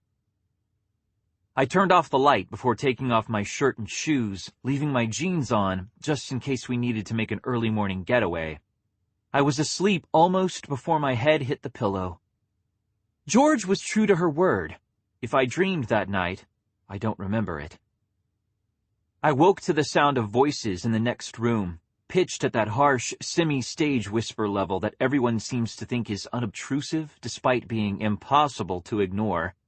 Something about the sound of people whispering touches off a primordial red alert in the back of the brain. I probably wouldn't have noticed if they'd just spoken quietly in normal voices. At least no one was screaming. That meant we'd all probably managed to live through the night. Survival is always a nice thing to wake up to. Sitting up was hard. My back was stiff from spending several hours on the bike, followed by several more hours sitting on the floor and trying to study. I may not spend as much time in the field as I used to, but that hasn't made me a bookworm or anything. Who knew being a geek would hurt? Groaning, I braced my elbows on my knees and dropped my head into my hands. The voices from the kitchen stopped. Zombies don't groan, they moan, but the two can sound almost identical to the untrained ear. Of the 4 people in the house with me, only Bex had the field experience necessary to know that whatever had made that sound was alive, just cranky. Bex and Alaric both had enough general experience working with me to know better than to come poking before I was at least standing under my own power. The voices from the kitchen resumed, a little louder now that they knew they didn't have to worry about waking me anymore. Leaving my head cradled in my hands, I considered my options. Going back to sleep was at the top of the list and had the extra added bonus of not requiring me to think about anything. Unfortunately, whoever was killing the people with reservoir conditions wasn't going to wait around for me to get my shit together, and if anyone realized Kelly was still alive, we probably didn't have all that much time. There was always the possibility that time had already run out. If Kelly's original fake ID was compromised, they might have tracked her across the country with it. That didn't explain why they waited for her to reach us before going on the offensive, but maybe she just hadn't held still long enough before that. They wouldn't be tracking her that way again. Her fake ID was so much slag in the remains of Oakland, and nobody outside the team knew she was alive. Now we just had to keep it that way. The outbreak could have been triggered in response to my call to Dr. Wynn, but that didn't seem likely. The timelines didn't sync. That level of outbreak would take time to set up. Even if it had started the second my call was connected to the CDC, there wasn't time for all those people to amplify and get into position. Whoever targeted us, assuming it was a who, which had to be my operating assumption, at least until something came along to make a strong case for coincidence, had more time than my phone call gave them. I lifted my head, groaning again, and stood. One of the bulldogs had turned my discarded shirt into a makeshift doggy bed, probably as revenge for my taking up the entire couch. It opened one eye to watch me as I approached, and made a small buff noise that might have been intimidating if it hadn't been roughly the size of an overweight house cat. "Whatever, dude," I said, putting up my hands. I wasn't that cold anyway. Alaric, Bex, and Kelly were gathered around the kitchen table when I came shuffling in, making a half-hearted attempt to push my spiked-up hair back into a semblance of order. All three looked over at my entrance. Bex raised her eyebrows. "You're looking bright and shirtless this morning," she said dryly. "Did you decide that clothes were for sissies?" "Dog took my shirt," I replied. "Where's Maggie? Is there coffee? If Maggie's hiding because she drank all the coffee, it's not going to be pretty." "Miss Garcia is, out back in the garden," said Kelly. She gestured toward the back door as she spoke, looking distinctly uncomfortable. Understandable. She'd probably never been in a private residence open to the scary, scary outside world before. Sometimes I think George was right when she said that people want to be afraid. "Coffee's on the stove," said Alaric, before adding quickly. "Do we have a plan, or are we just going to sit around here drinking coffee and waiting to see what happens next?" "That depends on the doc." I walked over to the stove. A half-full pot of coffee was on the central heating plate. "We know what happened yesterday wasn't just bad timing. So I guess the question is, Doc, were they after us, or were they after you?" Silence fell behind me. I took a mug from the rack and poured myself a cup of coffee, taking a slow, patient sip as I waited for someone to say something. The liquid was almost hot enough to be scalding, and it tasted like it had been brewed just this side of heaven. I'll drink Coke for George all day if I have to, but there's nothing like that first cup of coffee to get the morning started. Finally, in a small voice, Kelly said, "Dr. Wynn thought we were managing to get me out before our plan could be compromised. With most of my team dead, it's not like there were that many people who knew about the clone or what we were going to do with it. It should have been a clean escape. He did say... When I left, he said you were probably in danger anyway because of..." She stopped. A lot of people have trouble talking about what happened to George when I'm in the room. I can't decide whether it's because they don't want to remind me that I was the one to pull the trigger, or if it's because they can't deal with the fact that she's still with me. Maybe they just don't feel like getting punched in the face. The why doesn't matter much to me. The end result is the same. George stays dead, and no one talks about it. "You knew we were in danger before you reached us?" I recognized the warning in the tone Bex was using. She started as a newsie, and she processes facts a little faster than most Irwins. That gives her the ability to sound very reasonable, And the more reasonable she sounds, the more danger you're in. And you didn't say anything? There will be no killing the doc, I said, walking over to settle at the table. She's just as screwed as we are, so play nicely, okay? This isn't her fault. Kelly nodded firmly, looking more frustrated than anything else. I tried to say something. I was emailing you for 3 weeks before we hit the point where I couldn't hang around in Memphis anymore. The spam filters, said George quietly. I winced. A secure phone line would have been noticed in a facility as locked down as the CDC, Kelly continued. When Dr. Wynn evacuated me, I wound up drugged and stuffed into the back of a truck that was hauling dry goods to California. I barely had a pulse for a few thousand miles. I definitely wasn't in any condition to make phone calls. You could still have opened the conversation with the fact that we might want to evacuate, said Bex. Would you have listened? Asked Kelly. Bex looked away. Kelly sighed.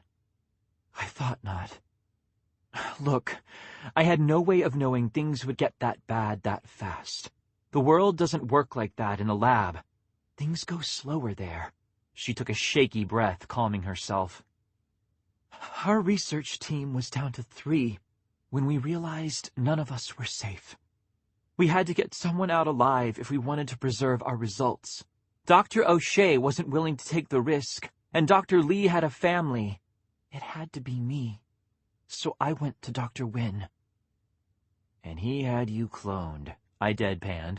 Naturally. Why didn't I think of that? I had to seem to die. It was the only way that I'd have a chance at getting away with our results. Dr. O'Shea was working on a nerve study that required full-body subjects. She set up the clone. It was supposed to be her DNA.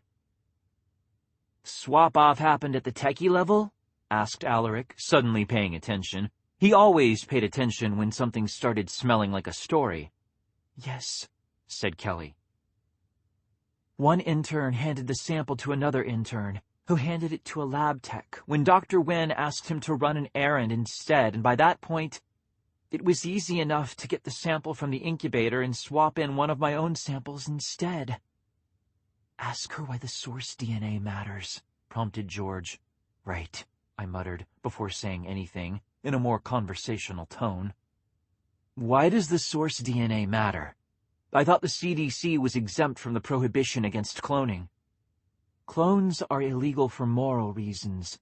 The CDC's dispensation allows researchers to do full-body cloning for research purposes, and the moral questions are skirted by permitting only self-cloning, said Kelly. That way, the question of the clone having a soul can be politely ignored, and the religious community doesn't feel the need to shut us down. Because, presumably, there's just one soul per genetic pattern, and the original donor holds the copyright? I asked. Kelly nodded. I snorted. That's a fun piece of bureaucratic jump rope if I've ever seen one. So fine, they think they cloned this other lady, and they actually cloned you. What's going to keep somebody from doing the math when they crack the factory seal on her and there's nothing there? Dr. O'Shea died 2 weeks ago. There was an error in her car's electrical system, and she lost control on the freeway. Kelly looked at me, lips drawing back in a smile that looked more like a rictus. It was very sad. Our superiors were quick to offer their regrets and let us know that if we wanted to shut down the program, they'd support our moving on to other research projects. An immediate destruction notice was issued on her clone since the original was deceased. It was officially destroyed 4 days before my death. She hesitated before adding much more softly, Dr. Lee was killed in a lab accident the day after that. How come no one noticed they were short a clone? Asked Bex. Kelly shrugged, shaking off her brief malaise. Clones are considered lab waste. Anyone can dispose of them. So you disposed of the clone that didn't exist? Exactly. What did I miss? Asked Maggie, coming in with a basket full of tomatoes over one arm. Hey, Shaun, you're up. Can I get you anything? Toast? Omelette? An omelette would be great. And you got here just in time to hear the doc explain how they broke her clone out of storage and slaughtered it like a chicken so she'd be free to come and make herself our problem. I took another drink of coffee and stopped, grimacing. Also, you got any coke? Alaric and Bex exchanged a look. Maggie simply nodded, saying, "I'll get you one in a minute," as she continued across the kitchen to begin fussing with her harvest. "Keep talking, everybody. I'm sure I'll catch right up." "Great." I looked back to Kelly. "Carry on, Doc. We're burning daylight here, and you've just made that a rare commodity around these parts." "My clone wasn't slaughtered like a chicken," she protested. "Dr. Wynn knows some people, professional people. He hired them to break in and shoot the clone after we decanted it. They guaranteed a kill on the first shot. It didn't have time to suffer. And then you ran for us. And then I ran for you." Kelly glanced away. Her gaze fell on the open door and she grimaced, looking down at her lap instead.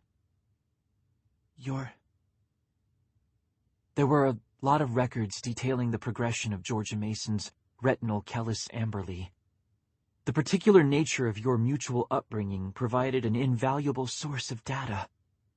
"Meaning what, exactly?" asked Maggie, putting a skillet on the stove. "She means there were cameras on us all the time when we were kids, and we got a lot of med tests so we could follow the rinse into prescribed areas." I watched Kelly. Kelly kept watching her lap. It made George a great case study, without any of those pesky release forms getting in the way. "Mm-hmm," said Kelly, looking up. "That also makes you a great case study." "Me?" "You," confirmed George quietly. "Prolonged exposure to someone with a reservoir condition is odd enough, but for you to be makes your immunological reactions uniquely fascinating," said Kelly, her words overlaying George's until she drowned out the voice in my head. I managed not to jump. My hand still shook hard enough to slosh the remainder of my coffee dangerously close to the edge. I put the cup down on the table. Kelly didn't seem to notice.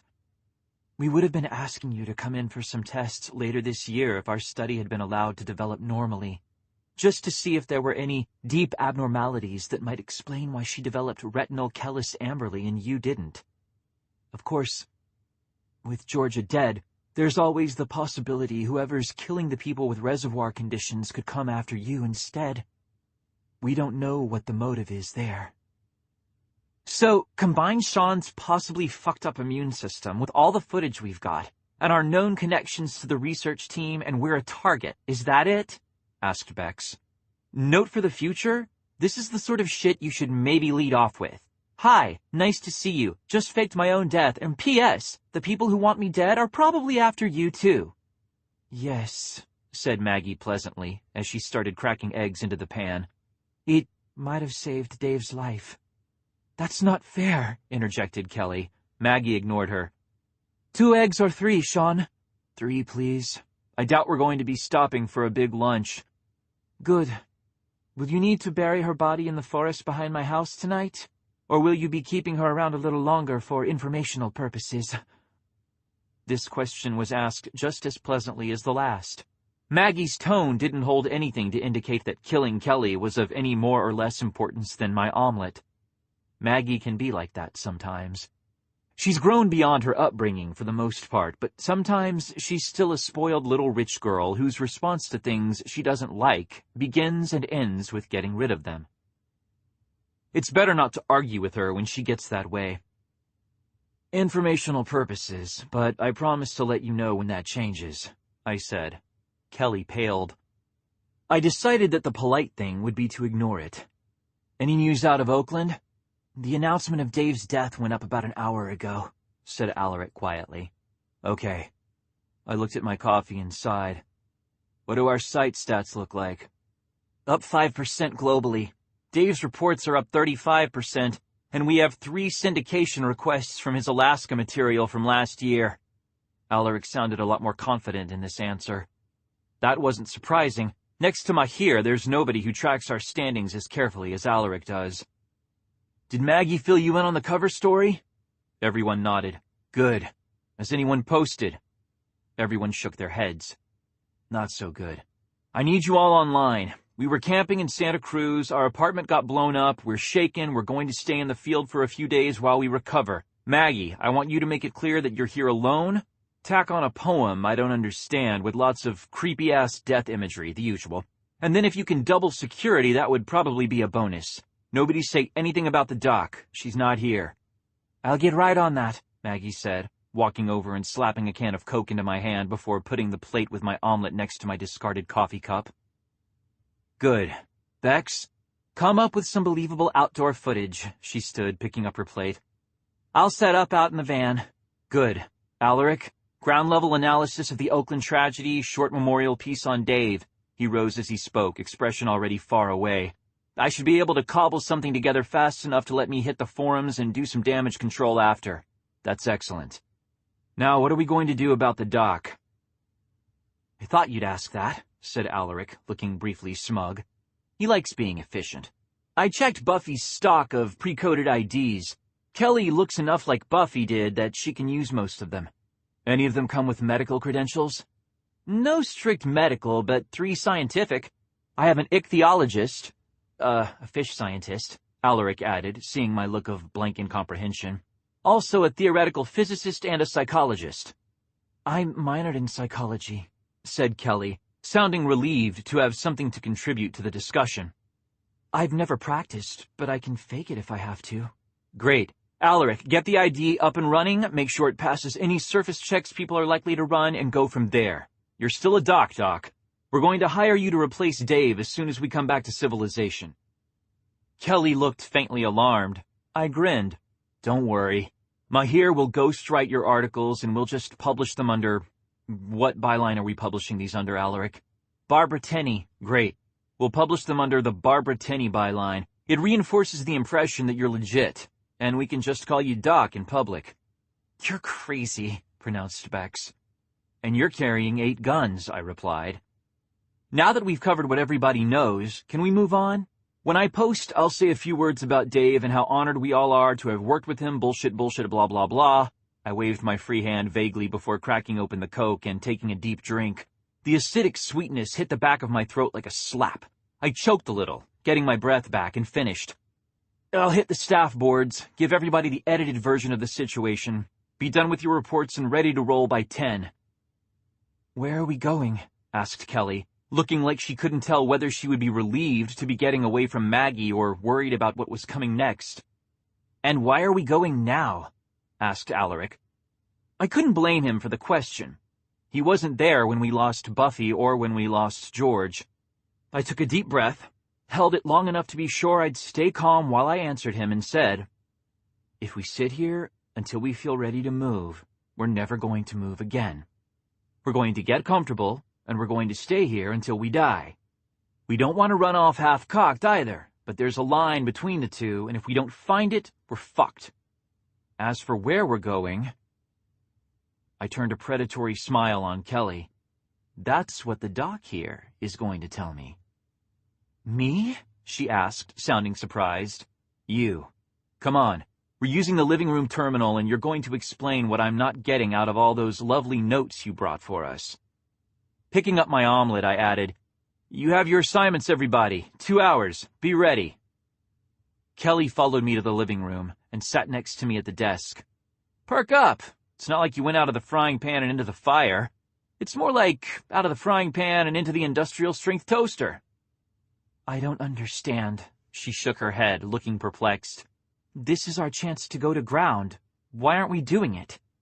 "And where would we go? Canada? We're not going to get any answers there. I trust Maggie's system to keep us off the grid, and whoever arranged to have Oakland deleted is going to have trouble sweeping it under the rug if they pull it a second time. I know my job, okay?" I tapped the side of my head, smile fading. "I got a few brain cells still working up here. I didn't mean..." "Don't start. My mood stays better if you don't start." I turned to the keyboard. The terminal turned itself on as soon as its sensors saw me looking at it, and I typed my password to unlock the home network. "Noted," she said. She didn't sound like she approved, but at the moment, that was at the bottom of my priority list. Good. All Maggie's computer equipment was top of the line. Having parents with money and Buffy Messonnier as your original technical consultant will do that. I spent a few hours after the rest of you went to bed going through those files you brought us last night. Didn't understand half of what I was reading, but George managed to explain some of it for me. Kelly's expression went very still, like she was fighting an inner battle to keep herself from pointing out that George couldn't explain anything because, guess what? George was dead. I've seen that look a lot since the funeral. As long as she could keep herself from saying anything, I could keep myself from getting angry that she'd want to. Really? She said finally, in a neutral tone that could have meant just about anything. Good enough for me. Really, I confirmed. What I'm curious about is the list of labs. How many of those are going to be safe for us to visit? Where can we go to get the fieldwork side of the equation? Kelly's files gave us numbers, but they didn't give us the rest of the picture. If we were going to understand, we needed to talk to someone who could confirm or contest the data. And if the CDC had been steered away from researching the reservoir conditions for as long as Kelly said, the labs on our list might have pieces of the puzzle we didn't even know existed yet. All the labs on List A are ones with head researchers a member of the team worked with directly at some point, either before or after they went into the private sector, she said, sounding much more relaxed now that she was dealing with verified facts instead of crazy reporters.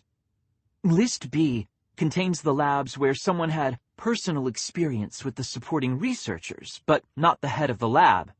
And List C is made up of the labs where we had only secondhand information on the people working there. Reputations, credentials, whether or not they bothered to check their sources. What about List D? My hands were moving as we spoke, spewing out line after line of borderline coherent claptrap. It was the day after a death. We'd be expected to update. Nothing was going to get us out of that, not even actually dying. George's blog may have changed names when she died, but her backlog of files meant she missed less than a week. That didn't mean we were expected to be profound. Ah. Kelly's tone was disapproving enough that I actually glanced toward her. Her lips were pursed into a tight moue of distaste. That would be the labs where the researchers have been confirmed as following less than ethical paths in their research. What, vivisection? Human test subjects? I pressed post on my first entry of the day, switched from my own feed to the administrative, and started typing again as I asked, full-body cloning? It's different when the CDC does it, she said sharply. We have a dispensation. So? I shrugged, continuing to type. That doesn't make it right. How many of the labs on List D would have been on List A if you weren't being judgmental? Kelly sighed. 2 at most. Okay. Either of them anywhere near here? There was a horrified pause as she realized what I was asking. Shaun, you don't understand. These people were blacklisted from reputable scientific circles for a lot of reasons, and not all of them were as petty as you seem to think. These are not the secret heroes of some underground resistance against the evil CDC. They're bioterrorists and crazy people, and they're dangerous. We could get seriously hurt if we go to them. We could get killed. And we could get killed if we stay here. I'm not seeing a difference in results. I picked up George's Coke and took another swig. Your objections are noted. Can any of these people be trusted at all? Or do I just pick one at random and hope they aren't on the Frankenstein end of the mad doctor scale? Kelly swallowed, throat working as she struggled against some clear inner impulse not to answer. Finally, she said, Dr. Abby. I read some of the work she did on reservoir conditions before she went off the grid. I think she'd be able to help us. Fine. Where is she? She sighed. Portland, Oregon. That's a 5 or 6 hour drive if we take the direct route, I said, sipping again from the can. Annoying, but manageable. What was the big crime that got them blacklisted? Unethical experiments involving the manipulation of the viral structure of Kellis Amberley. None involving human subjects, thank God, or she and her staff would be in federal prison for the rest of their lives. I'm surprised they aren't in federal prison anyway. How much blackmail material did she have? Enough. Kelly shook her head. I don't know much. It was all before my time. But she worked for Health Canada. Joint research team, theirs and ours. Some bad things happened and she quit. Ever since then, she's been pretty careful about who she lets get anywhere near her or her research. Better watch out, Doc. That sounded almost like respect. I like people who are serious about their work, she shrugged. Dr. Abbey was devoted to figuring out Kellis Amberley. Somebody has to be. I swung back around to the keyboard. Better go see if Maggie's got something you can wear, Doc. We're going on another road trip. From Adaptive Immunities, the blog of Shaun Mason, April 12, 2041. Unpublished. We made it out of Oakland alive. I'm still not sure how we did it, except that my team is made up of some of the best people I've ever known, and I don't deserve them. I keep making it out of places alive. I think the universe is fucking with me. I did something during the evacuation that you shouldn't ever do. I went back for George's black box. I'd do it again, too, because there's already not enough of her left in this world, and I'm running out of things to hold on to. Fuck, I miss her. From Adaptive Immunities, the blog of Shaun Mason, April 12, 2041. Santa Cruz is gorgeous this time of year. I realize it's a zombie-infested wasteland, but hell, at least the rents are good, right? Besides, there's a reason this used to be one of the state's most popular vacation destinations, and I doubt it had very much to do with their boardwalk, no matter what the old tourism brochures try to tell you. We're still working on getting Alaric ready for his field trials. Next up, Bex is going to take him down to the beach and see if they can find a zombie seal to poke at. Never a dull moment around here. Oh well, it's better than a desk job. 8. Maggie didn't look happy about being sent off to outfit the dock, but she did it.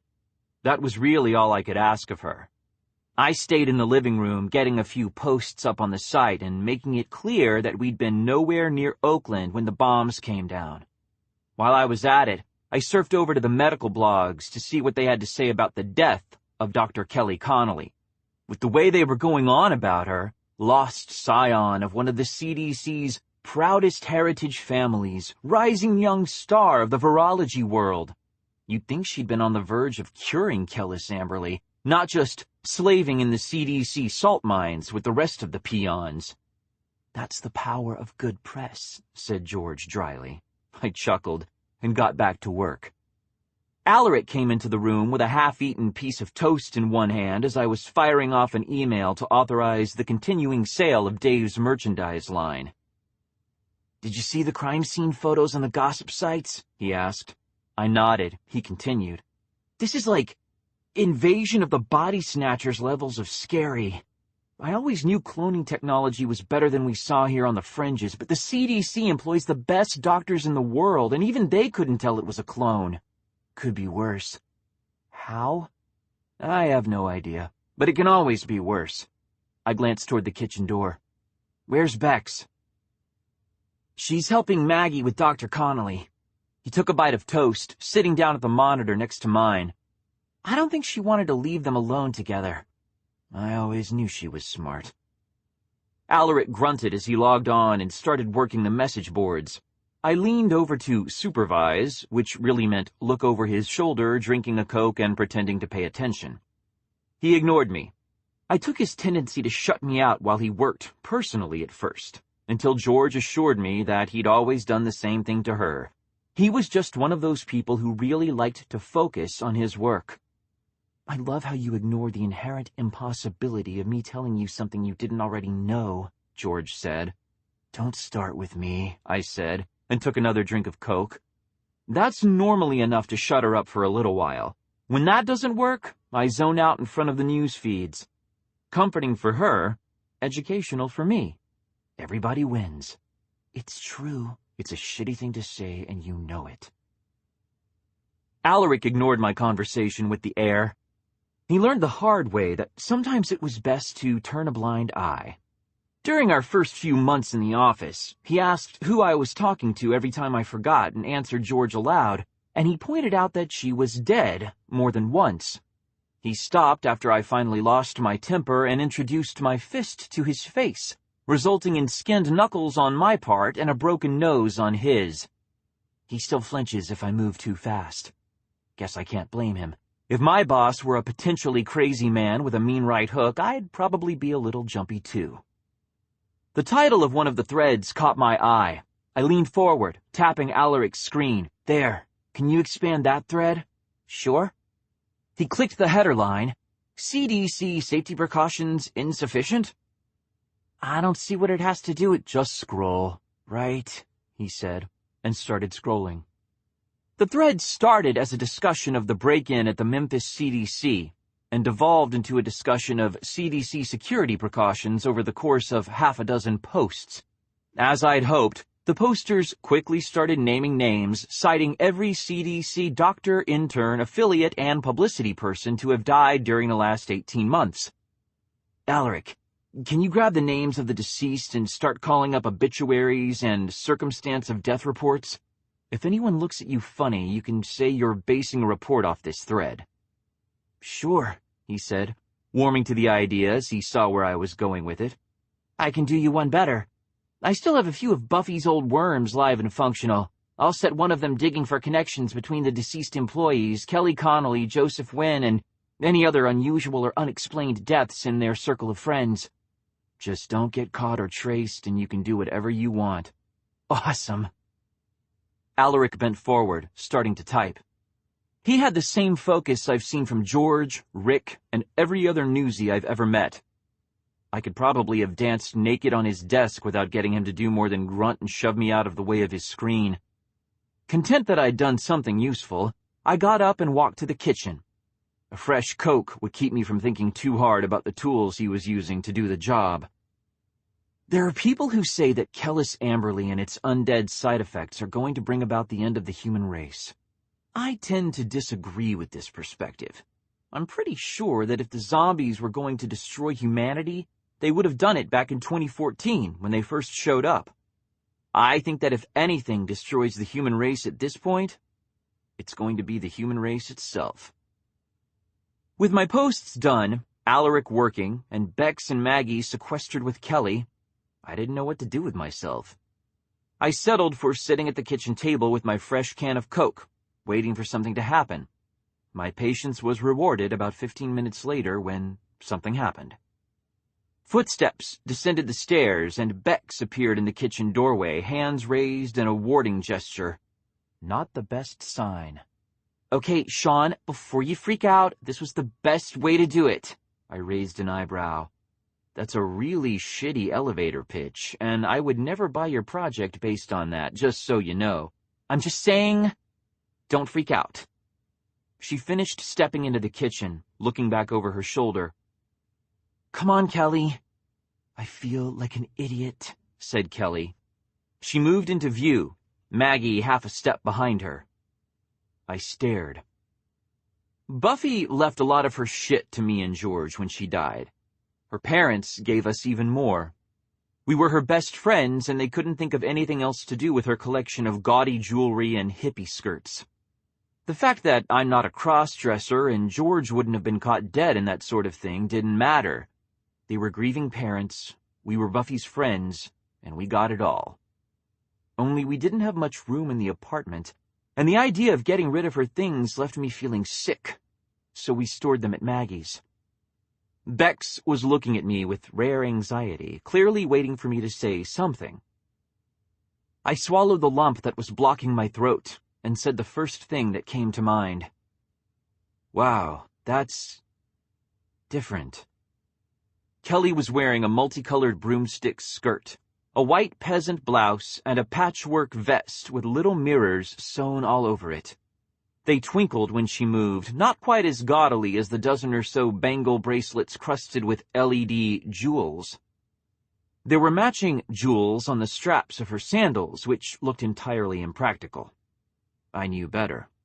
Buffy was an idealist and sort of an idiot, but she knew the importance of being prepared, and she didn't own a single pair of shoes she couldn't run in. God, I miss her, said George, almost too quietly for me to hear. Me too, I murmured, just as softly. Georgette Buffy Messonnier was the original head of the fictional news division. She designed almost all the After the End Times network and computer systems. She was one of the only people I ever met who could make George smile on a reliable basis. She was sweet, and she was funny, and she was smart as hell, and she was an enormous geek.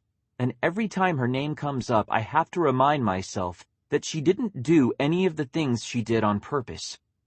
Sure, she let Tate's men into our system, and sure, a lot of people got killed because of that, but she had the best intentions.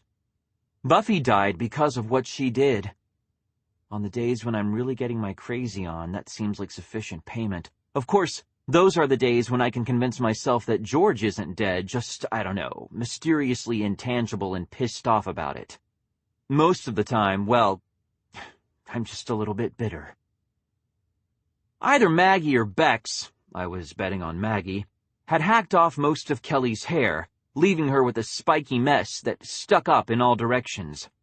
I'd never been so glad a woman was blonde in my life, because that was exactly the way George always wore her hair. Too short for the zombies to grab, long enough to be controllable with a minimum of effort, and if Kelly had been a brunette, I think I would have screamed. "Well?" asked Maggie. Right. I swallowed several more possible responses, starting with, "Dead friend's clothes, dead sister's haircut, good job," and going downhill from there. "She definitely looks, really different." That seemed insufficient, so I added, "Good job." Bex grinned, looking unaccountably pleased. Kelly, meanwhile, reached up to touch her hair with one hand, saying, "I haven't kept my hair this short since I was a little kid. I don't even know what to do with it." "Better cropped than arrested for hoaxing the CDC, Doc," I said. Kelly sighed. "I wish I could argue with that." "I wish a lot of things," I said and stood. "Come on, gang, let's get moving." Herding everyone out of the house was more difficult than it should have been, since Kelly was exhausted and wanted to stay behind, leading to loud protests on Maggie's part. She said she didn't trust people alone with her dogs. What Kelly was supposed to do to a pack of epileptic bulldogs wasn't entirely clear to me, but Maggie was firm. No one was staying home unsupervised, and apparently the enormous army of security ninjas lurking in the bushes didn't count as supervision. To complicate matters further, Maggie refused to stay behind. "I just lost Dave," she said. "I'm not letting you drive off and leave me here. If I'm going to lose everyone, I'm going to go with you." I couldn't really bring myself to argue with that. After a lot of shouting, some plea bargaining, and an outright threat to leave Alaric sitting by the side of the road, we wound up with Bex driving the van, Alaric manning the forums from the passenger seat, and Kelly riding in the back. I drove the bike, Maggie riding pillion. She insisted, probably because she didn't trust herself in an enclosed space with Kelly. Dave's death wasn't the doc's fault. Maggie would realize that eventually. I hoped. I'd never driven any real distance with a passenger, not unless you counted George, who didn't actually change the way the bike was balanced or make it necessary for me to compensate for additional weight. Though I'd been a passenger on the bike often enough back when George was doing the driving, but it wasn't the same thing by a long shot. It didn't help that Maggie wasn't used to riding a motorcycle and didn't know to shift her weight to help me keep us balanced. If we'd encountered any real problems, we would have been screwed. There aren't many real problems along I-5. The combination of tight security, large stretches with little to no human habitation, and most motorists being unwilling to drive more than a few miles has done a lot to make distance travel safer for those of us crazy enough to attempt it. Buffy died during a long-distance road trip when a sniper shot out the wheels of the truck she was riding in. But beyond little things like that, it's perfectly safe. Safe. Now there's a laugh. Nearly 6 hours and 15 security checkpoints later, we were approaching Eugene. I-5 is the fastest route to damn near any major city on the West Coast, but it has its downsides, like the constant barricades. We had to stop every time we drove into or out of a city, or even too close to one by whatever the local definition of too close happened to be. It was always the same song and dance. Where are you going? Why? Can we see your licenses? Can we see your credentials? Would you like to submit to a retinal scan? Do you really think you have a choice? The CDC had no reason to be tracking our movement, not yet anyway. Our papers were in order, and every checkpoint wound up waving us through. But the stops still made me nervous. I was being paranoid. After the past 24 hours, I figured it was justified. The orange light in the corner of my visor started blinking, signaling an incoming call. "Answer," I said. "Hey, boss." There was a note of tension underscoring Alaric's normally laid-back tone. "We're an hour and a half out of Portland according to the GPS. You going to give us the actual address soon, or are we going to play guessing games with the surface streets?" "We're not going to Portland," I said. Bex started swearing in the background. I almost laughed. "Tell Bex to keep her panties on. We're going to a town near Portland. It's called Forest Grove. We're heading for an old business park that got shut down during the Rising and never officially reopened. The address is in the GPS. I uploaded it under the header, Shaun's Secret Porn Store." "Charming," commented George. "Ew," said Alaric. "Okay, accessing coordinates now.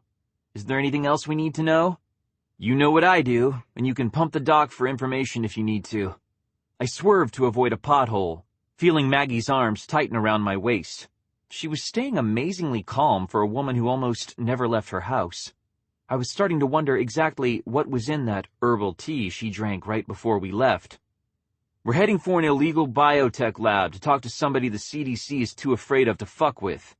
What could possibly go wrong?" There was a long silence before Alaric said, "I'm hanging up on you now." "That's probably for the best." "You're fucked in the head." "That's probably true." "See you in Forest Grove." The amber light flicked off. I allowed myself a grim chuckle and hit the gas. Our little road trip of the damned was well underway. "Do you have a plan?" asked George. "You know better," I replied.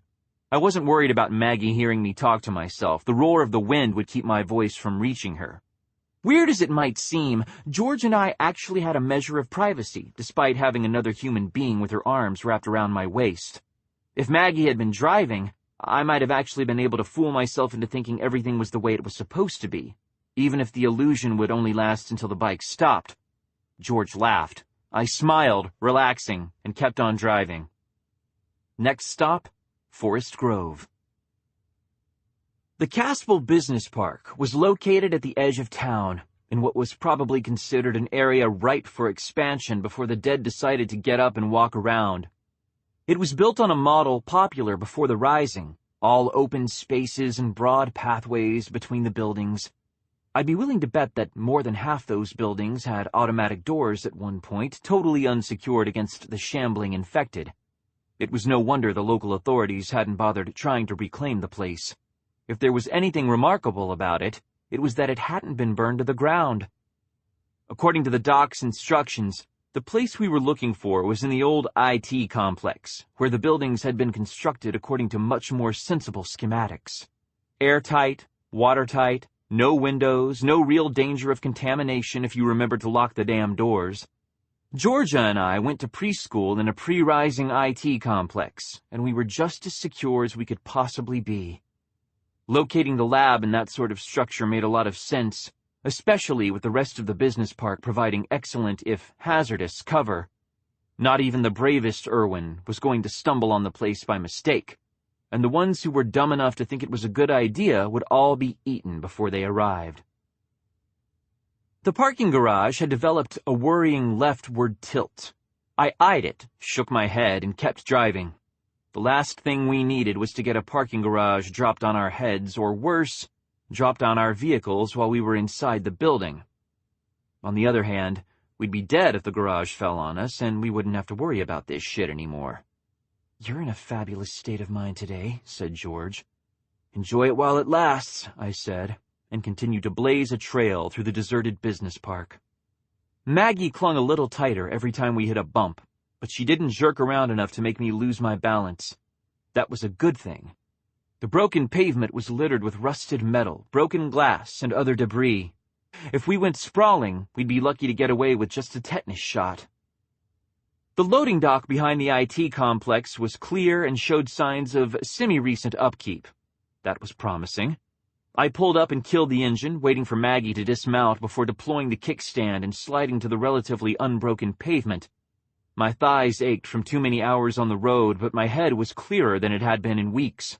Knowing that I'm actually doing something has that effect on me. The van pulled up a few yards away.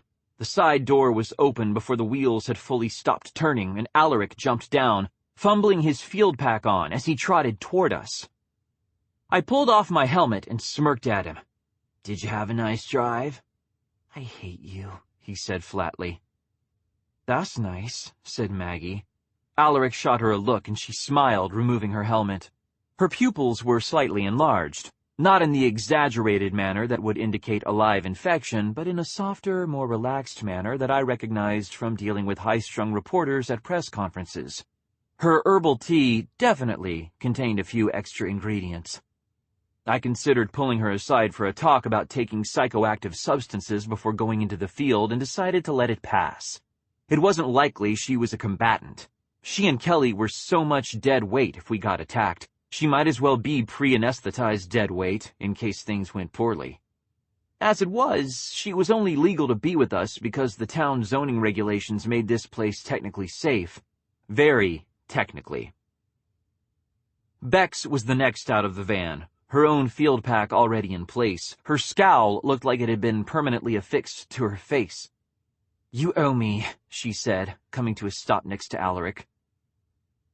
"Me or Maggie? Yes? No? I don't know. The only way to keep her quiet was to keep the radio turned to the medical news channel. If I'd been forced to spend another minute listening to the exciting new developments in the world of pharmaceuticals, I would have taken her head and—" Kelly's hesitant emergence saved us from the details of what Bex would have done to her. She gave the parking lot a horrified look before hurrying toward us, demanding, "What are we doing here?" "This is the address your file said we should be at, Doc." "There must be some mistake." "Nope. Underground lab, underground facilities."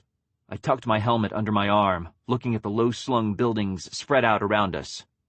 "Can anybody see the numbers on these things? We're looking for 11. "You can't mean we're actually going to go inside," said Kelly. "No, Doc. We just drove a couple 100 miles to pose on the sidewalk." Bex shook her head before turning to stalk off toward the buildings, scanning for more signs of habitation. Kelly sighed. "This day just gets better and better." "Don't worry. I'm sure that soon we'll be looking back on this moment as one of the good times." I followed Maggie, Alaric close behind me. Kelly stayed where she was for a few moments, staring after us. I could see her out of the corner of my eye. It was all I could do to not start laughing, which would have been entirely inappropriate, true, but it would have felt so damn good. "Be careful," George cautioned. "Push her too far and she'll freak out. We need her to stay calm, stay cooperative, and keep talking." "I thought she'd already told us everything," I muttered, as Kelly started running to catch up. Alaric cast a glance in my direction but didn't say anything. "You're not that dumb." There was nothing I could say to that. I kept walking, assessing the buildings surrounding us as I moved. I wasn't exactly expecting a big sign that said illegal virology lab here, but it would have been nice. The buildings in the IT complex seemed to be essentially identical, all square, boxy, and in reasonably good repair, as long as you weren't judging by the paint jobs. The building closest to us even had its original set of cell tower repeaters bolted to the roof, their narrow antennae making a familiar lightning jag outline against the afternoon sky. I stopped in my tracks. Looking bemused, Alaric did the same. "What year did we go to block-by-block private cell towers? Anybody know?" 2020, said Alaric, after a long pause to do the math inside his head. "I remember when they put ours in." "Uh-huh. This is a pre-rising complex. So who installed that?" I jerked a thumb toward the antennae. Alaric's eyes went wide. "Oh. Yeah, oh. Over here, guys." I waved for the others to join us and started up the cracked pathway leading to the building door. Locked. No real surprise, that. If I were running an illegal biotech lab, I wouldn't exactly want scavengers or thrill-seekers dropping in on me unannounced.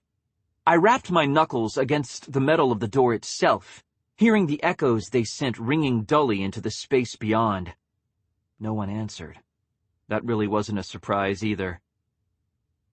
"Maybe we should shoot the lock out," suggested Bex. I gave her a dubious look. "Did you just suggest discharging a firearm into a door that may be attached to a lab? Like explosive chemicals and weird machinery and God knows what else lab?" Bex shrugged. "At least we'd be doing something."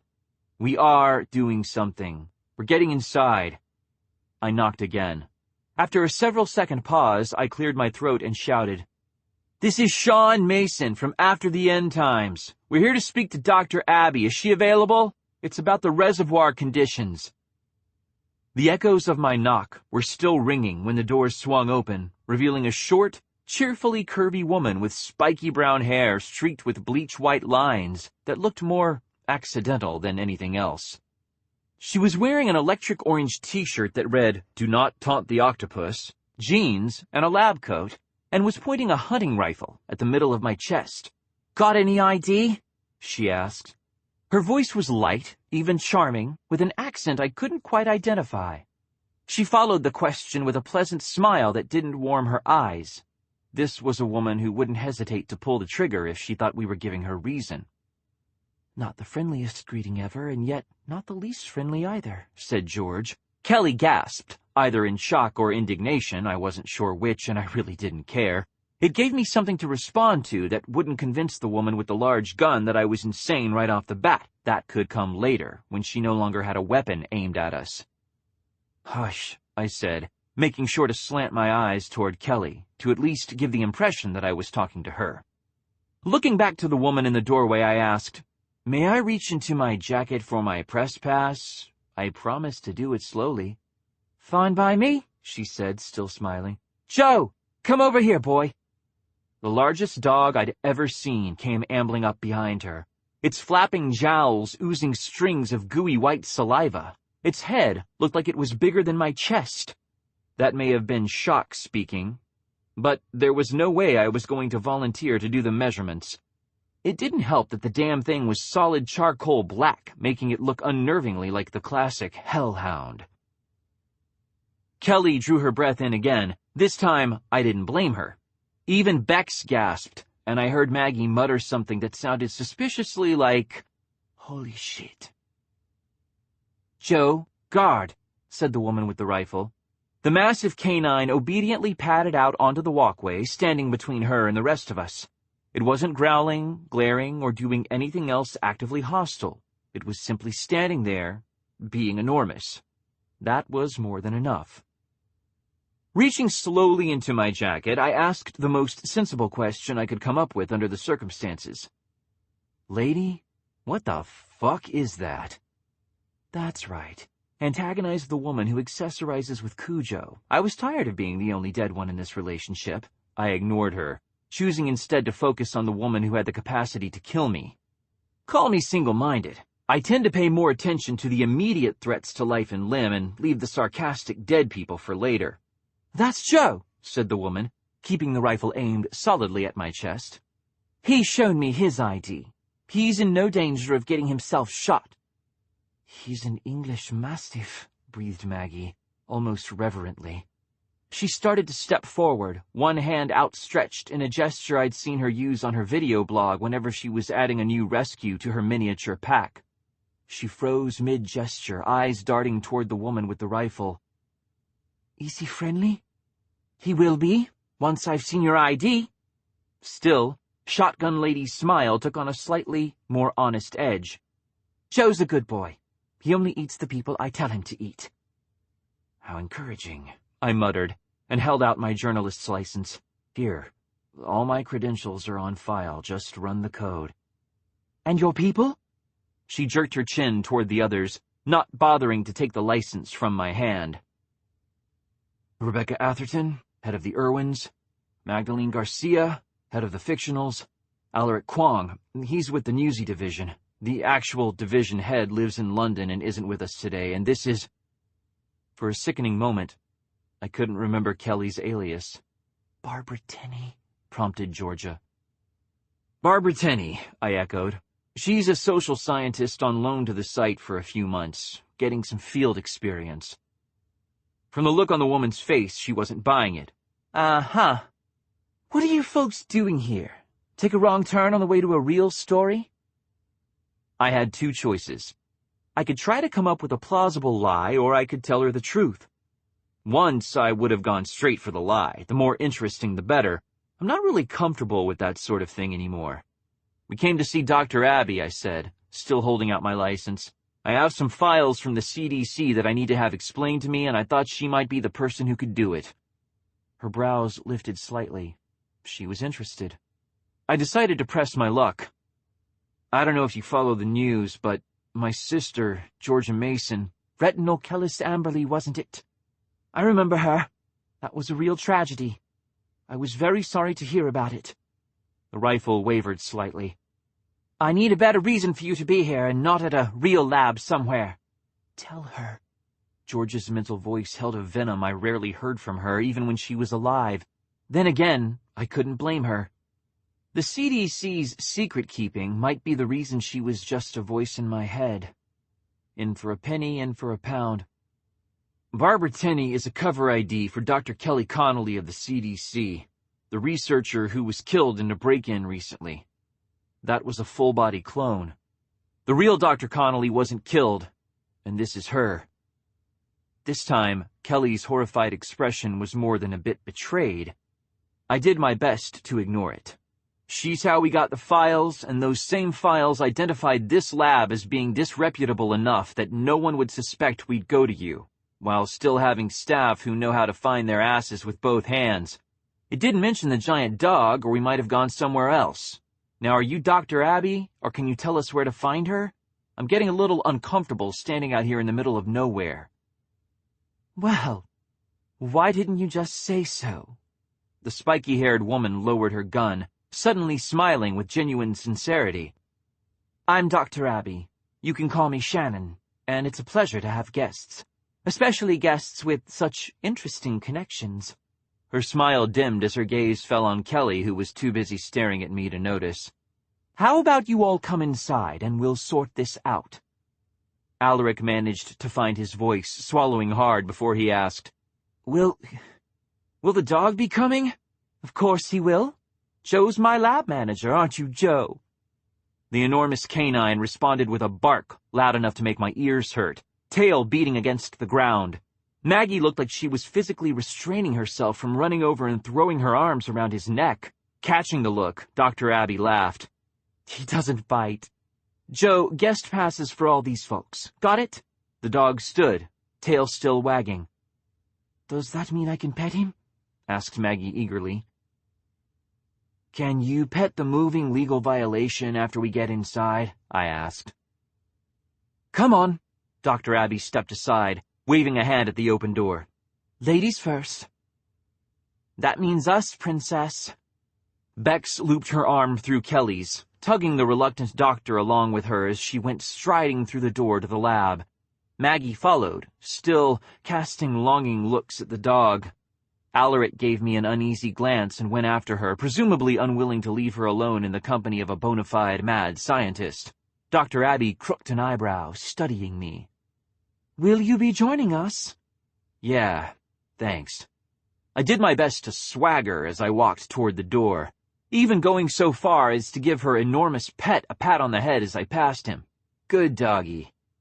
Joe made a deep buffing sound in the back of his throat. I hoped that meant he was happy rather than planning to bite my hand off at the shoulder. The law forbidding urban ownership of any domestic animal large enough to undergo Kellis-Amberley amplification was named after my family. That means I never got much experience with dogs beyond Maggie's epileptic teacup bulldogs. Dr. Abby snorted with amusement and followed me inside. Joe padded after her, killing any lingering hope that I might have had about the big dog staying outside to, I don't know, guard the sidewalk or something. I was so busy watching what the dog did, that I walked right into Bex, bumping her forward a half step. "Hey, watch it," I began. "Shaun," hissed Georgia. "Look." I looked, and promptly understood why the rest of the team was standing frozen in their tracks at the end of the short entrance hall, staring into the gutted warehouse-like depths of the former IT building. I'd been expecting a dingy little basement operation. Something barely more technically advanced than a bunch of kids running their own pirate news site out of their parents' house. This was a functional lab, operating totally outside all sane safety precautions, but still equipped way beyond anything I might have anticipated. All the interior walls not essential for structural support had been knocked out at some point, replaced with a maze of cubicles, portable isolation tents, and live animal cages. Racked computer servers stood side by side with rabbit hutches. Hydroponic beds studded the floor, growing healthy-looking crops of things I vaguely recognized from Maggie's garden. The light was an even, brilliant white, and about half the people I could see moving around the computers were wearing either sunglasses or the clear plastic bands hospitals sometimes used to protect the eyes of individuals with reservoir conditions. Kelly was staring at the scene with her lip curled upward, looking utterly disgusted. "This is horrific," she breathed, turning toward me. "We have to get out of here. This is an abomination. It's a violation of so many medical and ethical regulations that I can't even start to count them, and it's not under CDC control, which means it's not okay to break the rules. Is that it?" asked Maggie. Her tone was icy. Kelly stopped mid-tirade, taking a shaky breath. "You don't understand," she said slowly. "This is... The things they could do here, with this sort of equipment, are practically unthinkable. That's a genetic sequencer," she indicated a machine I didn't recognize. "They could build a whole new version of the virus if they wanted to." "Let's not antagonize the nice people, okay?" I asked. "You can be offended by their ethics later, when we aren't outnumbered. A lab this size would make body disposal distressingly easy. The last thing I wanted to do was give Dr. Abby a reason." The massive dog, Joe, ambled up and stopped beside me, panting amiably. Maggie promptly knelt down and offered her hand, knuckles first, like she was trying to attract the attention of one of her own much less scary-looking canines. Joe deigned to sniff it. A moment later, he was slobbering all over her palm, tail wagging with delight as she used her other hand to start scratching behind his ears. "Most people are a lot less relaxed about Joe," said Dr. Abby, rejoining the rest of us. She'd shed her rifle somewhere between the door and the lab floor, but she was still wearing the lab coat. At least some of the overhead lights must have been using George's beloved blacklight frequencies because the fabric fluoresced slightly in the glare. "Most people don't like risking infection when they don't have to," said Kelly. "Well, those people have sticks shoved half a mile up their asses," said Dr. Abby. "Besides, Joe's no threat. He's immune, aren't you, sweetheart?" The Mastiff looked around at the sound of his name, tail still wagging frantically back and forth. The rest of us, with the exception of Maggie, who was still deeply involved in her dog-worshipping duties, turned to stare at her. Surprisingly, it was Alaric who found his voice first, asking, "Are you serious? Immune?" "But he's got to weigh more than 60 pounds. How can he possibly be immune?" Dr. Abby shrugged. "He's got the canine forms of 5 reservoir conditions, and the initial signs of developing a 6th. He's never going to be a daddy, since the 4th one he developed was testicular Kellis Amberley. I had to have him neutered after that, poor guy. But he's never going to amplify fully, either. He's immune." My thoughts raced as I tried to absorb her words. It didn't help that George was shouting in my head, demanding answers and denying the possible truth of Dr. Abby's claims at the same time. Kelly turned to look at Dr. Abby, her mouth moving silently as she tried to form a protest that wasn't willing to come out. Even Bex was just staring, looking as surprised as I'd ever seen her. That was saying something, because Bex doesn't do surprised. No one who's done field time as both a newsie and an Irwin goes around being easy to knock off balance. Maggie looked up from her enthusiastic worship of Joe, a narrow line forming between her eyebrows as she considered Dr. Abby. 5 reservoir conditions in one dog? Dr. Abby nodded. But how? I've never heard of anything, canine or human, developing more than one. Oh, that part was simple, said Dr. Abby and beamed. This smile was pure professional pride. I induced them. All of us fell silent at that, even George. Maggie's hands stilled, dropping away from the dog. The distant beeping of the computers, the occasional squeal or bark from a lab animal, and the footsteps of the other technicians provided a strange sort of background music. Joe looked between the humans and let out a resonant, echoing bark. Dr. Abby reached down to pat him on the head. Well, since we've obviously got a lot to talk about, why don't you come to my office? There's cookies and tea, and I can tell you all about how I've managed to pervert the laws of nature. Come on, Joe. Waving for the rest of us to follow, she walked forward into the bustling lab. Are we going with her? Asked Alaric. Got a better idea? Nope, he said glumly. All right, then. Following the crazy lady to our deaths it is. I shrugged and walked after her, trying to look nonchalant. The day was getting more interesting by the minute. I just had to hope it was the sort of interesting we'd live to talk about later.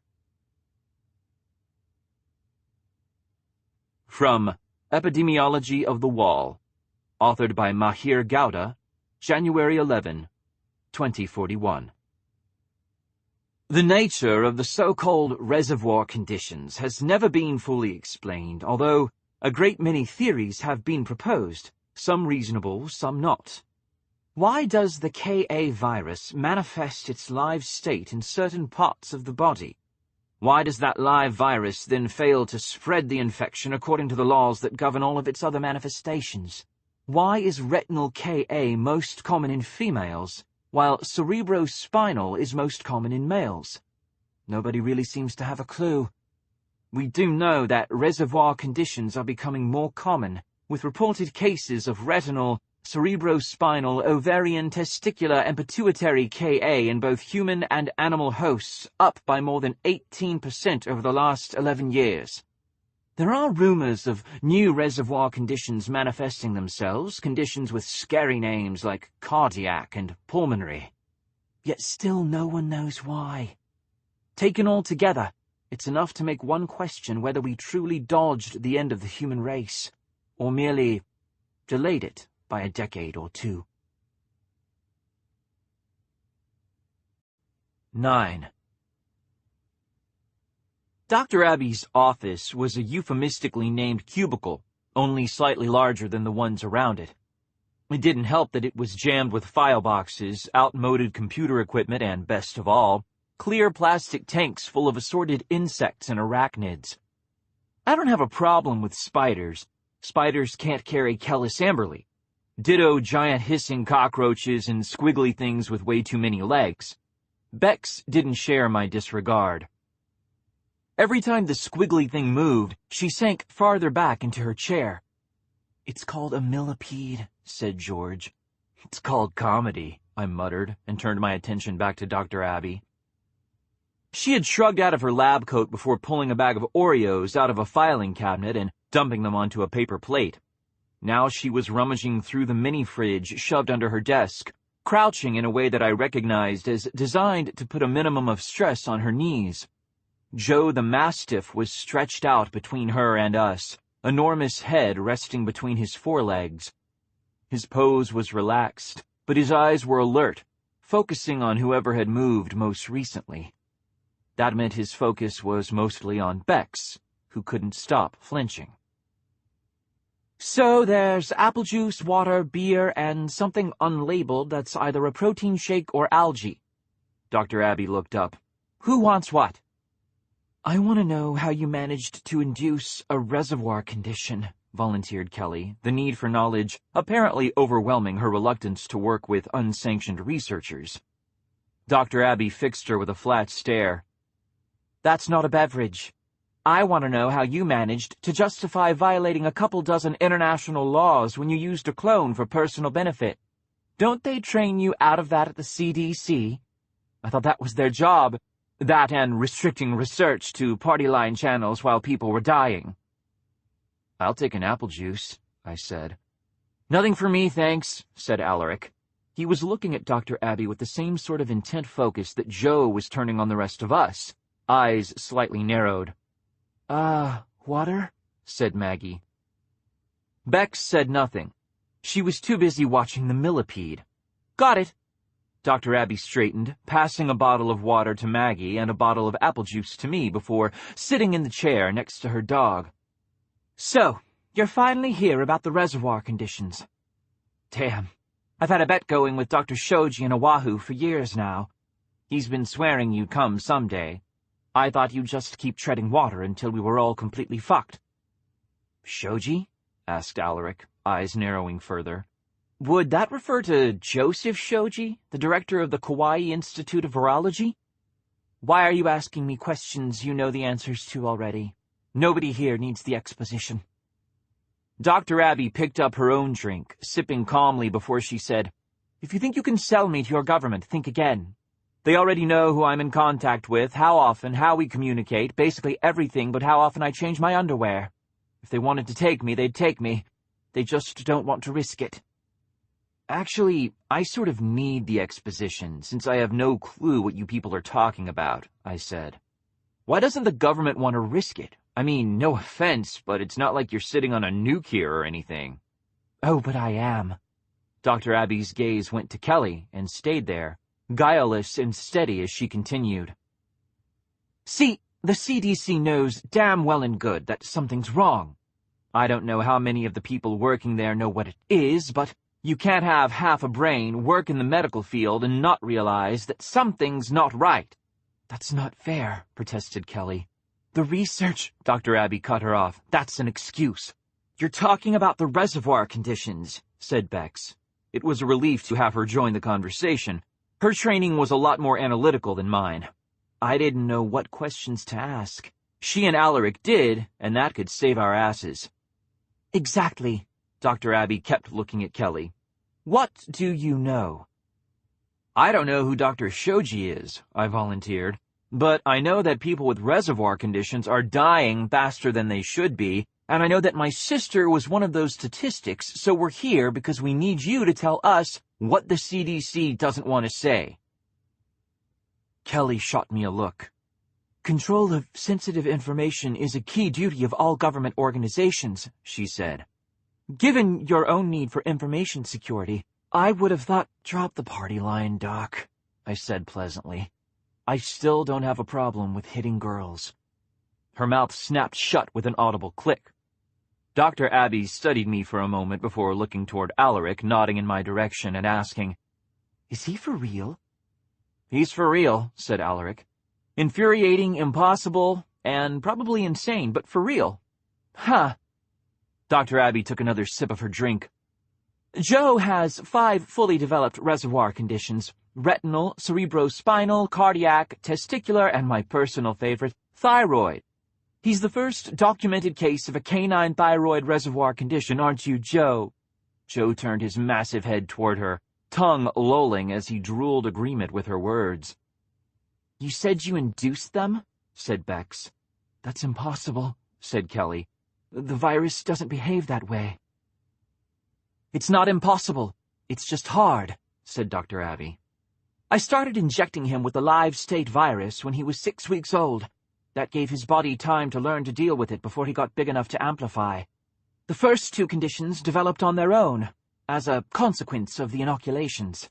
The others took more doing, since they had to be induced after adulthood. I just don't understand, said Kelly. I mean, the risk of amplification alone. Who says he didn't amplify? We all turned toward Maggie. I'd almost forgotten she was there. I was so busy trying to understand what the hell was going on. Who was looking at Dr. Abby with wide, solemn eyes. What? Asked Kelly. Who says he didn't amplify? Repeated Maggie. She picked up her water, took a thoughtful drink, and continued. I mean, if you can induce reservoir conditions. You said he never amplify fully. It seems like there's only one way you could know, and that's by testing it. I'm not sure how you do it. It's not like I'm a doctor, but it seems possible. Doesn't it? Asked Dr. Abby. Gold star for you. A slow, horrifying picture was beginning to come together in my head, a picture that I didn't want to see. George was silent, making it even harder to ignore the conclusions my mind was drawing. Whatever those conclusions were, she was drawing them too, and she didn't like them any more than I did. My mouth was suddenly desert dry, as parched as the ground outside of Memphis, where snipers opened fire on our convoy, where Buffy died, where the CDC took us in for the very first time. "Dr. Abby?" I asked. She looked toward me, expression that of a teacher who wanted to encourage a favorite student to come up with the right answer before the final bell. "What do the reservoir conditions really do? Do you know?" "Of course I do," she smiled, setting her drink aside as she stood. "Come on. I think it's time I took you for a tour of the lab. You need to understand what we're doing here." "I've always liked a good perversion of science," said Bex. At least one of us was remembering to keep things light. "Let's take the tour." "Yes," said George, sounding oddly subdued. "Let's." Kelly didn't say anything. Maybe that was for the best. We left our drinks behind and followed Dr. Abby from her cramped cubicle to the main floor of the lab.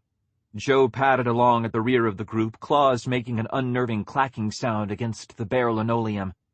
It was impossible to forget that he was there, or that he was, all protests aside, more than large enough to undergo full amplification.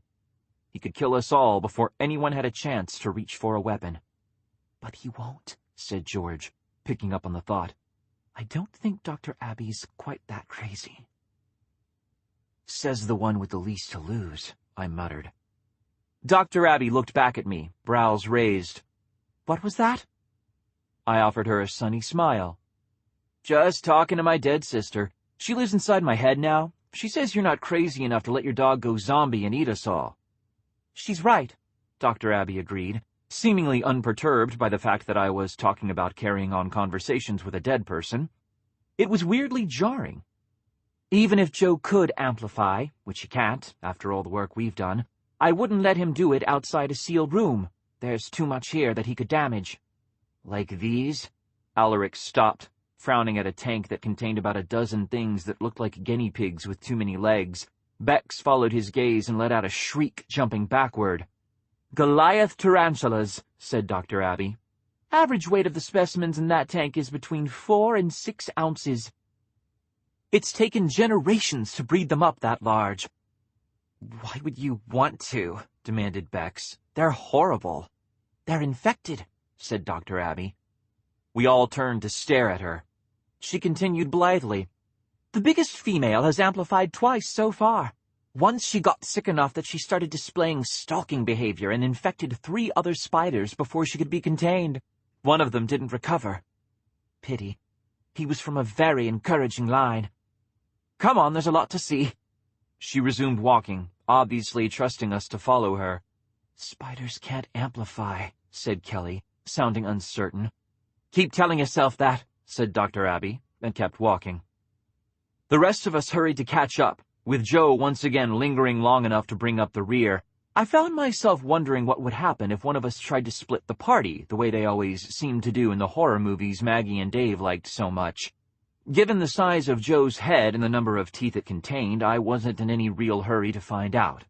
Let Bex take the suicidal risks. She was the group's remaining Irwin, after all. Dr. Abby waited for us at the head of a narrow alley that smelled of salt water and damp. "I was starting to think I needed to send search parties," she said, and ducked between the racked-up tanks, starting into the darkness. "I don't like this," said Alaric. "Too late now," I replied, and followed her. The source of the smell quickly became apparent. The tanks making up the sides of the alley were filled with salt water and contained a variety of brightly colored corals and plastic structures. I paused to peer closer and recoiled as a thick, fleshy tentacle slapped the glass from the inside. Dr. Abby snickered.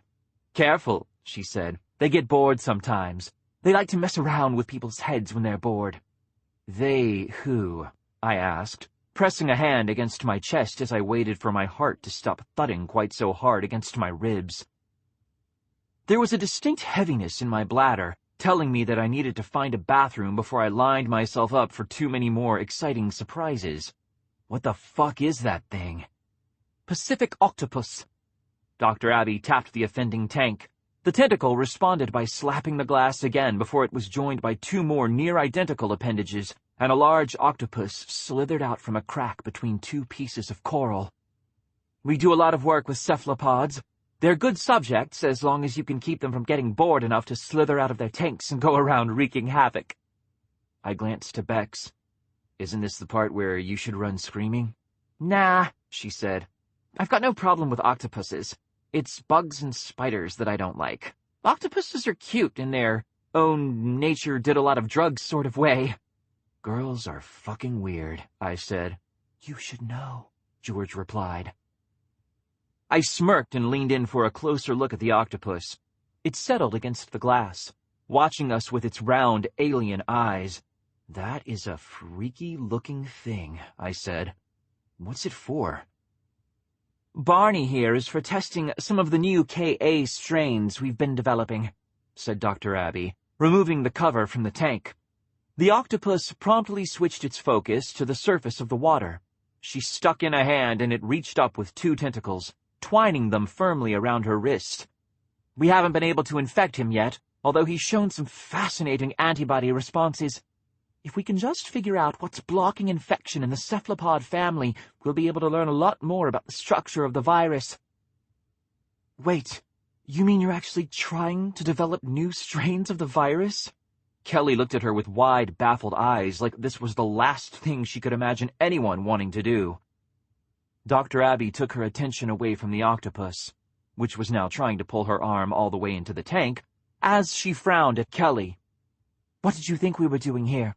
Growing hydroponic tomatoes and talking about how nice it'll be when the CDC finally decides to get around to saving us all? She began untangling her hand from the octopus's grasp, not appearing to take her attention off Kelly. Please, are you really going to stand there questioning my medical ethics while you tell me you people haven't been working with the structure of the virus at all? Kelly bit her lip and looked away. Thought not. Dr. Abby pulled her hand out of the tank and replaced the lid. The octopus settled back at the bottom in a swirl of overlapping arms, appearing to sulk. If you'll all walk this way, I think we're about ready to conclude our little tour. You should have all the information you need by this point. She turned and strode down the alley, shoulders stiff. Think we should follow? Asked Alaric, sotto voce. I'm not sure Joe here is going to give us a choice. I glanced at the Mastiff. He was sitting calmly behind our little group, blocking the only other exit from the narrow row between the tunnels. Besides, we've come this far. Don't you want to find out what the big secret the wizard has to share with us is? Maybe she's planning to give you a brain, deadpanned Bex. If she does, I hope that means you're getting a heart, I replied and started walking. Behind me, Alaric said almost mournfully, I just want to go home. Kelly and Maggie didn't say anything at all, but they followed, and that was more than I had any right to ask of them. Dr. Abby was waiting on the other side of the alley in front of a wide safety glass window that looked in on what was obviously a level 4 clean room. The people inside were wearing hazmat suits connected to the walls by thick oxygen tubes, and their faces were obscured by the heavy space helmet-style headgear that's been the standard in all high-security virological facilities since long before the Rising.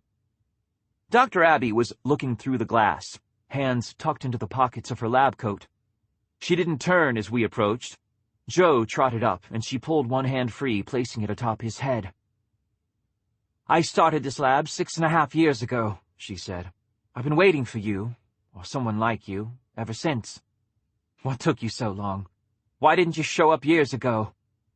I didn't even know you were here, I said. I still don't really understand. Yes, you do, said George. Her voice was small, subdued, and almost frightened. George? I asked. My own voice sounded almost exactly like hers had. We should go, said Kelly, sounding suddenly alarmed. She took my elbow. I looked down at her hands, but she didn't let go. Or we should ask her about the research. You know, what we came to ask about? Dr. Abby? Asked Alaric. What's going on? What are you doing here? Why did you give your dog reservoir conditions, and what do you mean when you say he can't amplify, and what does it have to do with the deaths of the people with the natural reservoir conditions?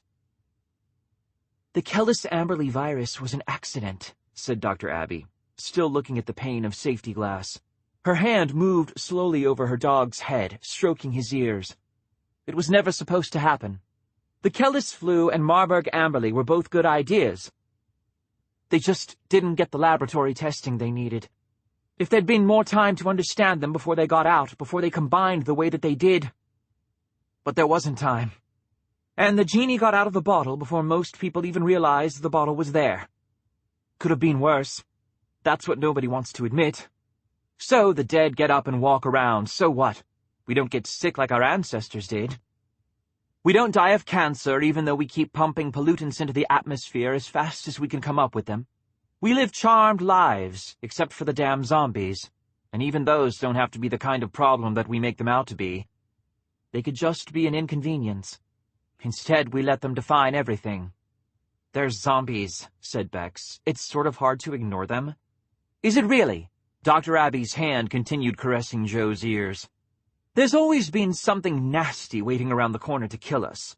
But it wasn't until the Rising that we let ourselves start living in this constant state of fear.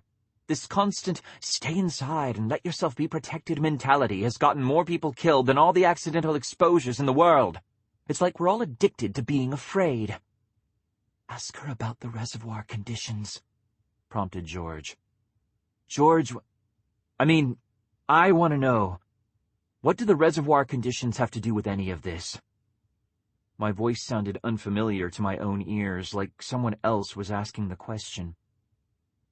The immune system can learn to deal with almost anything, given sufficient time and exposure. How else could we have stayed alive for this long?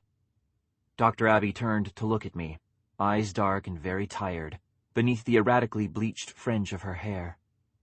The reservoir conditions are our bodies figuring out how to process the virus, how to work around it. There are immune responses writ large and inconvenient, like the autoimmune diseases people used to suffer from before the Rising.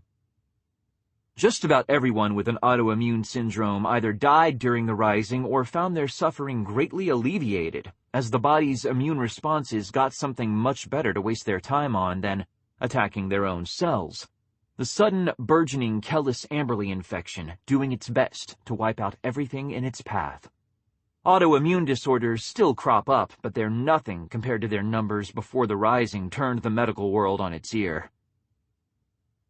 The facts flashed across my mind like puzzle pieces falling inexorably into place, each of them notching smoothly into place with the ones around it. The things Kelly was surprised by.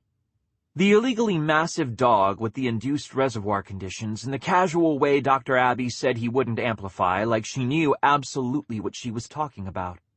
The spiders, the bugs, and the octopuses with their grasping limbs and their staring alien eyes, all of it made sense if I just stopped trying to force it.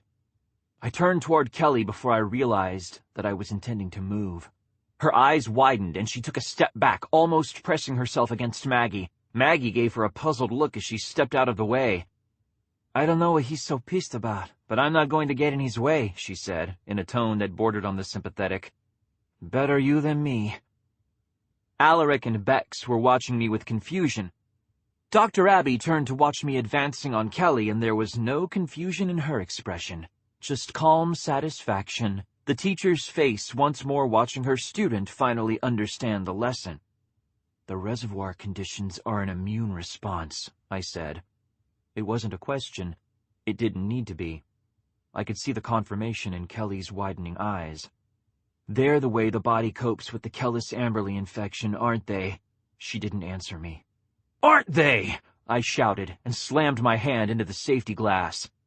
Maggie and Alaric jumped. Bex stepped up beside me, and Kelly flinched.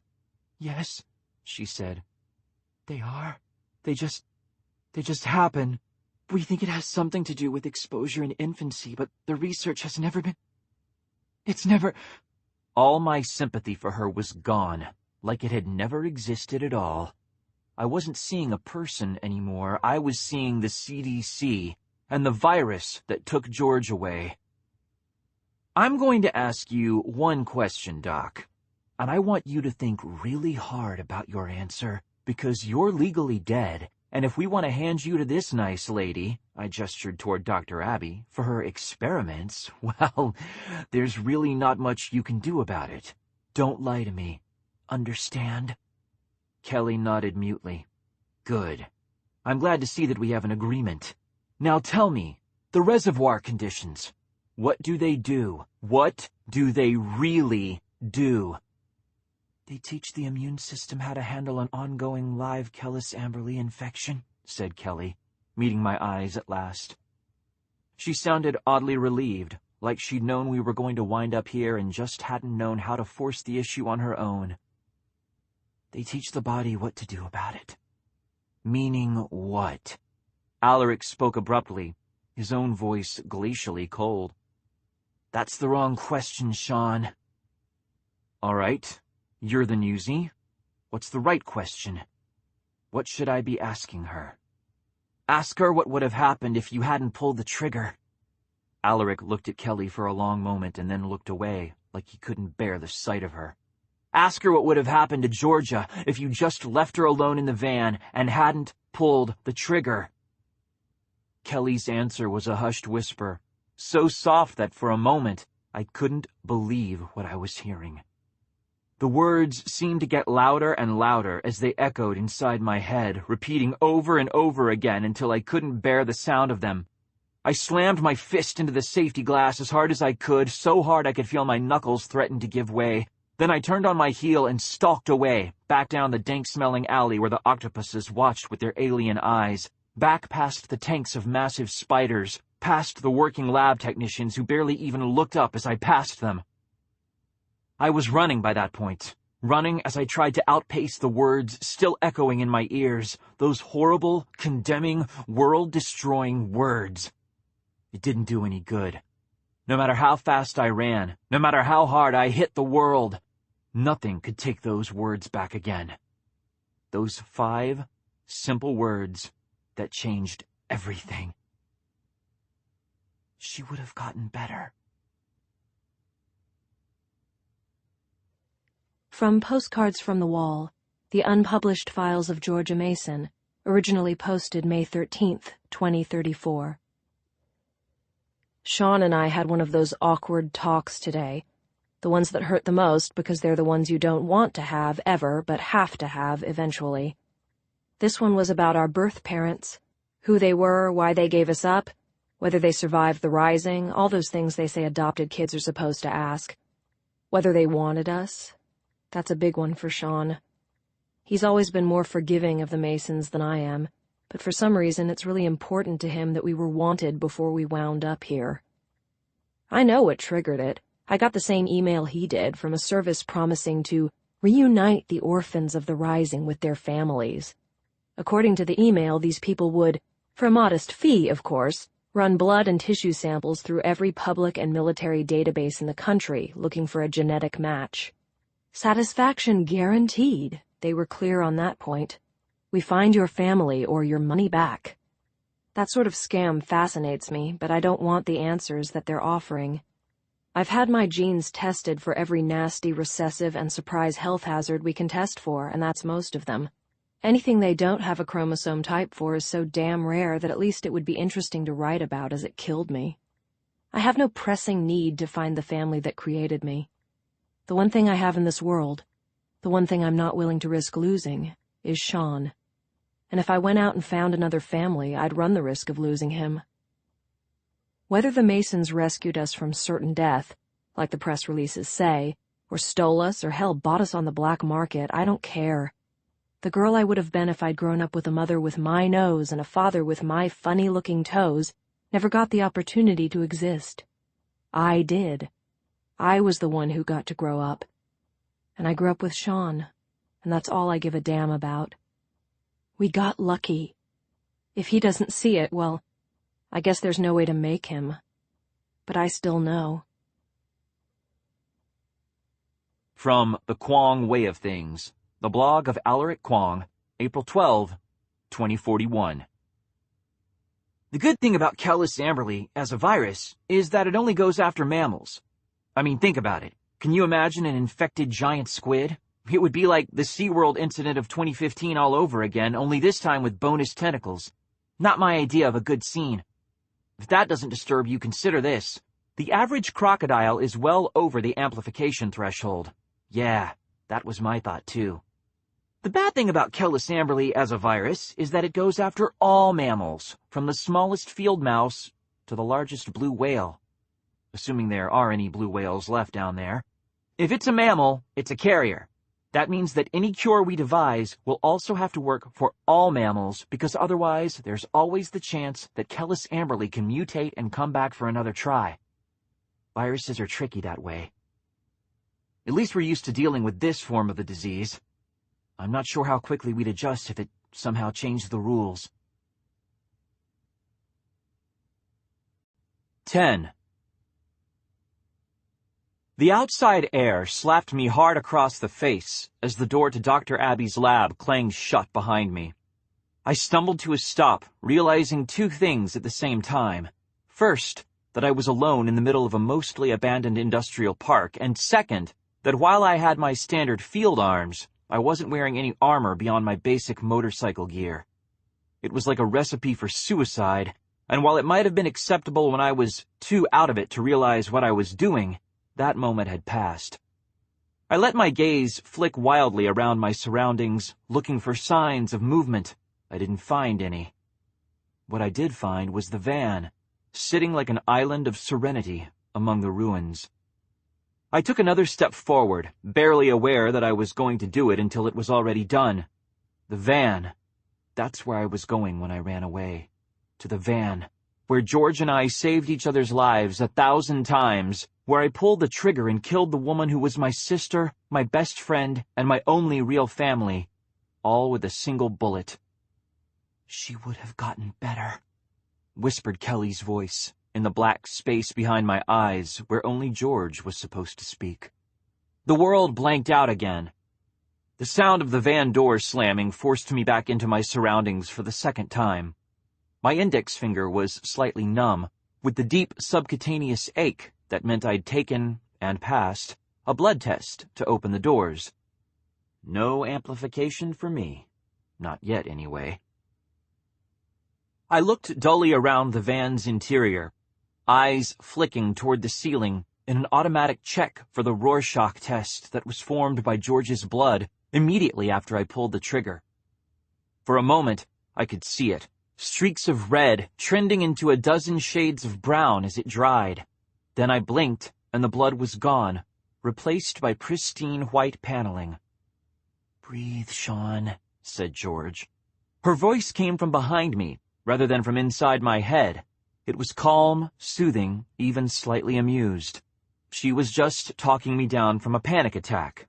Nothing important, all part of a day's work.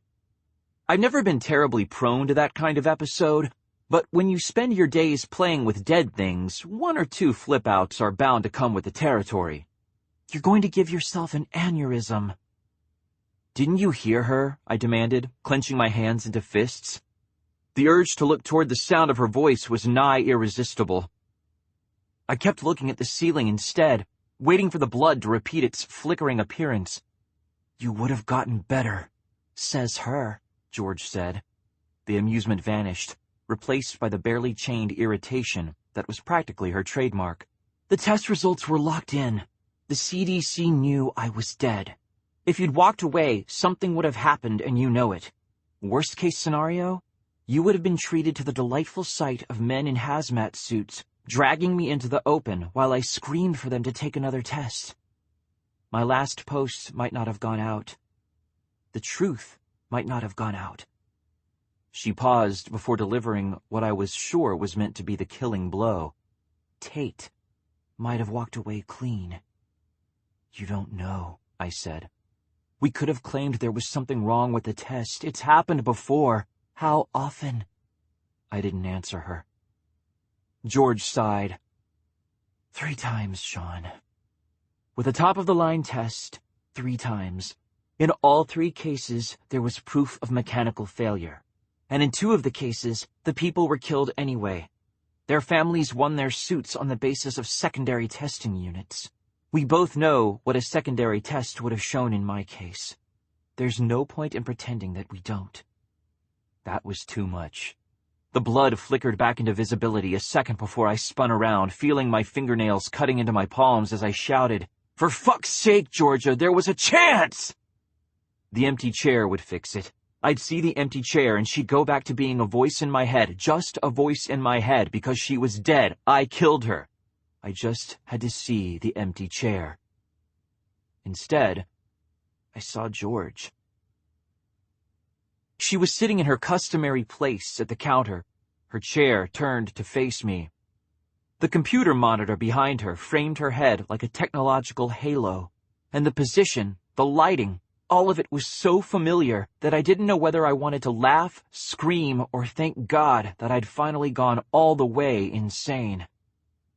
She was wearing her usual fashion-impaired ensemble, black jacket, white dress shirt, black slacks.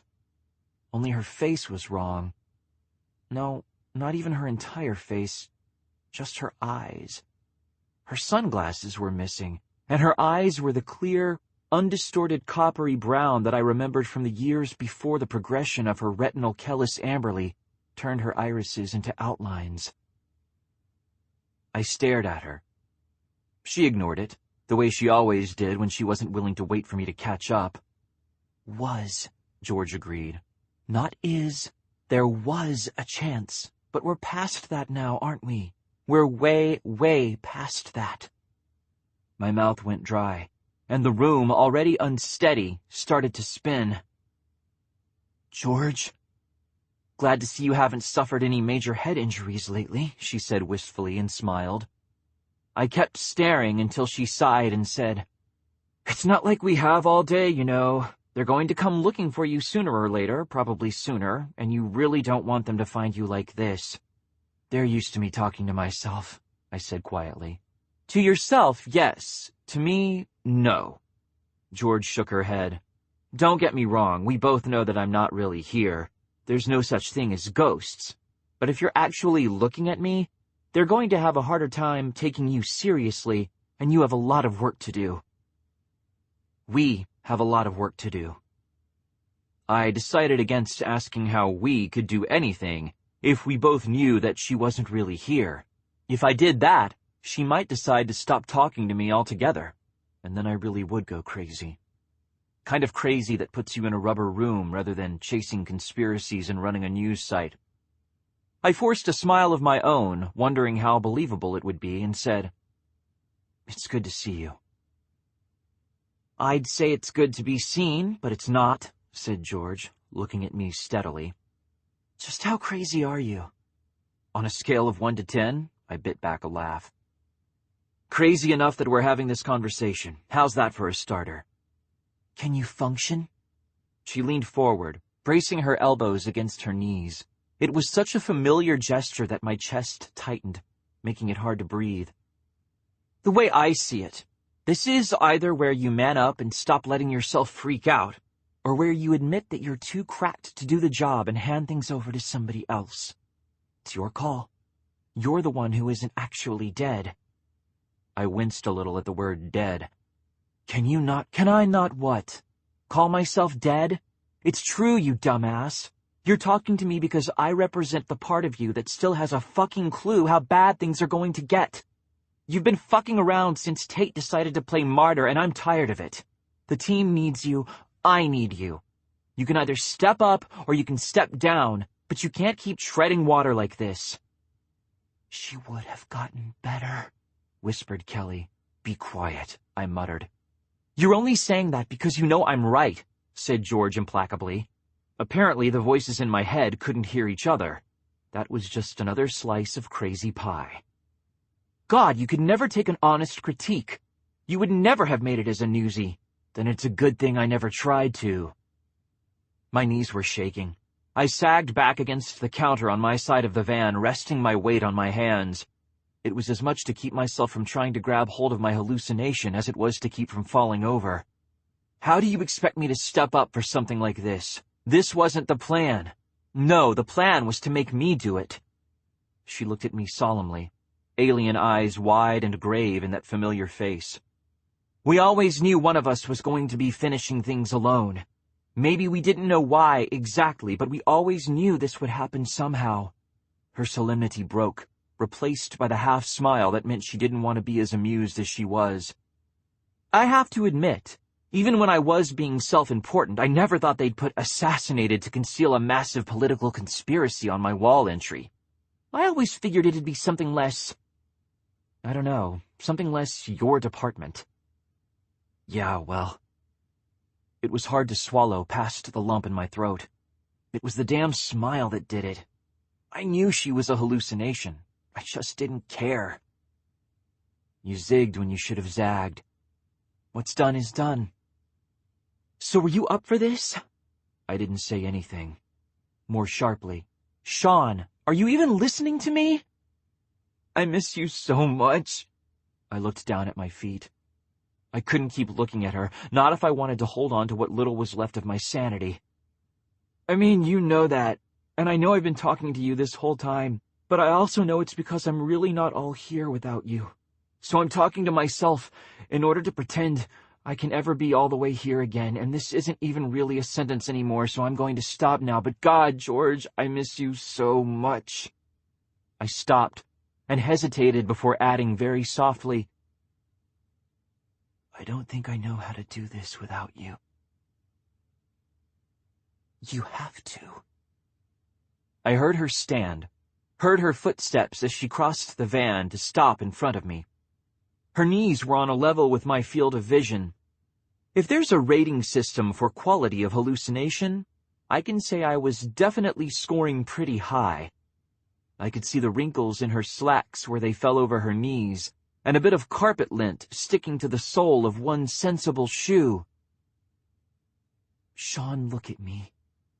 I raised my head.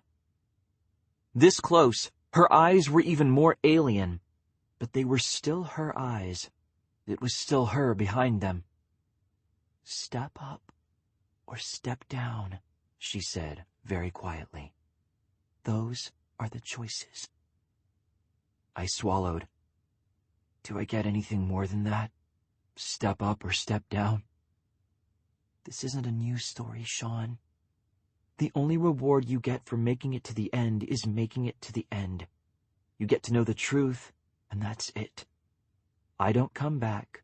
The last year doesn't unhappen. Life doesn't go back to the way that it was. Life never goes back to the way it was, no matter how hard we try to make it. But you'll know.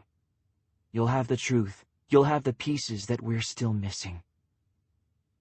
She smiled again, despite the tears welling up in her eyes. I'd never seen her cry, even when we were kids. The retinal Ka atrophied her tear ducts years before her eyes actually changed in a visible way. But she was crying now. The only happy ending we can have is the ending where you take the bastards down and make them pay for what they did to us. Can you do it? Because if you can't, I need you to call Mahir and tell him that he's in charge now. Someone has to find the truth. Please. I can do it, I said. My voice was unsteady, but it was there, and that was really all that I could ask. For you, I can do it. Thank you. She leaned forward. My breath caught as she pressed a kiss against my forehead and stepped away again, leaving me with a clear path to the exit. I miss you too. I stood, glancing up as I did. The blood on the ceiling was gone. When I looked down again, so was George. I wiped my cheeks with the palm of my hand until it came away dry, still looking at the spot where George had been. She didn't reappear. That was probably a good sign. Love you, George, I whispered. She would have gotten better, hissed Kelly's voice. But its power was gone. Oh, I was still going to have to deal with the reality of it, but I'm good at dealing with stupid shit. If the CDC wanted to play hardball, we'd play hardball, and we'd win. I was unsurprised to find Bex standing outside the van with her pistol resting against her knee, lazily sipping from a bottle of water. She straightened when I stepped out onto the blacktop, asking, Everything okay? I think I just had a minor psychotic episode or maybe a breakdown or something, but it's cool. I'm feeling basically okay now, I replied, closing the van doors. You? Bex blinked at me, momentarily thrown by the flippancy of my reply. Even after working with me for as long as she hasn't learned to take statements like minor psychotic episode in stride. I'll give her this. She recovered fast, saying, "Well, I just watched my boss have a minor psychotic episode and thought I'd come out and make sure he didn't get his damn full ass eaten by a zombie before he settled down." She hesitated, then added, "I didn't shoot her. After you ran out of the room, I didn't shoot her." I wasn't sure whether she was looking for praise or expecting me to condemn her for showing mercy. I elected for the praise. "Good call," I said, nodding. "We're going to need that pretty little head of hers intact if we're going to crack it open, pry out all its secrets, and use them to bring down the CDC. "Right," said Bex slowly. "Were you on the line to my here just now? Because I thought I heard voices in there." "Psychotic break, remember?" I shrugged. "Look, Bex, Rebecca, you know what you're getting out of this team. We're damaged goods, some more than others. I'm so damaged I'm practically remaindered. If you can cope with that, I can promise you the ride of your life. If you can't, I have the feeling that when we go back in there," I hooked a finger toward the door to Dr. Abby's lab, "you lose the last chance to cash in your ticket on the crazy train." "I like trains," said Bex. Her expression sobered before she added, "And I loved your sister. She was the first person who gave me a chance to prove myself in the field. She was a damn good reporter. So if you're a little nuts, so what? I think it's pretty obvious that we're all mad here." "Great," I said. We were the only things that moved as we walked toward the door. "She didn't want to let you go. I had to haggle like a bastard to get you away from the newsies." "She recognized talent when she saw it," said Bex with a small smile. "Yes, she did," I replied, with utter seriousness. Bex blinked, smile fading as she saw the look on my face. So did I. "I'm about to ask all of you to go all in. Put up or shut up, because we're done treading water." I was echoing some of what George had said to me, but that was okay. She was a figment of my insanity, and she probably wouldn't sue me for plagiarism. Not all of us are going to walk away from this one alive. "You're kidding, right?" Bex actually laughed out loud, the sound echoing through the empty structures around us. "If there's one thing I've learned since I started working with you people, it's that no one gets out alive." She leaned over, kissing me lightly on the cheek and then speed-walking the rest of the way to the door. "No one," she repeated, and was gone. I stopped, touching my cheek and staring after her in bewilderment. What the fuck was that? "A complication," said George. She sounded amused. "Also, a girl thing." "Right." I dropped my hand. "Glad to see you're back where you belong." "I'm right here. Until the end." "Great." I started forward again. "Come on, George. Check this out." Book 3. The Morning Edition. All I wanted was a little excitement in my life. Was that such a horrible thing to ask? Rebecca Bex Atherton. I guess, in the end, it doesn't matter what we wanted. What matters is what we chose to do with the things we had. Georgia Mason.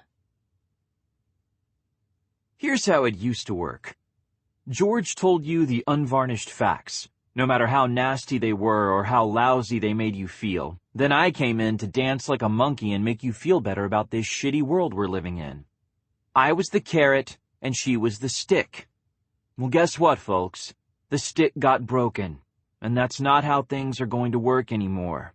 Those days are behind us. This is the new deal. I'm going to tell you the unvarnished facts, no matter how nasty they are or how lousy they make you feel. And that's it. If you want news that makes you feel good, go somewhere else. If you want wacky adventures, laughter, and an escape from your miserable life, go somewhere else. If you want the truth, stay here. Because from here on out, that's all I'm going to give you. No more carrot and stick, no more dancing monkeys, just the truth. And if it kills us, well, at least this way, we died for something. It's better than the alternatives.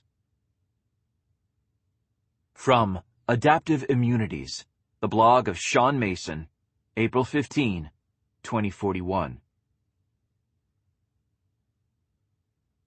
11. Bex was half a step behind me as I stopped at the end of Octopus Alley to take in the scene. Kelly was sitting in a folding chair with her hands clasped white-knuckle tight and resting on her knees.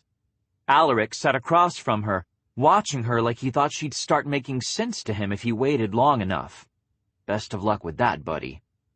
Maggie and Dr. Abby leaned against the safety glass window, watching this little tableau. Only Joe didn't seem to be disturbed by the current mood in the room. He was sprawled at Dr. Abby's feet, gnawing on a massive length of animal bone. Dr. Abby offered me a nod. "Welcome back. Feeling better?" "No, but I think I'll live." "That's more than some people can say." Kelly shot me a look. I ignored her. "Dr. Abby, how secure is your network? If we made a call, could it be traced?" "A call to, say, the CDC?" She straightened. "I have a few burn phones I've been saving for just such an occasion. Wait here." Dr. Abby made a complicated gesture toward Joe, who was in the process of standing, presumably so he could follow her. The dog subsided, staying where he was as she turned and strode out of the room. Kelly looked up at me with open alarm. "Shaun, what are you going to do?" "Break your fucking jaw if you don't shut up right now," I said, pleasantly enough. "I'm not ready for you to talk to me yet." "That means it's time for you to be quiet," said Maggie. There was a time when I would have told her not to taunt the doc. That time was over and done with. "Bex, why don't you make sure the doc stays quiet while I take care of things? I wouldn't want her to get any funny ideas about saying hi." "My pleasure." Bex drew her pistol and moved to stand behind Kelly, adopting an easy, comfortable-looking stance. She could stand that way all day if she needed to. I'd seen her do it in field recordings. Kelly stared straight ahead, unflinching. If I hadn't been so mad at her, I might have been impressed. As it was, I couldn't really look at her without wanting to punch her face in. Dr. Abby walked briskly back down the hall and slapped a phone into my hand. "This is voice-activated and will stay untraceable for about 5 minutes. Give it the number you want and tell it to dial. You might also tell it to set itself to speaker, since I'd like to know what my resources are being used to do." "Happily," I said. I pulled my normal phone from my pocket and brought up Dr. Wynn in my address book, reading off the numbers in a slow, clear voice before saying, "Dial and set to speaker." The phone beeped. 3 rings later, a CDC receptionist came on the line, perky as always, as he said, "Dr. Joseph Wynn's office. How may I direct your call?" "This is Shaun Mason. Please connect me to Dr. Wynn." "May I ask the nature of your call?" "No, you may not. Now connect me to Dr. Wynn." "Sir, I'm afraid Now!" Something in my tone must have made it clear that I wasn't fucking around. The receptionist stammered an apology before the line gave a click, replacing his carefully cultivated blandness with the hum of hold music. That lasted only a few seconds. There was another click, and Dr. Wynn said, "Shaun, thank God. Now what the blazes is going on? You nearly gave poor Kevin an attack. I'll be sure to send a nice card and some flowers." The acid in my voice surprised even me. I thought I was better trained than that. "I left several people in Oakland before the outbreak, so you'll forgive me if I'm not on my best behavior." There was a pause as Dr. Wynn took in what I was saying, that Dave hadn't been the only casualty of Oakland. It was a lie, sure, but it was one he had no reason not to believe. "Oh," he said finally, voice gone soft. "I see. I'm so sorry to hear that." "It is what it is. Look, I've been doing some research, Dr. Wynn, and I wanted to confirm the results I'm getting. Got a second to answer a few questions for me?" I'm always happy to answer questions for you. Maybe not this time. I glared at Kelly as I spoke. Tears were starting to roll down her cheeks as she stared at the wall, expression otherwise remaining impassive. I didn't care. Bitch deserved to cry. Dr. Wynne, are reservoir conditions an immune response? He hesitated. When he spoke again, his tone was slower, more careful, and more heavily accented. Well, I suppose it depends on who you ask. Some people think they might be. What do you think? I'm not sure that's relevant. I think it is. So what do you think? Are reservoir conditions an immune response or not? Shaun, he sighed heavily. Yes, I think they are. So if Dave had managed to scan and email me some documents before Oakland went kerplooey, and if the people I'd gone to with them said that George would have recovered if I hadn't decided to go ahead and shoot her, would they be fucking with me? Or was that little slice of good news somehow omitted from my handbook? He was silent. Fine. Whatever. Making my voice light was almost impossible, but I did it, somehow. I guess I'll just publish everything I've got here, let people with a more scientific background than mine sort it out, right? Shaun, he sighed again. Yes, she might have recovered. Might. The tests we ran on her blood were inconclusive. My vision flashed red. The CDC had George's blood for weeks after her death. Logically, I knew they'd been using that time for tests, as well as decontamination, but I'd never really allowed myself to think about it. The idea of them doing God knows what to her had never been a pleasant one, and the more I knew, the less pleasant it became. You're an asshole, I said conversationally. We trusted you. Shaun, fuck off. I hung up and tossed the burn phone back to Dr. Abby. Thanks. You're welcome. She tucked the phone into the pocket of her lab coat. Satisfied now? No, but it's a start. I turned to Kelly. It's your turn to talk, Doc. Make it count. I glared at her. Talk. She talked.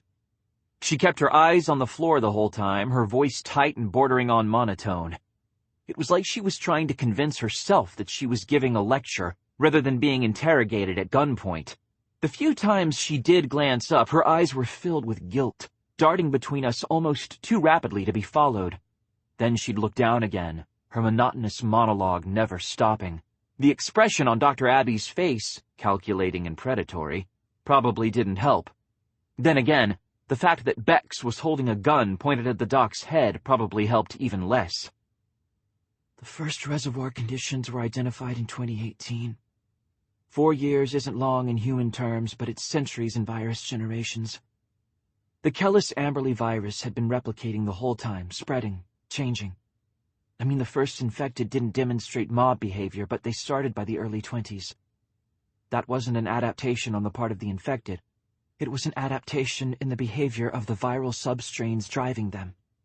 6 of the 15 strains we had identified by that point would cause the pack behavior. 9 wouldn't. 10 years later, we could find only 2 strains that didn't come with that instinct to infect before eating. Outside the ones we had stored in our freezers, that is. She hesitated, shoulders tightening for an instant. Then, like some impossibly difficult decision had been made, she continued. We tried cross-infection. Well, when I say we, I mean scientists working at the CDC and USAMRIID. I wasn't a part of that project. Kelly glanced up again, eyes searching desperately for a sympathetic face. I wasn't involved. That's when Dr. Shoji went off the reservation. He stuck it out as long as he could, but the cross-infection tests were the last straw, said Dr. Abby in a casual, matter-of-fact tone. You want to talk about the cross-infection tests? What those entailed precisely? I'm sure these nice people would really love the gory details. Kelly took a deep breath as she looked back down. They took volunteers. Prisoners, said Dr. Abby. They volunteered, said Kelly, a stubborn note in her voice. Yes, they were prisoners. They had no chance of parole, no chance of ever being released back into the public, and use of human test subjects has a long and time-honored place in medical science. Sometimes it's the only thing you can do. That's how they discovered that yellow fever was spread by mosquitoes, you know. How they proved that smallpox inoculation worked. A lot of people's lives were saved by human testing.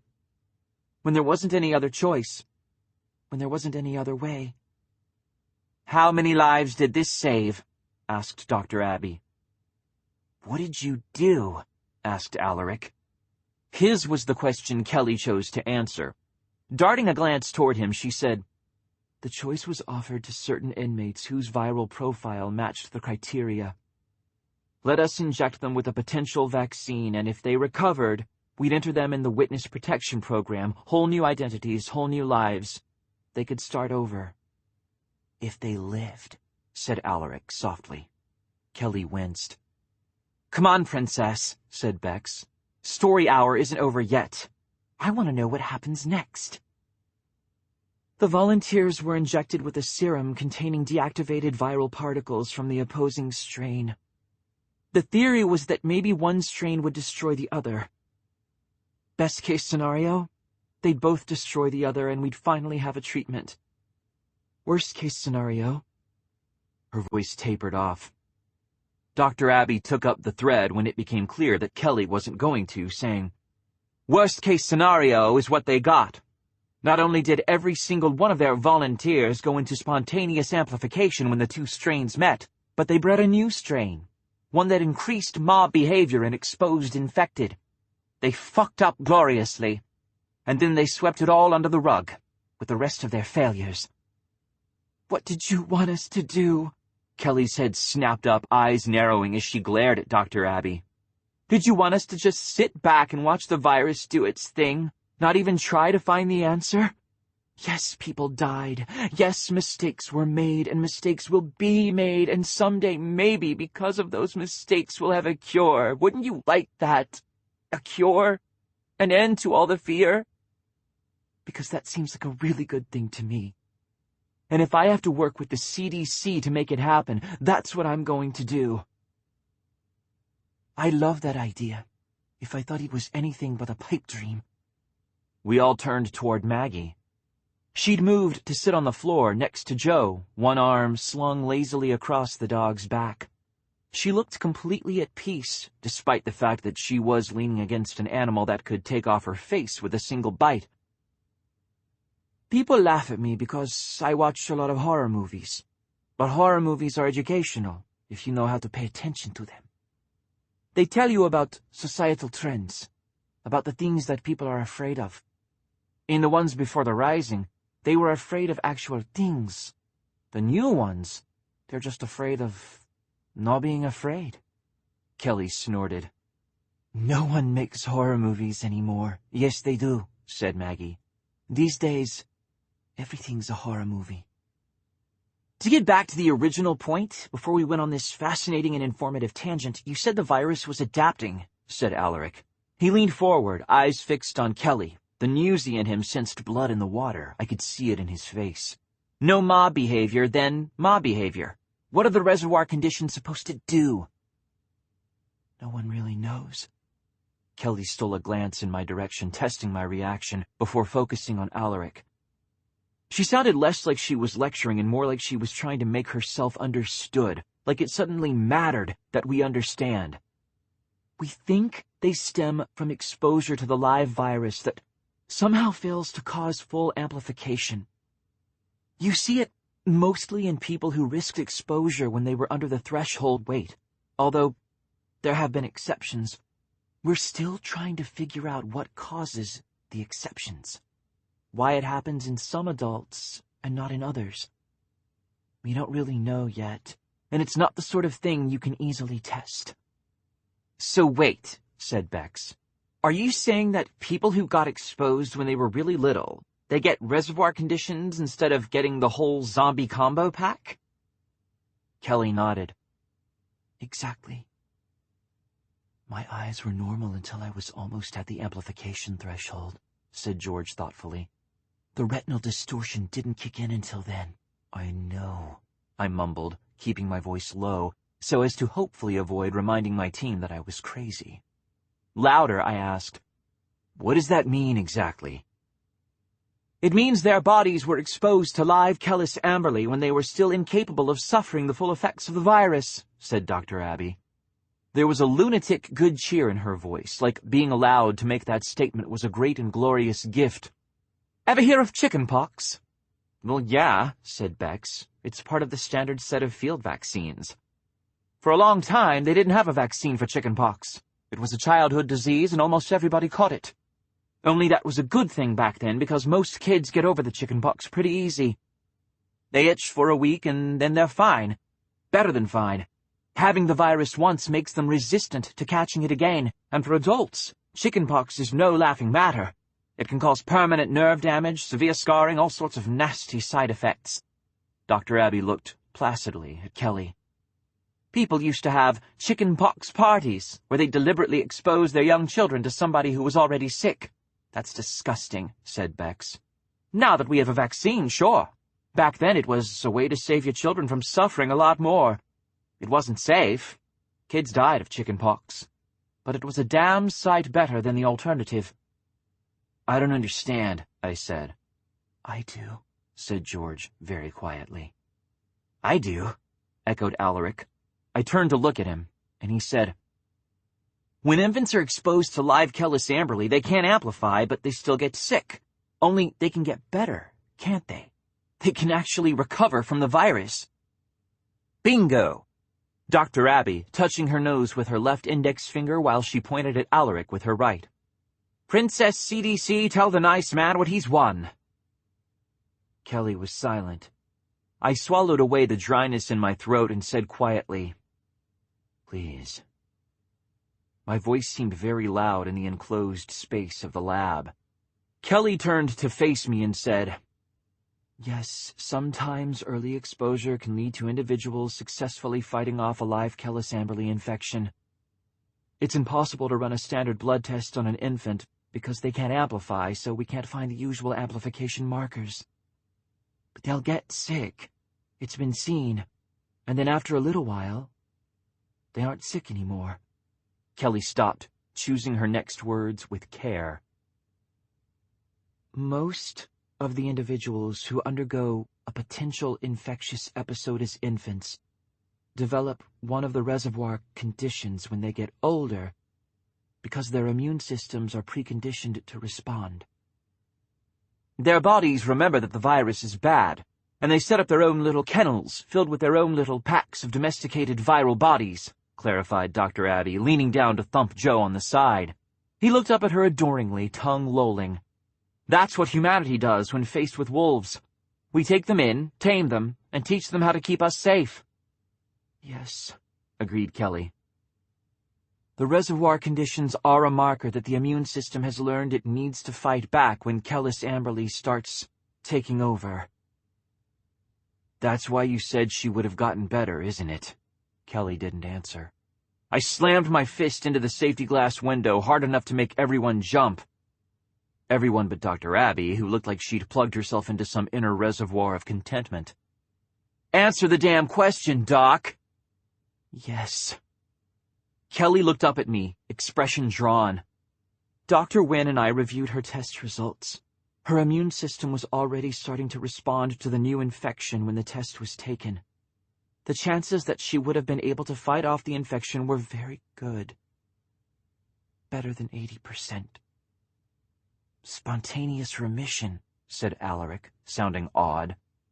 I didn't take my eyes off Kelly as I said, "Explain." "It's supposed to be an urban legend. Supposedly, there are people who've been infected, like full-on, ready-to-eat the neighbors infected, but they miraculously recovered before they could be put down. Nobody ever seems to know anyone who's had a spontaneous remission. It's always a guy who knows a guy who used to know a guy, but the stories keep cropping up. And then the CDC reminds everyone that there's no cure, and they get written off again." "Guess it's not that much of a legend, huh, Doc?" I glanced toward Dr. Abby. "Is that what we're talking about here? This remission thing? The CDC is telling the truth about one thing. There's no cure for Kellis Amberley, and if someone offered me one, I wouldn't take it for a lot of reasons. They're also lying because if you can live with the virus from the time you're born, why the hell should it be able to wake up but not able to go back to sleep? Dr. Abbey smiled encouragingly. Isn't story hour fun? Like a heart attack, I said. 2 in 10,000, said Kelly sharply. What? I asked. 2 in 10,000. She stood, ignoring the gun Bex had trained on her. That's how many people with existing reservoir conditions are likely to recover from a live infection. 2 in 10,000. No one who didn't have a reservoir condition has ever recovered. The rate of recovery seems to be tied to the density of the viral particles in the individual reservoir, but we don't have any hard and fast proof of that. It's not like we've had much opportunity for study, since you can't exactly get volunteers for that sort of thing. Not even from the prison system, deadpanned Maggie. Kelly winced again. I didn't really give a fuck. If she wanted to feel guilty, she damn well earned her guilt. It's not like that, she said. Bullshit, said Dr. Abbey. There are plenty of ways to test that sort of thing.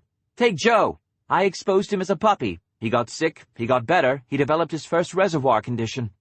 I exposed him again when he hit amplification weight. He got sick, he got better, he developed his second reservoir condition.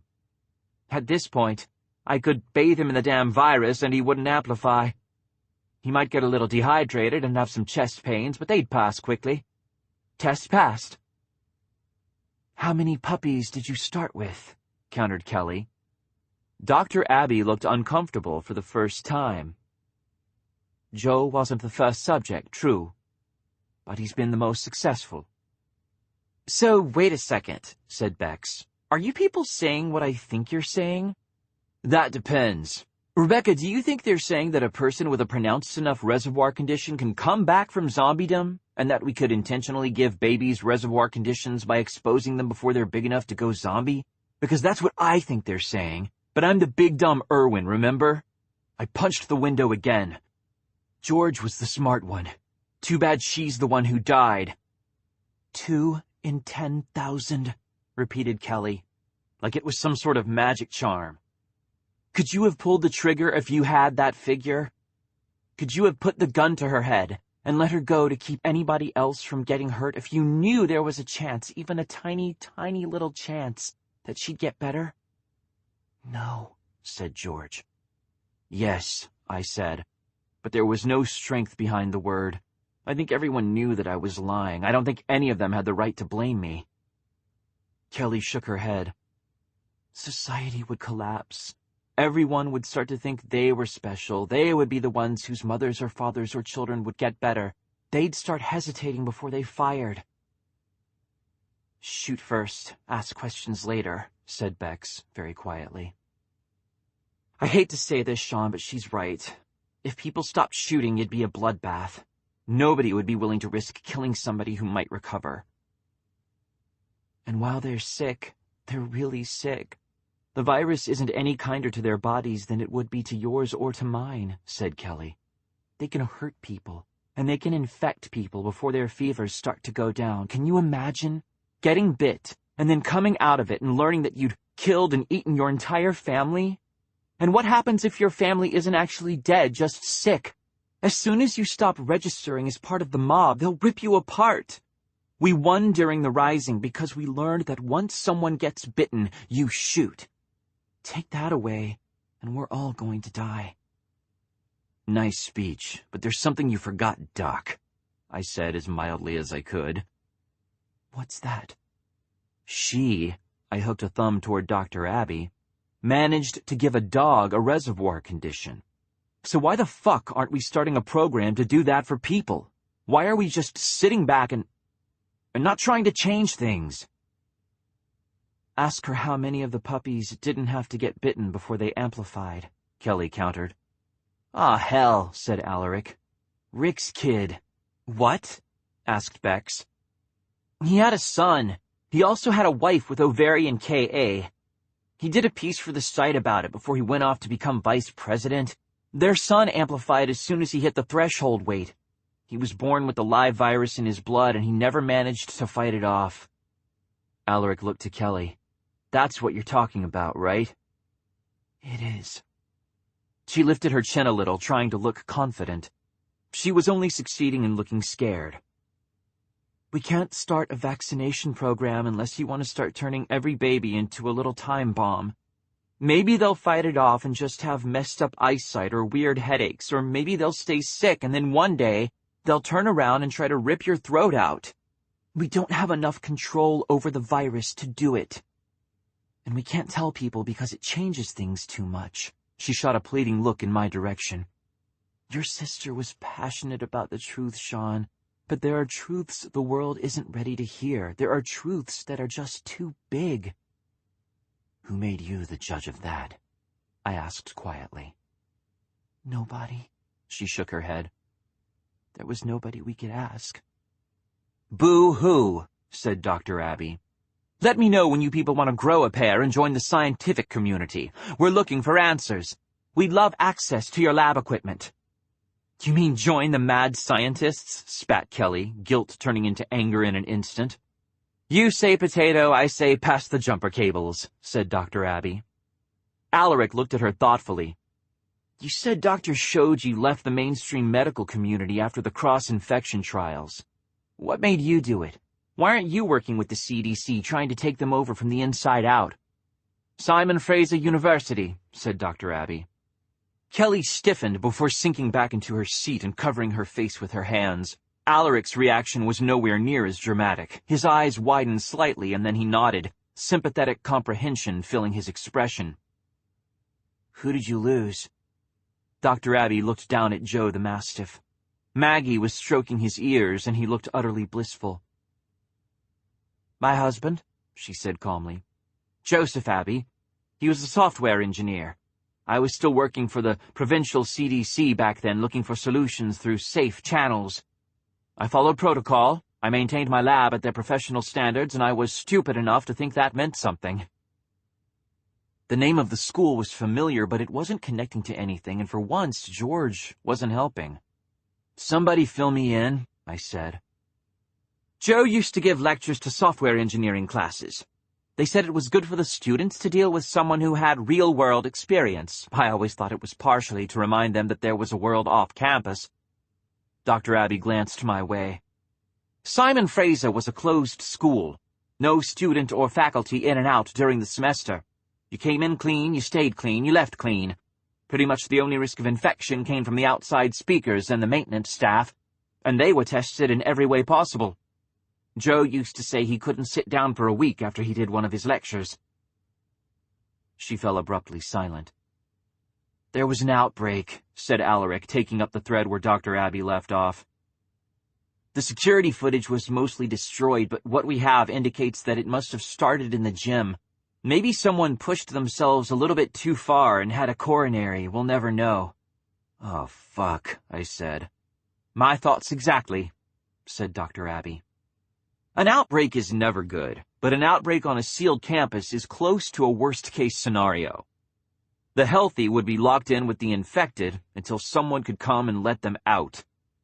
And the mop-up would probably take weeks, if not months, after which the school would almost certainly be decommissioned for several years while they waited for the hazard level to go down again. What was the student body size? About 11,000, said Dr. Abby. It was a larger school before they closed it to non-resident students, and another 300 or so for the faculty and staff. How many got out? Asked Maggie. None, whispered Kelly. None, echoed Dr. Abby. See, the outbreak started near the school walls, and they were located on a hill that made it difficult to get to the campus anyway but via the main road. Whoever was in charge that day, whatever genius was at the switch, decided that it was too dangerous to try for an evacuation, that the infection was already too close to breaking out. So they called down the wrath of fucking God on that little school. I remember that, said Bex, sounding faintly awed. We studied it when I was in training. Almost all the security footage went missing, even the stuff that should have been beamed straight into the Health Canada and CDC databases. It was just gone. except for the pieces that somehow ended up on private servers," said Alaric. "I've seen some of the footage.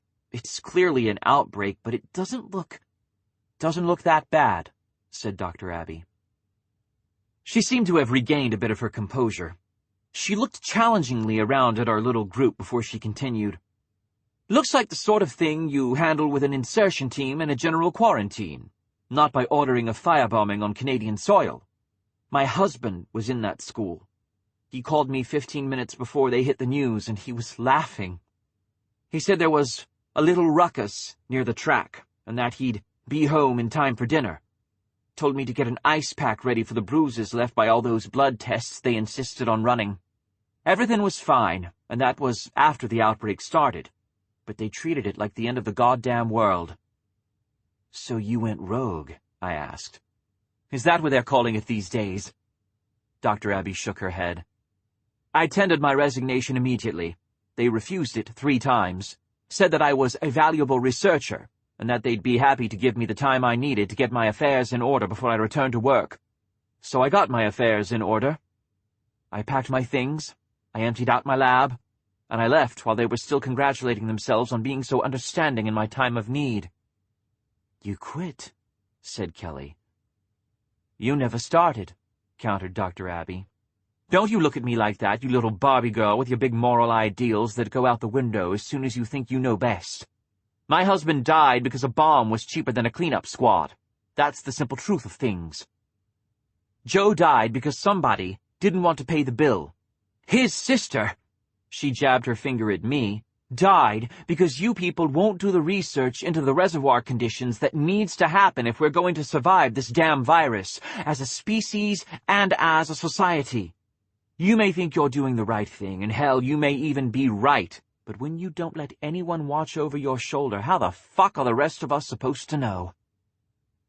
Kelly took a slow breath, visibly calming herself before she said, "I wouldn't be here if I was still willing to play by their rules." "And again, bullshit."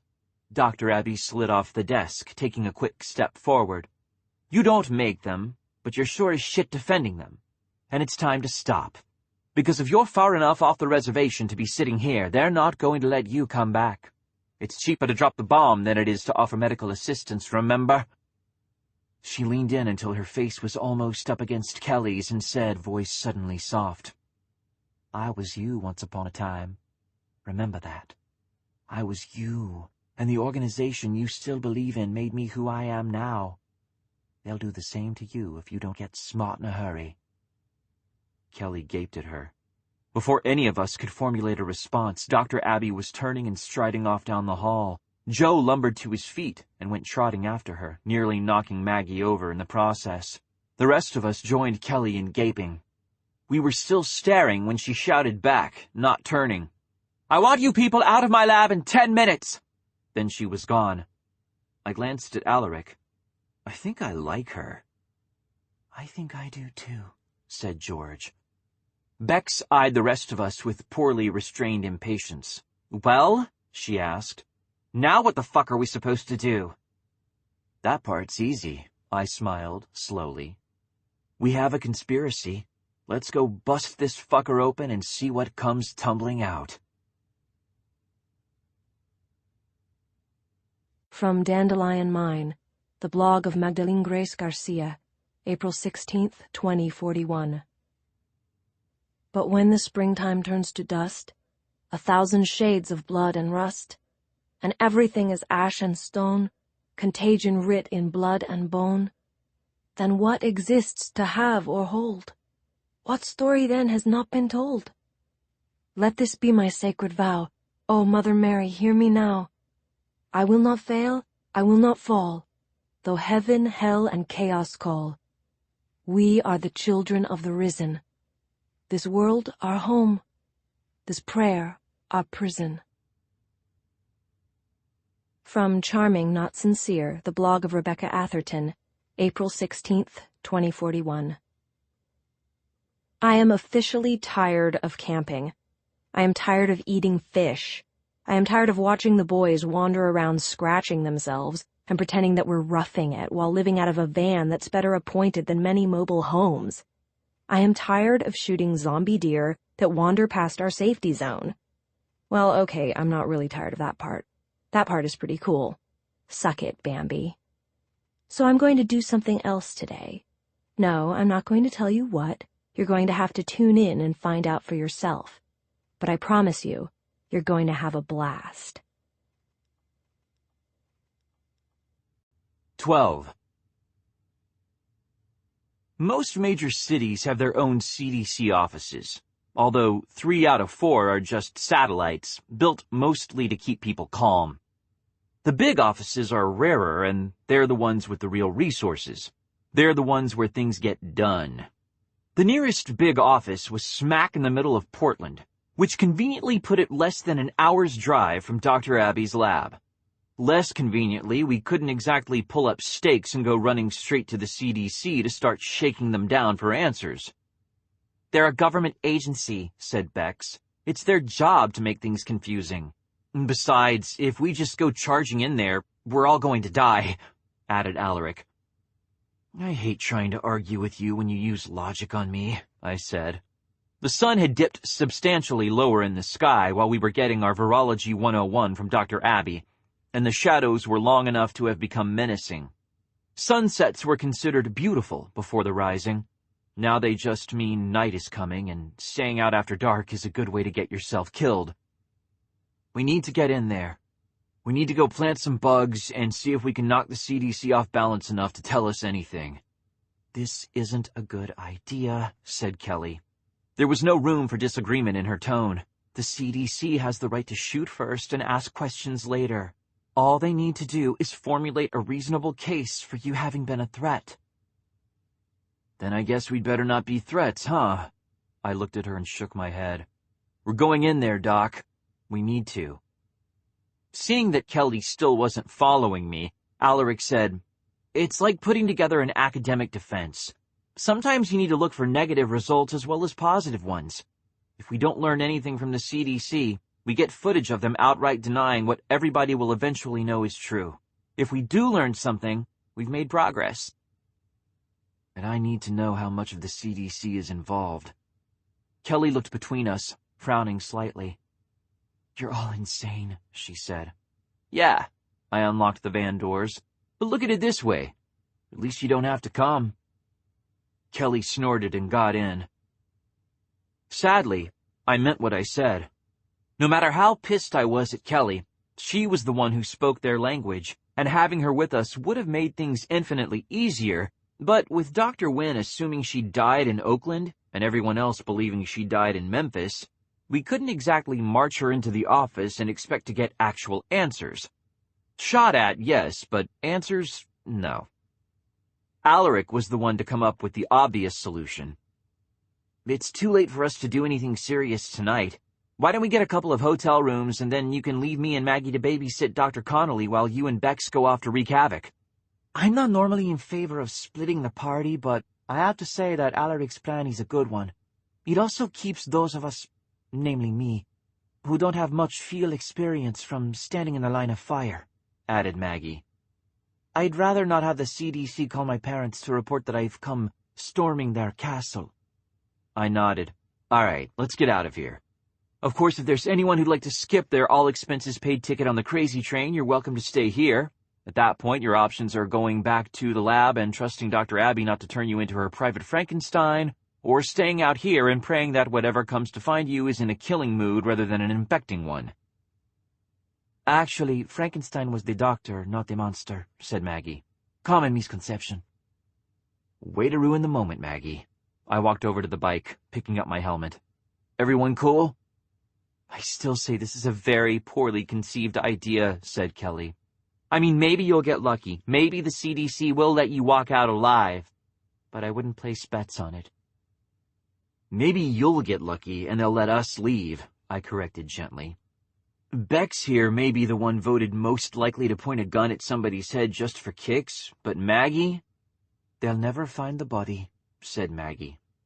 Her tone was blithely chipper, like she was talking about the latest fundraiser for the Bulldog Rescue Association. That made it worse. Not that anyone's going to be looking since you're legally dead, but even if they'd looked for you, they'd never come close. All I'd need to do is call my father and tell him I finally had a problem he could fix. You could be the best Father's Day present I've ever given him. He's so hard to shop for." Kelly's eyes widened, fear flickering in their depths. "Is she serious?" "Almost certainly, but I wouldn't worry about it just yet," I said. "Come on, crew. Let's find us a hotel." In the end, we wound up checking into the first hotel we found in downtown Portland, a nondescript little Holiday Inn whose front door boasted about their recent security upgrades. I was barely picking up any wireless frequencies, which meant recent was probably more like 10 years ago, but that didn't matter.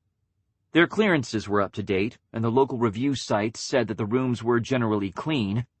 We didn't need 5-star accommodations. We just needed a place to stash our semi-hostage and regroup without being attacked by zombies. We got 2 rooms, one for the boys, one for the girls. If Alaric was uncomfortable about rooming with me, and hence with George, he didn't say anything about it. He just started hooking up his equipment and plugging things into recharge, while Bex marched Maggie and Kelly into the room across the hall with all the tenderness of a drill sergeant. Maggie took the barked orders gracefully, while Kelly just looked unsettled. I found myself feeling sorry for her, even after everything. After all, I liked her before she told me what the reservoir conditions really meant. It wasn't like she designed the disease. "She's out of her element," said George. "We all are," I muttered. Alaric glanced my way but didn't say anything. He just kept connecting cables, getting the mobile office of After the End Times up and online. The message boards had been busy while we were off gallivanting around the Pacific Northwest, harassing mad scientists and uncovering corruption in the CDC. I skimmed the comment feeds as I waited for my mail to finish downloading. The usual cadre of trolls, assholes, and conspiracy nuts were out in force, almost drowning out the more reserved forum participants. Mahir and the rest of the newsies had them essentially under control. Technically, I'm in charge of the site, but it can be easy to lose track of how big we really are these days. It used to be me, George, and Buffy. Now it's dozens of people, half of whom I've never met and probably never will. Thank God for Mahir. Without him, we'd fall apart, becoming another fringe site clinging to the edges of extinction. He manages the marketing and merchandising that George used to handle, and somehow all the bills get paid. Even the ones relating to ammo supplies for the Irwins, which I know from experience can get pretty damn expensive. "Anything on fire?" asked Alaric. "Not as such, but that's okay. I'm sure tomorrow's field trip will supply us with plenty of matches." I put my laptop on the bedside table, stretching until I felt my shoulders pop. For right now, I'm going to see about catching a little sleep before I go back to professionally risking my life. You have things under control on your end? Yeah. I'm going to write up a few articles on medical ethics and the lack of high-level oversight. I figure Mahir should be up by the time I finish, and I want to check in with him before I crash. As the head of the newsy division, Mahir was Alaric's direct superior and the one who actually approved his articles. They worked together well, which was a relief. I don't know how I would have dealt if they'd hated each other. Probably by punching the walls until the two of them settled down and said they'd play nicely. "You never did have any people skills," said George, tone managing to be dry and fond at the same time. "You're one to talk," I mumbled and closed my eyes, sinking into the too-soft hotel mattress. The sound of Alaric typing away was soothing, helping me relax even further. George and I shared a lot of rooms exactly like this one of us dozing while the other kept working, the staccato click of keys providing the white noise that meant it was safe to sleep. "Hush," chided George. "You need to get some rest. You're running yourself too hard."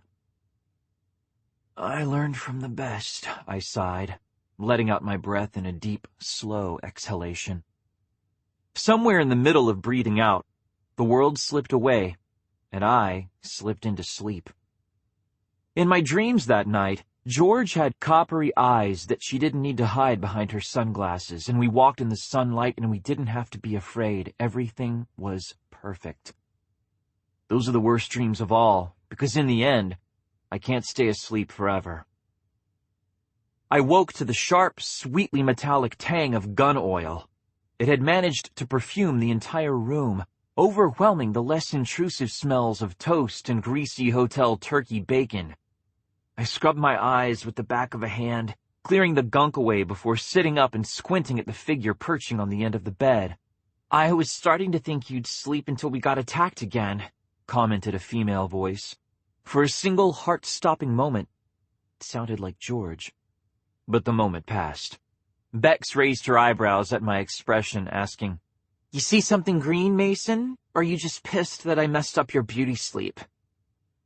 "Some of us don't need beauty sleep, Atherton," I shot back, pushing myself into a sitting position and reaching for the room service tray someone had kindly placed on the bedside table next to my laptop. "What's the status?" "Alaric's in the other room keeping an eye on the princess while Maggie makes a grocery run and checks in with the staff at her house. She's worried they'll forget to feed the dogs if she doesn't remind them." Bex continued wiping a silicone cloth along her gun stock, removing the marks her fingers left behind. Her entire kit was open in front of her, explaining the scent of gun oil in the air. "And the princess herself?" I started making a sandwich from fake bacon and dry toast. It didn't look all that appetizing, but I was hungry enough not to give a damn. "Awake, anxious, the usual." Bex started packing up her kit. "She's a good kid, but she's also a liability. We should find a safe house and turn her into someone else's problem." "She's a useful liability. And what do you mean kid? She's the same age you are. We need her, at least for now." "I wish I were as sure about that as you are." "I thought you were the one who started out as a newsie." I took a bite of my sandwich, swallowing before saying, "She knows things we don't know. And if worst comes to an absolute worst, I bet she knows the layout of the Memphis CDC pretty darn well. Whoever tracked her to Oakland may not have thought to rekey the biometric sensors to take her retinal scans and fingerprints off the security locks yet. Everyone thinks she's dead, right? So why waste the money to do a rekey when they don't have to?" Bex blinked before admitting, "Hadn't thought of that one. That's why I'm in charge." A drop of hot grease hit me below the collarbone. I hissed and wiped it away, realizing as I did that I'd managed to remove my shirt sometime during the night. This led to the unpleasant but suddenly important question of whether or not I was wearing pants. "Kelly has more to tell us, and she's going to tell us. We just have to give her time to realize that she doesn't have a choice." "I don't like it." "Never asked you to. Look, I'm pretty sure I don't trust Dr. Wynn, but I still have to admit that he's a damn good doctor, and she worked with him. Maybe she's not the most efficient data delivery mechanism ever. She still risked a lot to come here and help us out. She's a dead woman walking. She's got nothing left to lose. That makes her a damn good ally. It also makes her a damn big suicide risk." Bex stood, taking her gun kit with her. "How long before you're ready to roll?" "Give me 20 minutes to shower and clean up. We want the CDC to let us in, don't we?" I gave her my best camera-ready smile. Bex rolled her eyes, looking unimpressed, and stomped out of the room. The door slammed behind her. I yanked the sheets off, relieved to see that I'd managed to keep my jeans on through the night. Accidentally flashing my female colleagues has never been one of my secret aspirations. The hotel might be shabby, but it was good enough to have a full decontamination shower with an attached clothing sterilization unit for people who didn't have sufficient gear for field work. It was a nice touch that probably didn't get used too often. I stripped down and shoved my clothes into the sterilizer, hopping into the shower and triggering the bleach nozzle. The water came on at the same time, spraying me down with a heated combination of sterilizing chemicals, bleach-based antiseptics, and something that smelled like cheap lemon disinfectant. I squeezed my eyes tightly shut and started scrubbing. The amount of bleach in the average shower is why blonde highlights have become so common.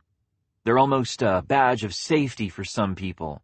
See, I've been decontaminated so many times that my hair has lost all natural color. George always hated that. She re-dyed her hair at least twice a month, keeping it dark brown and snarling at anyone who said she was being girly.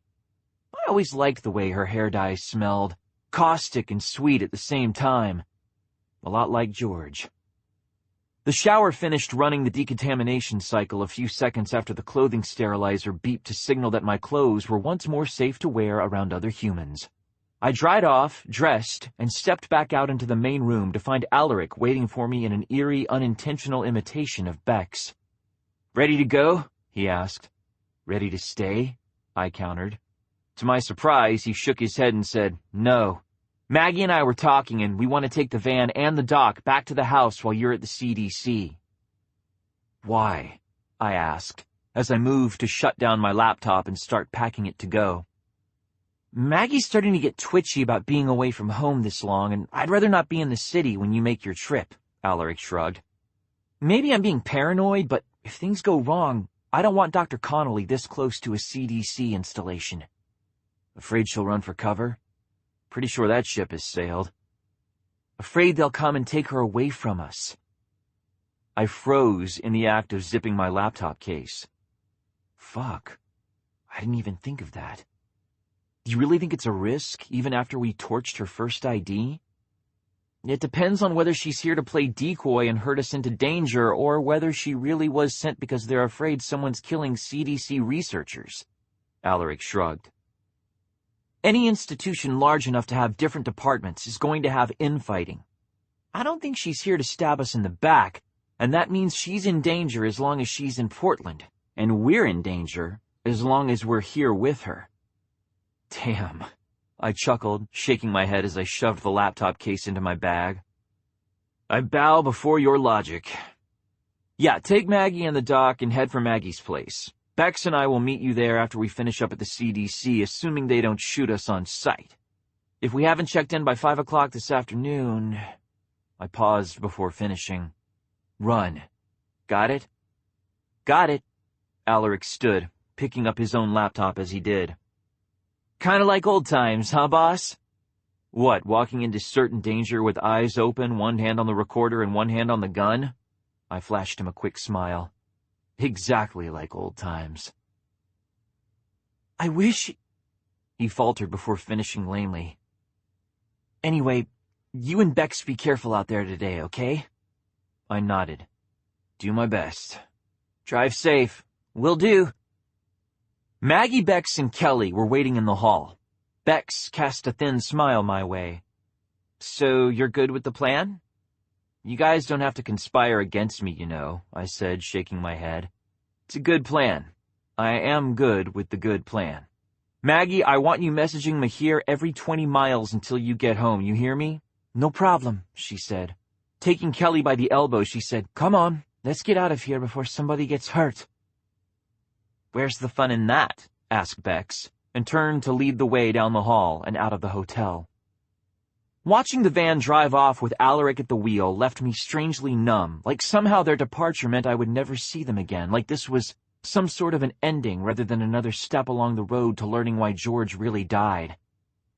I stood frozen in the parking lot, staring after them, a hard lump blocking my throat when I tried to swallow. Hey, Bex touched my elbow. I turned to face her. She raised her eyebrows. Are you okay? I managed a small smile. I'm always okay. You ready to go and piss off the CDC? Why, Shaun, she said, flirting her eyelashes coquettishly. I thought you'd never ask. She turned to head for the bike. After a moment's pause, I followed her.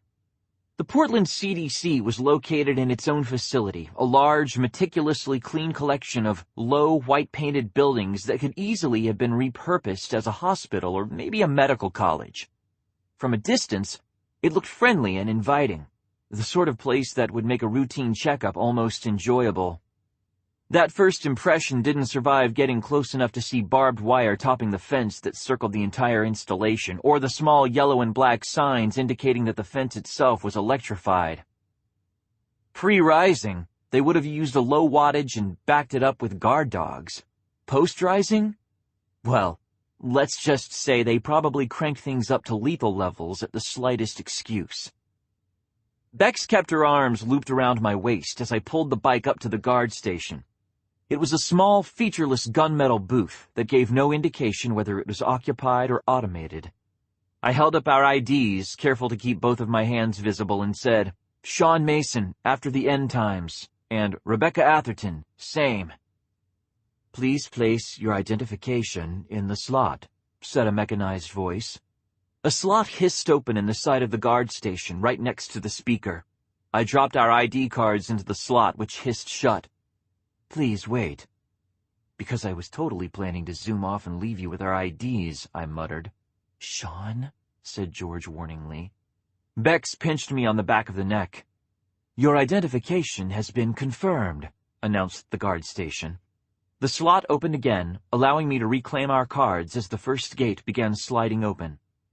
Please proceed onward for blood testing and examination. How I love the CDC, I said, passing Bex her ID card and hitting the gas. The procedure from there was exactly as the guard station threatened. Indicated. We reached a second gate about 10 yards onto the campus, this one accompanied by men wearing Kevlar vests and clutching assault rifles. There were also blood testing units waiting there, one for each of us. We both passed our blood tests, robbing the sentries of the chance to use the weapons they clutched so carefully, and drove on to the third station, where the retinal scanners were waiting. I'd think this was excessive if I hadn't just been to Maggie's place, I muttered to Bex, who snorted with quiet laughter. I wasn't kidding either. I wouldn't be surprised to learn that Maggie and the CDC get their security designs through the same firm. God knows her family has the money, and they've never been shy about spending a few extra bucks for the sake of a little bit more safety. Finally, after running the security gamut, we were allowed to enter the CDC parking lot, where I parked in a space marked Visitor in large yellow letters. Bex slid off, removing her helmet and producing a hairbrush from her pack while I was still getting the kickstand positioned. She began briskly brushing out her hair, making adjustments in accordance with some secret set of female rules that even George had never been willing to share with me. You look fine, especially for this sort of visit, I said, securing my own helmet to the handlebars. Nobody's going to be looking at your hair. Bex gave me a frosty look. So says you, she said stiffly.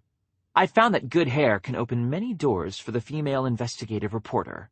It certainly doesn't hurt my ratings when I take steps to avoid looking like I just rolled out of bed. I had to admit she had a point.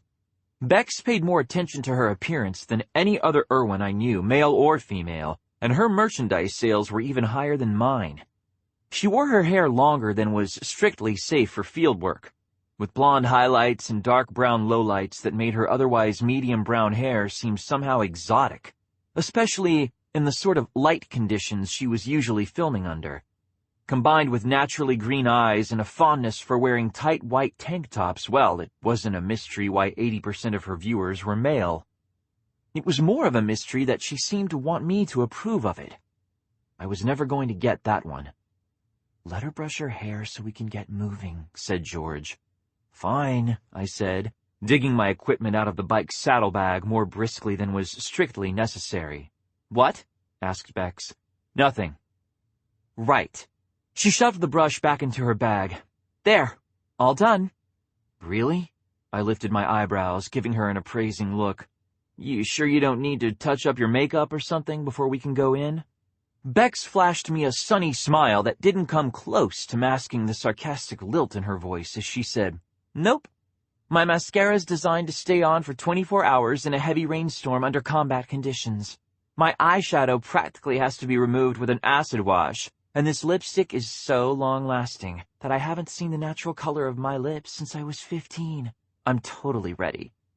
I'm sure the CDC will be thrilled to know that you made such an effort on its behalf, I said, and started down the path that was labeled Entrance in more large yellow letters. At least these ones were on a sign, not painted onto the pavement. Bex made an entirely unladylike snorting noise and followed me. After all the security checks required to get to the parking lot, walking up to the front doors of the Portland CDC was almost anticlimactic. They were clear glass, making a point with their total lack of reinforcement. This was the CDC. If the infected made it this far in, the city was already lost, so why bother wasting money that could be put to better use elsewhere? These were scientists. They didn't feel the need to squander public funds on fripperies. Those fripperies included furniture for their front lobby, A wave of comfortably chilly climate-controlled air hit us as we walked into the building, so devoid of character that it might as well have been an unused movie set. The floor was black marble and the walls were white, except for the large steel sign proclaiming this to be the Portland office of the Centers for Disease Control. "Got that part, thanks," I muttered, arrowing toward the one piece of furniture in the room, the sleekly futuristic reception desk. The receptionist herself was also sleekly futuristic, possibly because she felt the need to live up to her workstation. Her hair was pulled back into a bun so severe it looked almost molded. Her jacket was impeccably cut, and the eyes behind her black-framed glasses were cold. "Name and business?" she asked as we approached. Her fingers never stopped darting across her keyboard even as she glanced in our direction, looked us up and down, and dismissed us as unimportant.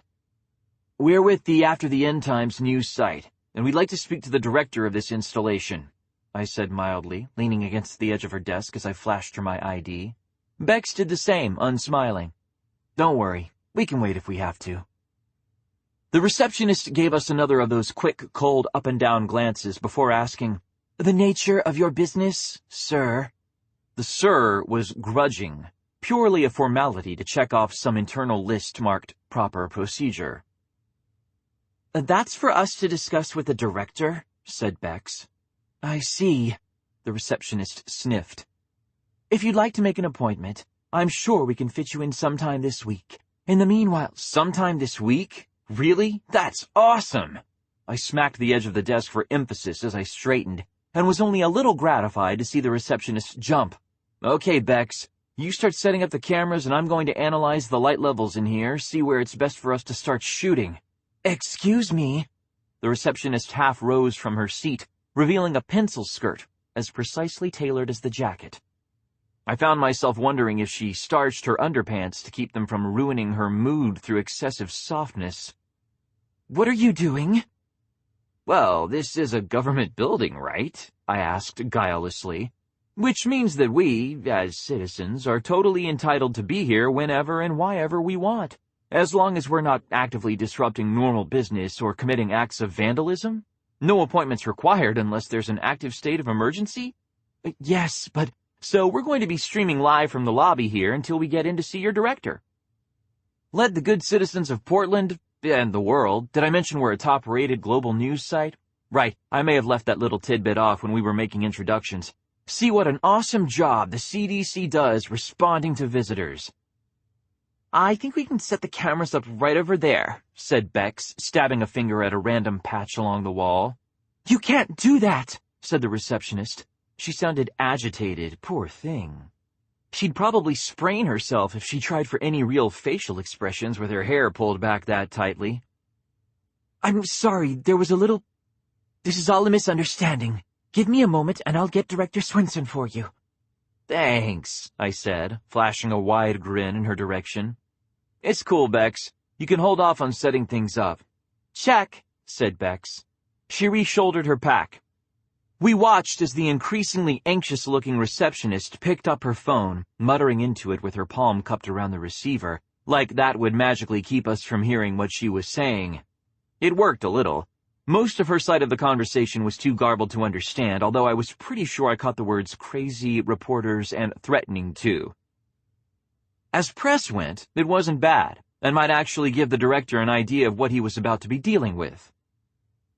"Nothing could ever prepare him for you," said George. "Flatterer," I murmured. The receptionist shot me a wary look, hand still cupped around the receiver. I smiled at her, brightly. She looked away again. "Yes, sir. Of course, sir," she said, and set the receiver back into its cradle, not looking in our direction as she said, "Director Swinson is on his way down and apologizes for any inconvenience that you may have experienced in being forced to wait so long." "It's cool," I said. The receptionist didn't say anything. She leaned slightly forward, shoulders hunched as she focused her attention on her computer. It was obvious that she couldn't entirely dismiss our presence as a bad dream. We were a little too solid for that. And it was equally obvious that she was giving it the old college try. I rocked back on my heels, content to let her ignore us. There's pushing the envelope of polite behavior to get what you want, and then there's just plain being mean. I try not to cross the line when it can be avoided. We'd been waiting less than 5 minutes when the sound of crisp footsteps echoed through the lobby, and an immaculately groomed man in a white lab coat stepped around a corner and into view. He was dressed like a generic mid-level bureaucrat at any corporation in the country, assuming you could overlook the lab coat. Gray slacks that were probably some sort of insanely expensive natural fiber, white button-up shirt, sedate blue and green tie, and immaculately polished black shoes. Even his lab coat looked like it was tailored for him, rather than being the standard off-the-rack lab wear. If the CDC was running in the red this season, his wardrobe definitely wasn't feeling the pinch. Neither was his plastic surgeon. His hair was thick and well-styled, but still uniformly silver, and his unwrinkled skin had the characteristic tightness of a man in his late 50s, paying through the nose to maintain the illusion that he was a well-preserved 37 or so. He walked to the receptionist's desk with the calm assurance of a man who knows himself to be in absolute control of his environment, extending a hand in my direction. "Shaun Mason, I presume." "The same." I took his hand and shook it. Even with all the training I've had to desensitize me to the necessity of occasional contact with strangers, the gesture felt wrong. You aren't supposed to touch people you don't know, not unless they've just demonstrated their infection status with a successful blood test, and maybe not even then. "This is my colleague, Rebecca Atherton. She works with our Action News division." "Ah, an Irwin," said the man, reclaiming his hand and turning to study Rebecca. His gaze started at her face, swept down her body, and returned to her face again, all without a trace of hesitation or shame. "You know, I've always liked that term, Irwin, for the late great Steve Irwin. He died in the field, you know, just the way he would have wanted to go." "No shit, asshole," muttered Bex. "Actually, sir, I'm pretty sure the way he would have wanted to go was in his sleep sometime in his late 90s, but that's beside the point." Something about him was putting my hackles up. Maybe it was the way he looked at Bex, maybe it was his tone, which was slick enough to grease a rusty chainsaw. "I'm guessing you're Director Swinson?" "Precisely so. I apologize for making you wait. Next time, please be sure to call ahead. That will allow us to avoid these little delays." "Yeah, because we'll never get past security again." I forced my expression to remain composed as I said, "I'll keep that in mind. If you don't mind, though, my colleague and I were in the area and had some questions we wanted to ask you. In person, hence the dropping by. Is there a place where we could talk?" A flash of discomfort crossed his face, there and gone before I could blink. "Of course," he said smoothly. "If you'd both come with me, I believe one of the conference rooms is available. Miss Lassen, as you were." The receptionist, Miss Lassen, nodded, looking deeply relieved as Director Swinson turned and began retracing his steps, leaving the front lobby behind. She might not have been able to keep us out, but at least we weren't going to be her problem anymore. Bex and I exchanged a look, shrugged, and followed the director to the back of the lobby, around a corner and into a nondescript hall that seemed to stretch on for the better part of a mile. Director Swinson walked past 3 identical doors before stopping at a 4th and pressing his thumb against a small sensor pad. The light above the door changed from red to green, and the door swung open. "Past this point, you'll need blood tests as well as someone with the proper clearances to open any doors, including the restrooms," he said, sounding self-indulgently amused. "I recommend not wandering off unescorted." "I'll keep that in mind if I need to pee," muttered Bex. I gave her a speculative look, which she met with a glare. "Funny, normally you're the one pissing off the natives," said George. I bit my lip to keep myself from answering as we followed Director Swinson through the door and into one of the long, featureless white hallways, characteristic of CDC installations everywhere. It's like they're afraid to spend money on interior decorating when there's such a good chance of the place needing to be hosed down with bleach at any moment. We didn't pass any doctors, although we did walk past several large glass windows looking in on empty patient rooms. White walls, white beds, white floors, white everything. I woke up in one of those rooms once, after the CDC team picked us up outside of Memphis. I thought I'd died and gone to the sterilized afterlife. Director Swenson stopped in front of a door that looked exactly like every other door in the place except for the larger, more elaborate-looking testing unit built into the wall next to it. "The cycle takes approximately 15 seconds, he said, pressing his palm flat against the test pad. "Once I go through, the door will close and the unit will reset. Please don't try to follow without a clean test. I'd really rather not send the entire facility into lockdown today." "It's cool," I said. "We know how to do our jobs." The light over the door turned green, and the door swung open with a hydraulic hiss, saving Director Swenson the trouble of answering me.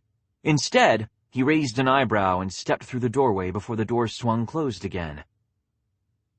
"Scale of 1 to 10, how stupid is this?" asked Bex, pressing her own palm against the testing panel. 10, said George. "Oh, 5 tops," I said, and smiled brightly. "Don't worry about it. We're just here to ask the scientists some questions about science. Scientists like that sort of shit."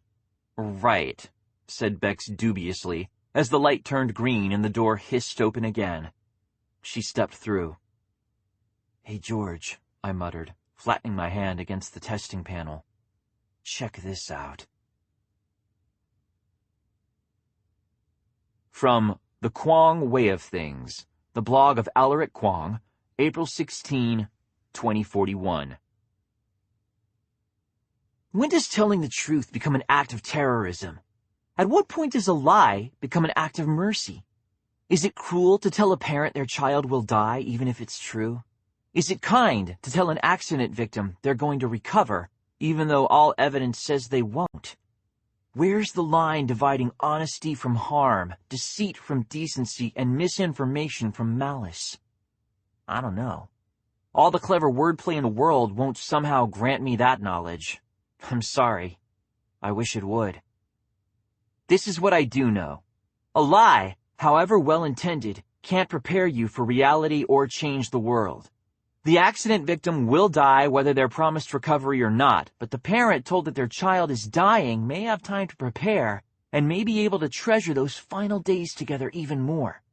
To tell the truth is to provide armament against a world too full of cruelties to be defeated with simple falsehoods. If these truths mean the world is less comforting than it might have been, it seems like a pretty small price to pay. It seems to me we owe the world more. We owe ourselves the exchange of comfort for the chance that maybe the truth can do what people always say it can. The truth may, given the opportunity, set us free. From Postcards from the Wall, the unpublished files of Shaun Mason, originally posted April 18th, 2041. We had another meeting with the senator today. We're about to head out, and he wants to be sure that we all understand our roles in the campaign. I don't think he trusts us to have our heads in the game right now, and frankly, neither do I. Shaun is barely talking to anyone, including me, and Buffy simply isn't talking. I keep running the footage of the attacks so far over and over again, looking for something that we might have missed, looking for some clue to who is responsible for all of this. When I sent in the application for this position, I thought I was doing us a favor.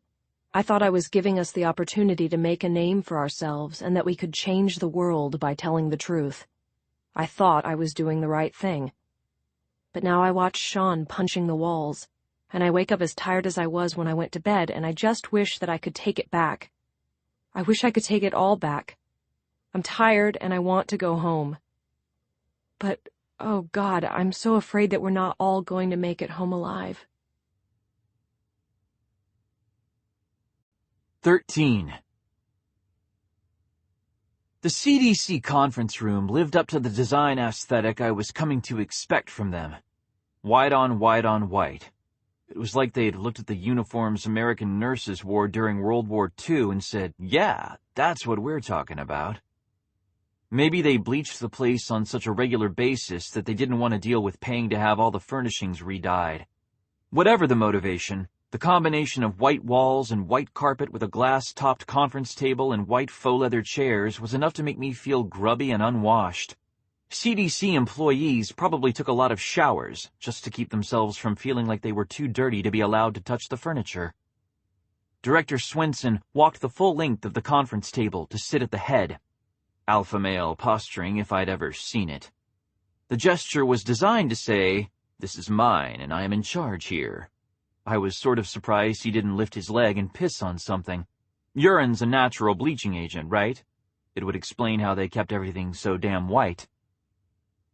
Bex and I trailed along behind him like good little peons, finally sitting down next to each other on the left-hand side of the table. Bex took the seat closer to the director. Sure, I was technically in charge of our little fact-finding expedition, but of the two of us, I was the one more likely to launch myself for his throat, and we wanted to avoid that if at all possible. Attacking high-ranking CDC officials isn't really the best way to get what you want. "Now then," said the director, gracing us with a fatherly smile as warm as it was artificial. "What can I do for the two of you? I'll admit, I was a bit surprised that you didn't phone ahead. That's standard for most representatives of the media." "Yeah, we're really sorry about that," I said, not bothering to inject the slightest note of apology into my tone. "See, we'd usually call ahead, only I managed to leave my address book. Where did I leave that again, Bex?" "In your office," said Bex promptly. She knows her cues. With as long as we've been working together, she'd better. "Right, in my office." I bared my teeth at Director Swenson, in an approximation of his smile. The corners of his mouth twitched downward, confusion flickering in his eyes. That was good. I wanted him off balance. "That's sort of the problem, since my office was, I guess, in Oakland, basically right at the center of the zone that got firebombed. We were out camping when the quarantine came down, but not all my people made it out." "I see." Director Swenson leaned back in his chair, expression smoothing into careful neutrality. The confusion in his eyes faded, replaced by wariness. "You're very fortunate. That outbreak was particularly bad." "Yeah, how did that happen as fast as it did? Isn't the CDC supposed to prevent things like that?" asked Bex. I shot her a sharp look. She ignored me, attention focused on Director Swenson like a sniper focuses on a target. "She had friends inside the blast zone," said George. "Not just Dave, civilian friends." It was all I could do not to wince. I'd been withdrawn since George died, which meant I never really bothered getting to know the neighbors in our bucolic little part of Oakland. Bex was a hell of a lot more gregarious. She probably knew everyone on our block, not just in our building, and could recite the names of the deceased without cross-referencing the wall. And now we knew beyond a shadow of a doubt that the CDC was involved in something nasty. Put it all together, and I'd basically primed her to go off. The question was whether being stuck in the blast radius was going to be a good thing or a bad thing. "It appears that someone in the area had been illegally breeding American pit bull terriers for use in dogfights," said Director Swenson, smoothly as you please. "From what we've been able to reconstruct, one of the dogs became infected and attacked the others. The pack attacked their handler when he came to see what all the noise was about. The dogs were able to escape, and those large enough to amplify went on to infect individuals all around the area. It became too large to contain shortly after." It was a textbook example of a no-win infection scenario. That was the problem. Textbook examples almost never happen in the real world. I saw Bex opening her mouth, probably to say just that. I clamped my hand down on her thigh under the table, squeezing hard. The pressure was enough to cut her off. She shot me a confused look. I tried to look like I was ignoring her and cleared my throat. "Would have still been nice if you'd sent, I don't know, a rescue helicopter or something for folks inside the blast radius, but that's beside the point," I said smoothly, keeping my hand clamped on Bex's thigh. "Anyway, I'm sure you understand why we couldn't call ahead, having lost your number in the explosion and all." The explosion didn't wipe the CDC's phone number off the internet, but that didn't really matter. My excuse was plausible enough that Director Swenson couldn't get away with calling me a liar, and artificial enough that we both knew I was lying. His nostrils flared slightly from the strain of keeping his expression neutral. I smiled. "Yes, absolutely," said Director Swenson. "Now, to what do we owe the honor of this visit?" To get a little background, make sure we're on the same page and everything, you remember my sister, Georgia Carolyn Mason? Bex winced at the sound of George's name, probably thinking of my recent tendency to fly off the handle whenever George came up in conversation. In the back of my head, George snorted with brief amusement but didn't say anything. This was my party. She was going to let me be the one to send out the invitations. Director Swinson nodded. I've seen her file. Her death was... Any death is tragic, but what she accomplished even after the point of initial amplification was... It was amazing. You must be very proud. She died in the field, I said as flatly as I could. Just the way she would have wanted to go. I'm sure that must be a great comfort to you. He sounded like he meant it, too. My hand clenched tighter on Bex's thigh. It took every inch of self-control I had to peel my fingers away. She didn't make a sound, even though the way I was squeezing must have hurt. To be honest, I'd rather have her alive and pissed off than dead and happy, I said, putting my hands flat on the table before I could grab hold of Bex again. If you've seen her file, you must know she suffered from retinal callus amberly. Yes, I saw that. It's amazing that she accomplished so much given her disability. I somehow managed to smile at him. I may never know how I did that. She did a lot with her life, it's true. Now I've got to soldier on and take care of the things she wasn't able to finish. Oh? Director Swinson gave me an attentive look. What was she working on? Reservoir conditions. See, she knew a lot of people through her support groups and mailing lists. Support groups? Asked George, sounding horrified. I never joined a support group in my life. I ignored her. And she started noticing this crazy pattern. Was it my imagination? Or was Director Swinson going still? It was like her friends died faster than anybody else's. I mean, even faster than my friends, and most of my friends are Irwins, which is sort of like waving a big red flag in the face of Darwinism, so she started to dig. Funny, I don't remember seeing any received queries in her file, said Director Swinson. His voice had gone completely blank, neither excited nor cold, the voice of a man in the process of disconnecting. She didn't query the CDC, said Bex, before I could open my mouth. I decided to let her take the conversation and run. Her training was better for this bluff than mine was. She figured that if there wasn't a pattern, she didn't want to bother you. And if there was... She let the sentence trail off before lifting her shoulders in a, "What are you going to do?" shrug, and said, "It was a pretty big scoop. If the reservoir conditions were that dangerous and somebody was going to break the story, why couldn't it be her?" I suppose her notes were lost along with your address book, said Director Swinson, looking at me. Oh, no, not at all, I replied. I've been studying them, actually. I mean, they're a little outside my reading level, but hey, what's life without learning? She's right, too. The death rate is like crazy. Some of these people, statistically, should have lived to see their great-grandkids. Which means either the overall mortality rates for the country need to be recalculated because we're calibrating something really, really wrong, or folks with reservoir conditions are dying at a really accelerated rate. I gave him my best big, dumb Irwin face and asked, "Which do you think it is?" Well, now that you bring it up, there is some documentation to support your sister's conclusions. I only wish she'd brought them to us before she died. It would have been a real pleasure working with her. Director Swinson stood, motioning for Bex and me to stay where we were. If you two will excuse me for just a moment, I'll go and get the files that relate to this particular issue. I think you'll find them very enlightening. We'll chill here, I said, offering him a half salute. Director Swinson mustered a wan smile and turned, walking quickly out of the conference room. He shut the door as he exited. Probably another of those crazy CDC security precautions.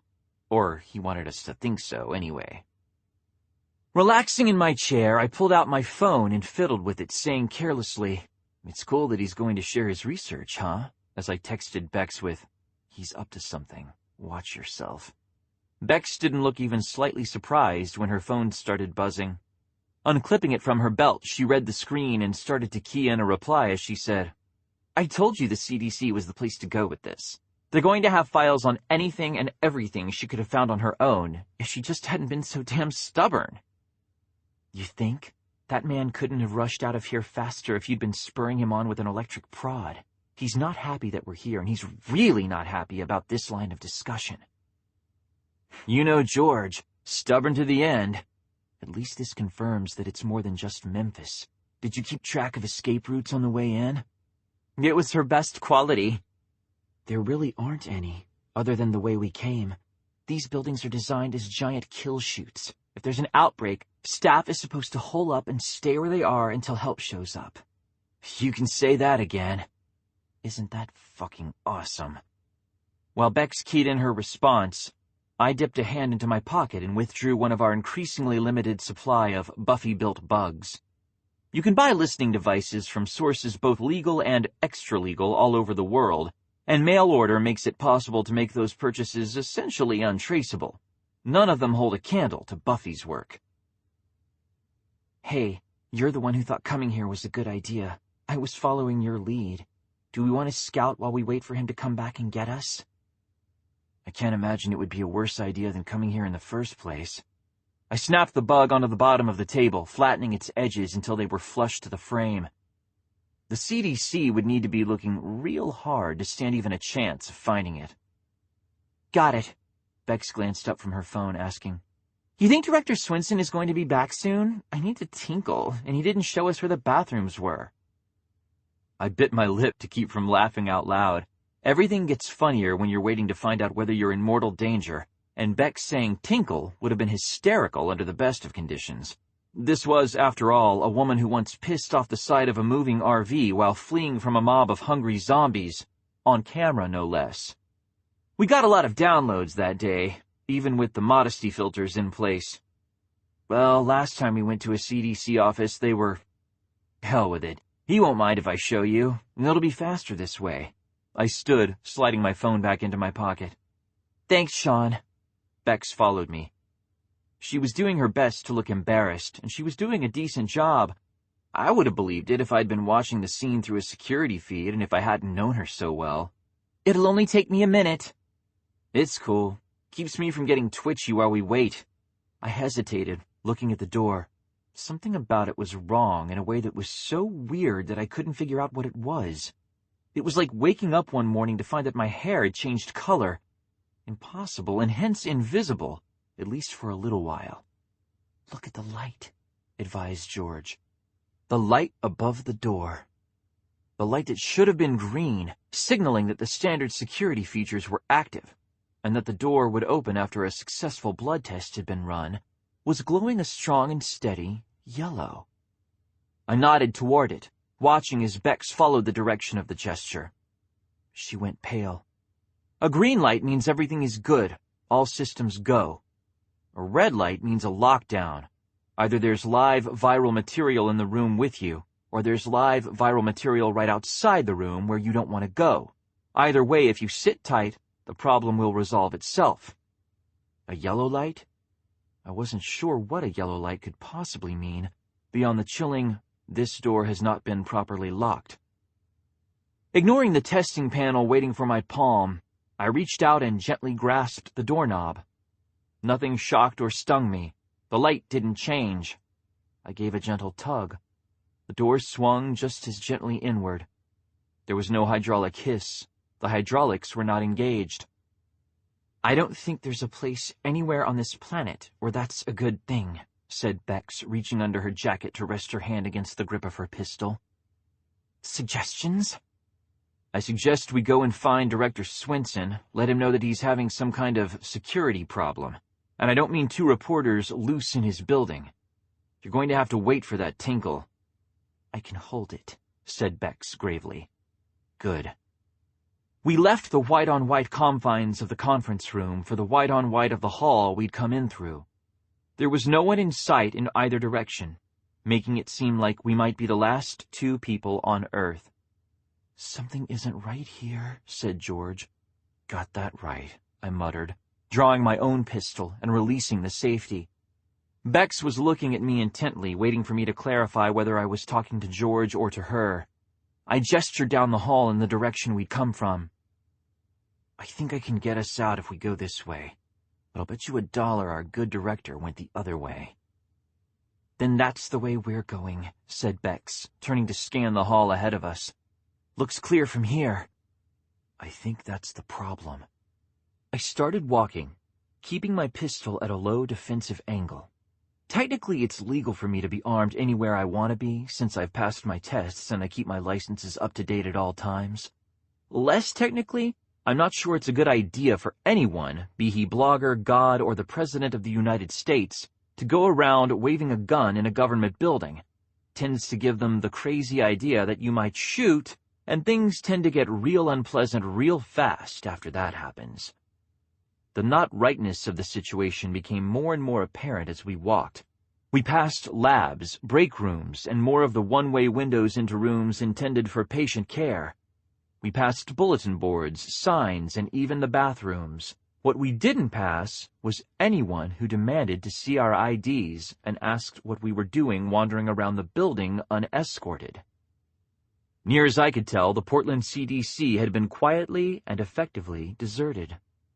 All we needed was a creepy minor key soundtrack to reinforce the idea that this was a bad situation. George waited silently inside my head, not making any comments that might distract me. That was good. I was already jumpy enough.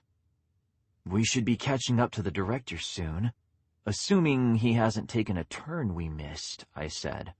"If he has, we better hope there's an emergency exit somewhere in this place." "Pessimism doesn't become you, but I'm so good at it." We kept walking, Bex trailing about 3 feet behind me and turning every few steps to sweep the corridor. If anything came lunging after us, she'd have time to gun it down before it caught up. "Hey, did you ever see those fucked up first-person shooter games that were so big before the Rising? The ones with the zombies chasing you through government buildings and creepy old houses and shit?" "Shut up, Shaun. That's what this feels like. One big maze, and we're the rats unlucky enough to be in it." A reassuring exit sign marked one of the doors ahead, and the light above it was a steady, reassuring green. I started to think that maybe there was an innocent explanation for all this, like a broken circuit somewhere that had required a quick, quiet evacuation of the unsecured areas. The director might have been intending to come back for us. Yeah, and pigs might fly. I slapped my hand down on the test panel as soon as it came into reach. The metal was cool and non-responsive. No needles appeared to sample my blood, no anesthetic sprayed to numb the non-existent sting. The light over the door stayed green. Fuck. What? Beck stepped closer, still scanning the halls around us for signs of movement. "What's it doing?" "Nothing." I took my hand off the panel. The light over the door went out. A moment later, so did the lights in the hall, plunging us into total darkness. "Fuck," said George. "Yeah, tell me about it," I muttered, trying the door handle. It was unsurprisingly locked. It didn't deliver an electric shock or shoot a sedative needle into my palm, both standard defensive measures for a sealed door in a government compound, but that was all I could say in the positive. I pulled my hand away and started rummaging through my pockets for a flashlight. "We really could use your eyes about now. Done being dead yet?" "Sorry, no." "Shaun?" An amber light clicked onto my left, as Bex produced the field light from her backpack and held it up between us. She still had her pistol in her other hand. That was probably a good idea. "I hate to interrupt, but can you maybe focus on the living for a little bit?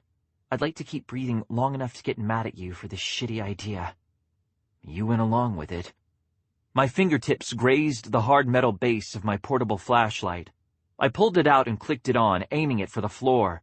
The amber field light was night vision friendly, but we'd need the extra illumination at floor level if we didn't want to risk tripping over something in the dark. "I never said I was the smart one. Thoughts?" "These places are designed as kill chutes. They're supposed to herd you deeper so the infected can be picked off easily and the uninfected will stand a chance in hell at getting themselves to safety." I gestured back toward the conference room with my pistol, keeping my flashlight pointed down. "We walk this way and hope we trip over a maintenance guy. And if we don't, then we hope we trip over an exit. This plan sucks." "I know." We started back down the hall, me leading, Bex so close behind that her shoulders brushed mine every time she turned to do another sweep behind us. George had gone silent again. That was good. That let me narrow my focus until there was nothing that mattered but the sound of our slow progress.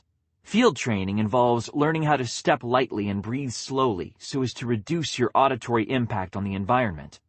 Viral amplification doesn't give zombies superpowers, but it makes them really focused. Consequentially, they're occasionally capable of feats of tracking that seem to border on the unnatural. They're not. They're just incredibly good at homing in on the little things. The little things are what get people killed. We hit the first corner.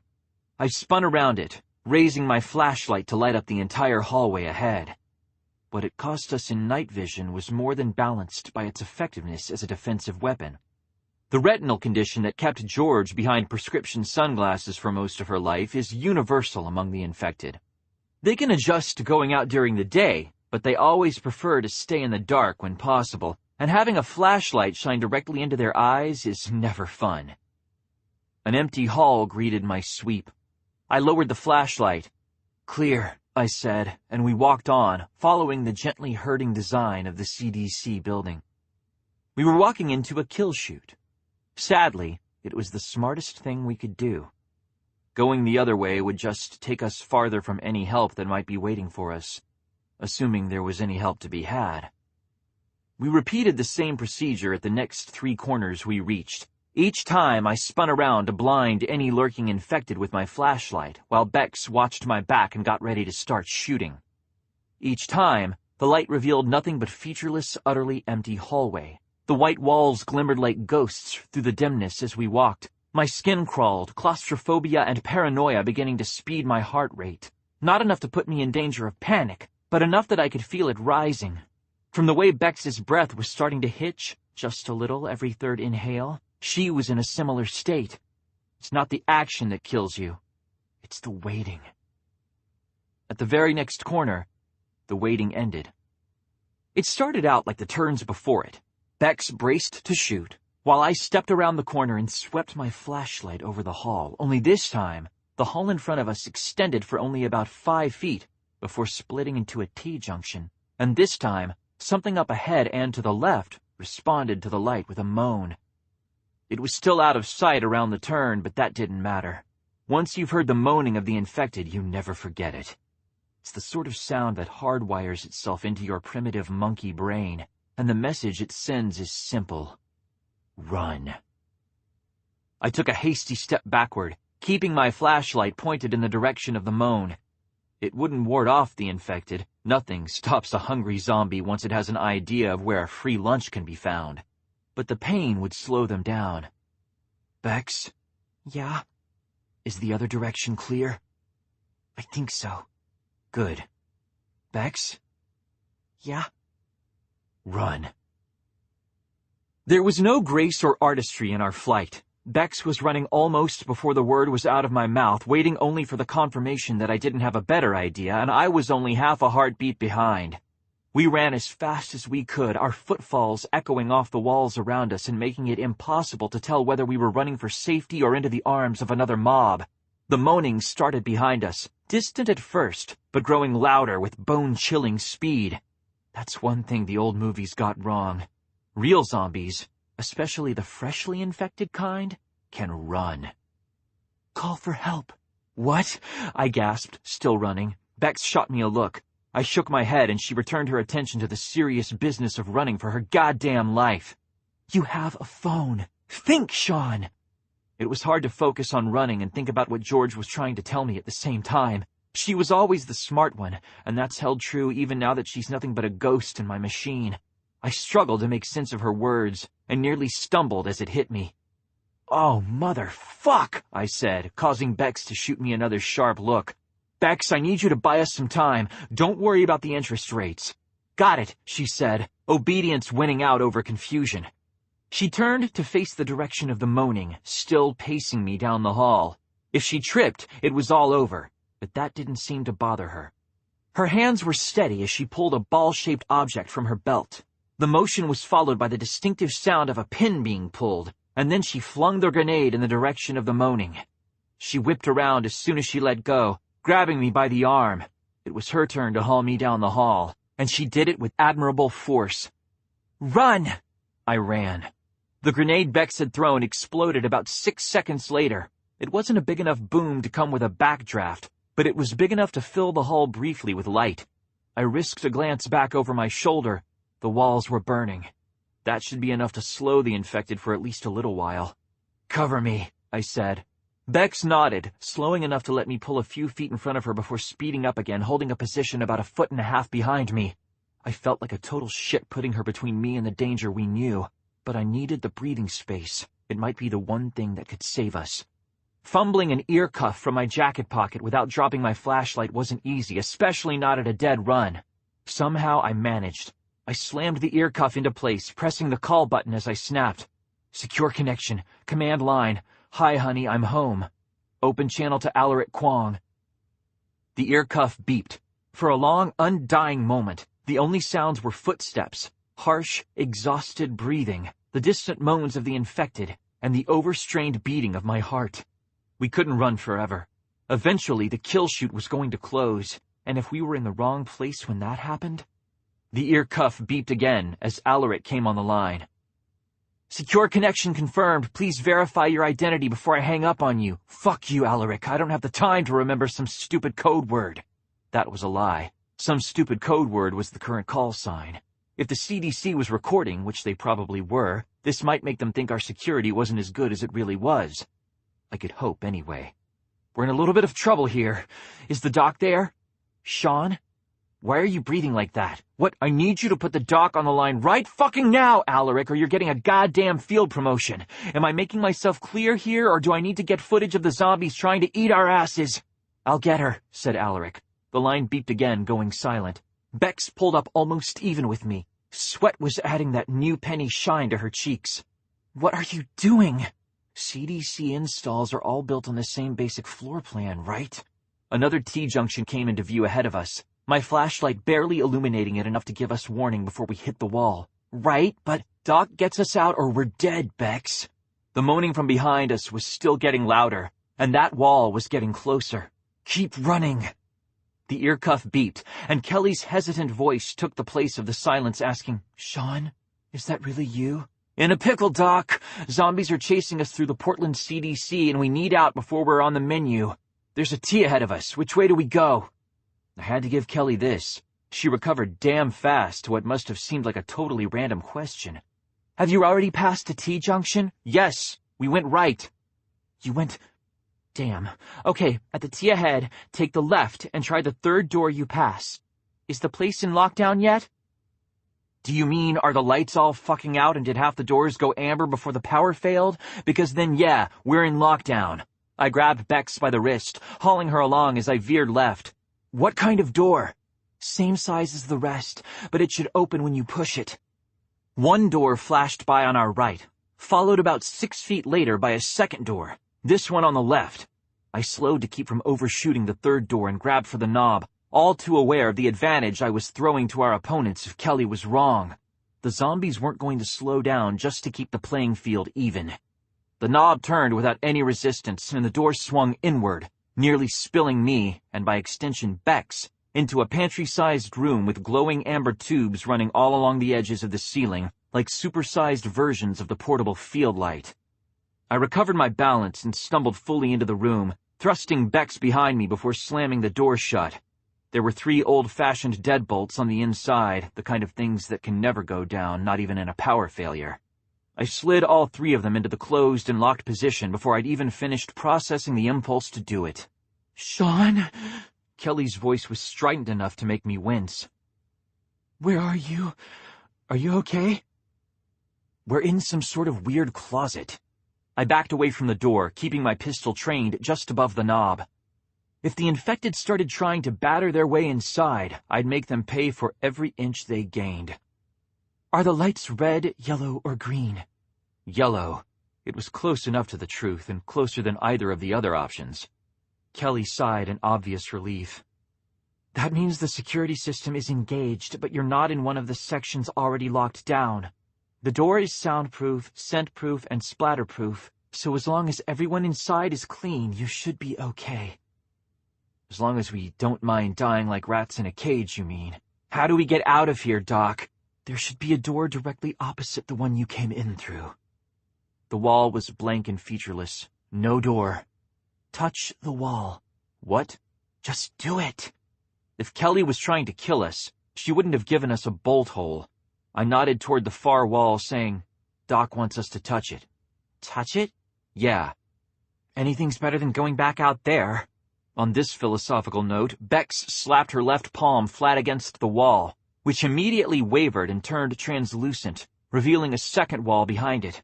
There was a door at the center, twin to the one we'd entered through. Bex yanked her hand away, swearing loudly. In my ear, Kelly said, I hear shouting. Do you see the real wall now? You could have warned us. The newly revealed wall included 3 testing panels, all with reassuringly green lights shining next to them. I wasn't sure it would be there, said Kelly. Her tone was sincere. Either she really meant it or she was a much better actress than she'd been letting on. Put your hands against the test panels. You're going to need to check out as clean if you want the glass to lift. If you're not, if we weren't, we'd never get out of this room. Are you sure the test will work? It's a secondary system. It doesn't run off the main grid. If the screen was still in place and the interior lights are on, it should work. I'm trusting you on this one, Doc. Don't fuck us. I holstered my pistol and walked over to join Bex at the wall, slapping my hand against one of the testing units. She lifted her eyebrows. I nodded to her, and she mimicked the motion. From her grimace, the needles bit into both of us at the same time. These tests were built for crude effectiveness, not reassurance. They didn't waste time with any of the niceties like stinging foam or pre-test hand sterilizer or full-sized needles.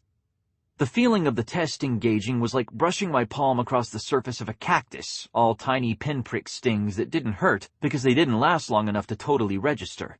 They just itched like a son of a bitch. Step away from the testing center, intoned a pleasant female voice. Bex and I exchanged a look as we took a long step backward. Doc, the room's talking, I reported. That's normal, she said. Somehow I didn't find that particularly reassuring. The lights next to the 2 units we'd used began to flash through the familiar red-green pattern, as the units themselves filtered our blood looking for live viral bodies. There was still no sound from the hall outside, which wasn't helping. Sure, we knew that we weren't going to be eaten in the next 30 seconds, but the entire infected staff of the Portland CDC could be out there and we'd have no idea. Not the sort of thing I really wanted to be thinking about. Breathe, said George. I took a deep breath as the lights next to the testing units turned a uniform, steady shade of green. Thank you, said the female voice. You may proceed. The glass slid to one side, vanishing into a groove in the far wall. This is your fucking fault, Mason, growled Bex, starting for the now accessible door. How are you coming to that conclusion? You're the one who said this was like a pre-Rising video game. I had to bite my lip to keep from laughing. I didn't really want to give Kelly any reason to doubt our infection status, not when I still needed her to guide us to safety. Okay, Doc, the clear wall's open now. There's a door. What do you want us to do? Listen closely. You're in one of the secondary escape corridors. They're designed to get essential staff out if at all possible, even during an outbreak. They aren't public, and they're never used for the transport of biological materials, just evacuations. Do you understand what I'm trying to say? My skin crawled. They're set to auto-sterilize if there's any sign of contamination, aren't they? Yes, they are. My suggestion? Kelly paused before finishing grimly. Go as fast as you possibly can. Follow the yellow lights. They'll lead you to an exit. As long as your infection status hasn't changed, it'll let you out. And if it has? If anyone in the escape corridor goes into conversion, the auto-sterilize initiates. Fucking swell. Okay. Tell Alaric I'll call back if we're not dead. I cut the connection over her protests, yanking the ear cuff off and shoving it into my pocket as I turned to Bex. We're pulling a last run. Once this door is open, you haul ass, and if the lava comes down while we're inside, it was nice knowing you. Got it. said Bex, with a small, tight nod. It wouldn't actually be lava. It would be a highly acidic chemical bath, followed by flash irradiation, followed by another chemical bath, until everything organic in the corridor had been reduced to so much inert slime.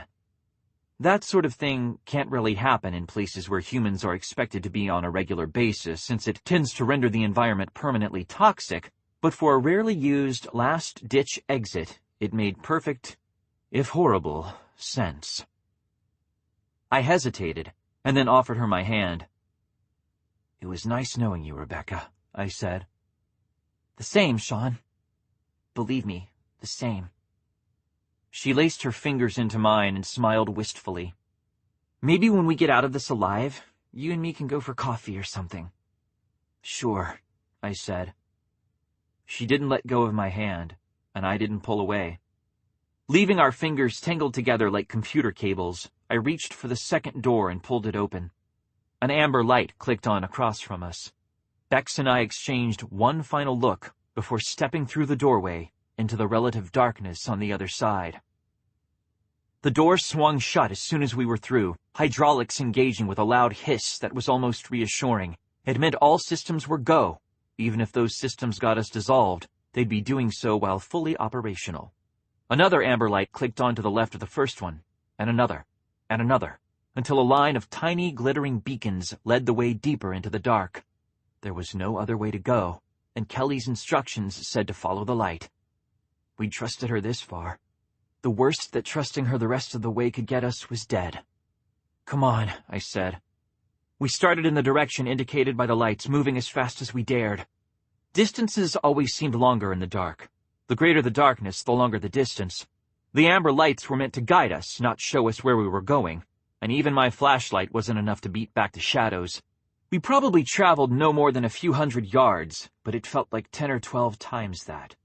Our breath was impossibly loud in the confines of the tunnel, and my toes kept catching on the floor, which wasn't completely level. After the third time I almost tripped, I realized we were running across the floor of an enormous shower, complete with drains every 10 feet. They'd be essential if the CDC ever needed to sluice the place down, say, after melting a few unwanted guests. I sped up, pulling Bex along with me. She didn't argue. She was smart enough to want out of there as badly as I did. The amber lights winked out about 30 seconds after we passed them, winking on ahead of us at the same rate. After the second time I looked back into the encroaching darkness, I forced myself to stop looking. It wasn't doing a damn bit of good, and it was doing damage to my nerves that I really couldn't afford. "I'm here," said George. I squeezed Bex's hand and kept going. The amber lights led us around a corner and into a narrower hallway with lights lining the walls on either side. They were still small, but they were plentiful enough to show the outline of Bex's face and shoulders. Being able to see her walking beside me lowered my stress levels like nothing else. I saw her head turn toward me, and I felt her fingers relax around mine as the same wave of relaxation washed over her. Maybe it was going to be okay.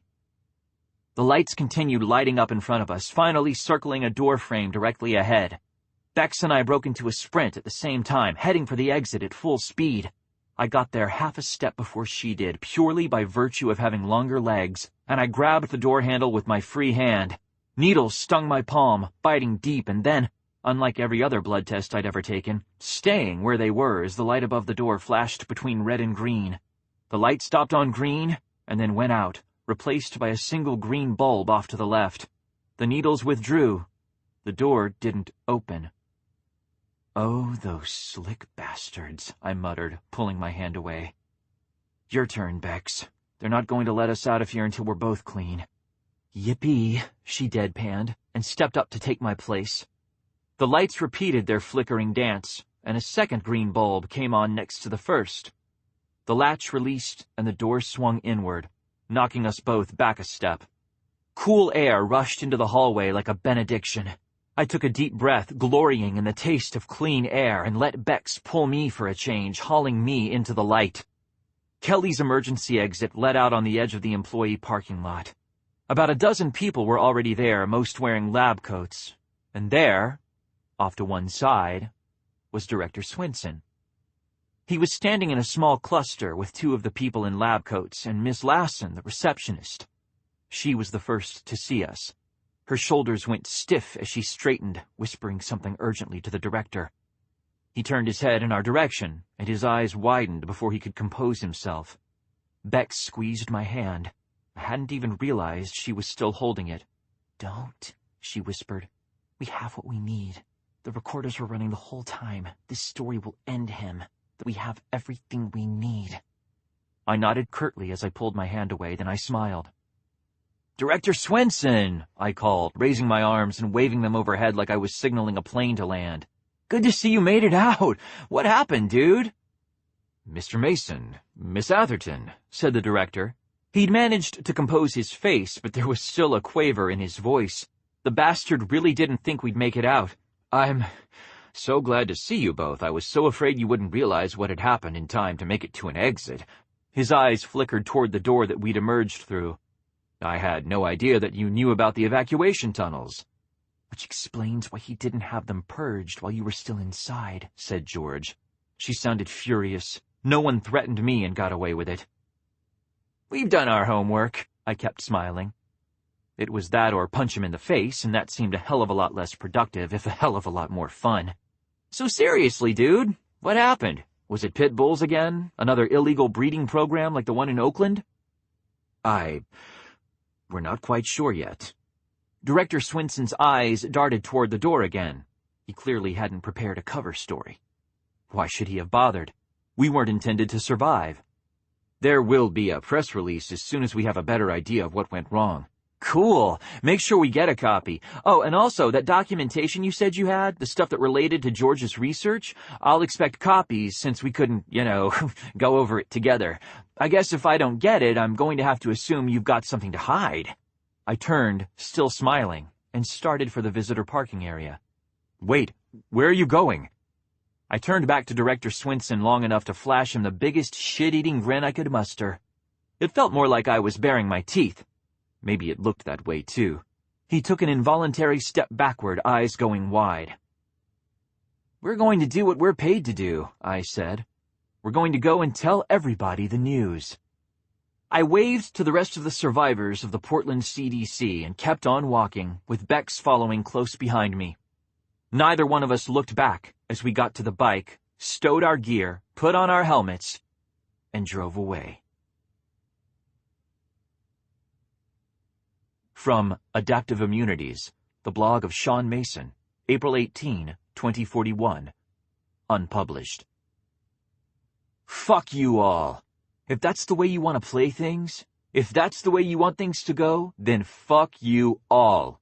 You have no idea what you're dealing with. You have no idea what I'm capable of, and you have no idea how little I have left to lose. You're about to be sorrier than you could possibly believe, and I am going to laugh while I'm pissing on your grave. 14. According to the bike's GPS, the drive from the Portland CDC to Maggie's place should have taken a little over 5 hours on the main highway. It actually took us closer to 8. Since the chances that we were being tracked by the CDC had just gone way, way up, we stuck to the back roads, keeping our cameras off and avoiding checkpoints whenever we could. I won't say we drove through the ascent of nowhere exactly, but we had to stop twice to gun down the zombie deer trying to chew their way through the fence between the road and the undeveloped land around us. I wish to God I could post this, bemoaned Bex, shooting another infected herbivore squarely between the antlers. Yeah, well, I wish to God I had a cup of coffee, I replied, and gunned the bike's engine. Come on. There was a time when I thought George was paranoid for asking Buffy to build a jammer into her bike's tracking system. I'm over it, especially since that jammer allowed us to duck back onto the highway 3 times for fuel and twice more for caffeine. Bex kept scanning through the news feeds as I drove, listening for reports of the outbreak in Portland. We can't be too careful, she said, when we stopped for drinks and enough greasy snack food to get us to Maggie's without crashing. I agreed with her. We'd come too far to die because we weren't paying attention to the news. None of the initial reports mentioned our presence. They were all bland, tragic, and carefully sanitized. We'd been on the road for about 2 hours when the official record began admitting that perhaps some journalists had been present for the outbreak, but they didn't identify us by name and they didn't try to pin things on us. That was good. That meant it would be a little longer before we needed to kill them all. George stayed uncharacteristically quiet during the drive. She wasn't gone. That would have left me too shaken to control the bike, especially after everything that had happened since Kelly's arrival. But she wasn't talking either. She was just quiet, sitting at the back of my head and brooding over God knows what. I figured she'd tell me when she was through working it out for herself. Maybe it says something about my mental health that I didn't find the idea even a little strange. We were too far away from normal for strange to have any meaning anymore. The sun was hanging low in a mango-colored sky when I turned onto Maggie's driveway. I had to keep one foot on the ground to keep the bike upright while we navigated the various security gates until my clutch hand was cramping and I started to feel like we would have made better time if we ditched the bike on the street and made the rest of the trip to the house on foot. Bex clearly shared my frustration. By the time we cleared the ocular scanner, she was all but twitching with the anxious need to be back in the safety of friendly walls. The 5th gate was standing open, just like it was when we first arrived as refugees from the ashes of Oakland. A casual observer might have thought Maggie never closed the damn thing. They would have been proven wrong almost immediately, because as soon as I coasted to a stop, the gate slid slickly shut. The sound of the locks engaging was the sweetest thing I'd ever heard. Bex barely waited for the bike to stop before she dismounted. My foot was still on the kickstand when she hopped off. She stayed where she was for a few brief seconds, jittering in place as she worked the feeling back into her legs. Then she grabbed her bag off the side of the bike, announced, "I'm going to go take a shower," and took off for the kitchen door. I watched her go without commenting. She didn't want to give the live breakdown on what happened at the CDC, and since I was the boss, she was leaving that little luxury for me. "She's such a sweetheart," I said dryly. "Be careful." George sounded concerned. I jumped. It wasn't just the worry in her tone. She'd been quiet for so long that I'd almost forgotten she was there, like sitting in a room with someone who hasn't spoken in hours until they finally get up to leave. "I don't think you really understand what's going on with her." "What, are you saying she might be working with the CDC? I don't think so. I'm usually better at reading people than that." "Shaun." I could almost see the exasperated shake of George's head, the way she'd be glowering at me behind her sunglasses. "I don't think Bex is a traitor, but you need to be careful with her, okay? Can you do that for me?" "Sure, George." I slid off the bike, stretching. The muscles in my calves and thighs protested the movement, but were overruled by my ass, which was so sore from the drive that I doubted I'd ever sit down again. "Whatever you say."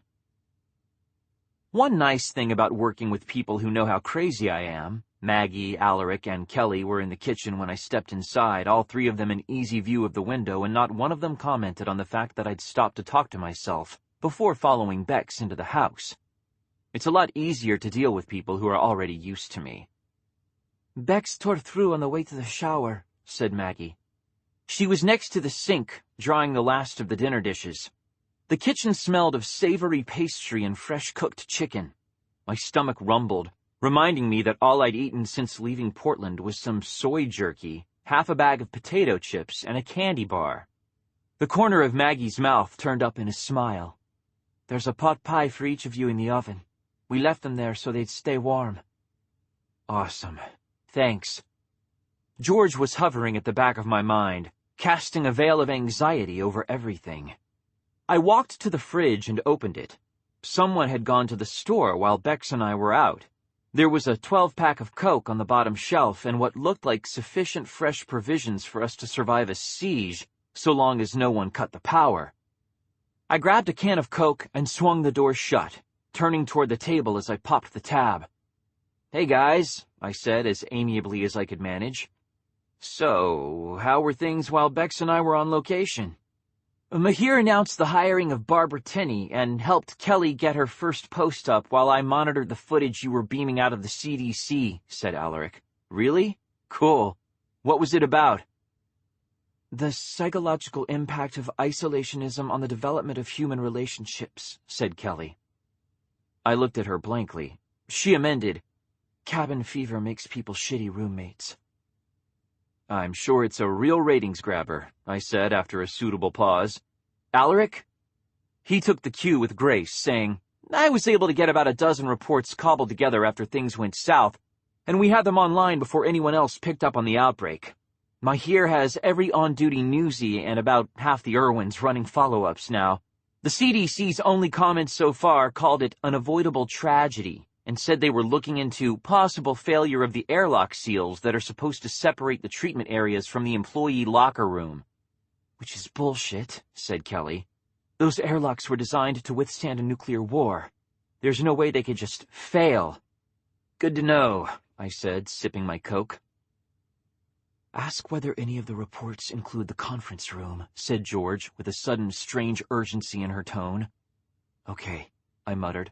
More loudly, I asked, hey, Alaric, did any of the reports Mahir put together include footage of me and Bex sitting in the conference room waiting for the director to come back? Alaric blinked and nodded. How did you know? That was the second one he put up. He said the timestamp was important to get out there in the public record. George started to explain. I cut her off, saying, the timestamp on the conference room footage means they can't try to pin the outbreak on us. There's no way for us to have spent that much time sitting together waiting and be the ones who damaged the airlock seal. You're learning, said George approvingly. Timestamps can be forged, said Maggie. Alaric, Kelly, and I all turned to look at her. She shrugged. You just shouldn't put too much faith in the timestamp. It's not going to save you by itself. That's what my family has lawyers for. Thanks for that little ray of sunshine, Maggie. I turned to Kelly. So, Doc, was there any way to know that we were walking into a death trap? I mean, at this point, I trust the CDC about as far as George can throw you, but it still seems a little extreme, burning a whole installation to take out 2 reporters. Kelly frowned. But Georgia is... Oh. She stopped mid-protest, comprehension flooding her expression. No, I didn't. I'm starting to realize that my former employers, she spat out the word former like it tasted bad, may be capable of some pretty horrible things. But I never suspected they'd do anything like that. I wouldn't have let you go if I knew. The sad part here is that I bet they have more nasty surprises for us. Just wait. I sipped my Coke, studying Kelly's face for signs that she was fraying. The doc was holding up better than I expected. All I saw in her eyes was exhaustion, both physical and mental. The rest of us were tired, but we were also trained for this sort of shit. Or as trained as you can be for something that's never supposed to happen. Well, we got out alive, that's something. Alaric, how's our market share? Up 4 points last time I checked. With the expected uptick in our closest competitors, said Alaric, not missing a beat. 3 of them are crying hoax, and 2 more are claiming that we are endangering our licenses by behaving recklessly in hopes of increasing our ratings. I snorted. Because behaving recklessly is suddenly not in the job description? Amateurs. Let them find their own potentially fatal government conspiracies. Can we not? Maggie picked up a stack of plates and began putting them away in the cupboard. I think 1 is more than enough at any given time. And since they have a tendency to spread, I'm not sure a second one wouldn't wind up getting all over us, too. Fair enough. I tossed my empty can into the recycling bin. You said there was a pot pie? Yes, and you said you'd tell us what happened. Maggie put away the last of the plates before taking down the oven mitts and opening the oven, producing a covered ceramic dish that smelled like it was less than half a mile shy of heaven. She set it down on one of the open spaces at the table. Caffeine, then food, then exposition. I grabbed a fork from the dish drainer before moving to sit down. The pot pie smelled even better up close. The bulldogs agreed. 2 promptly appeared from the next room.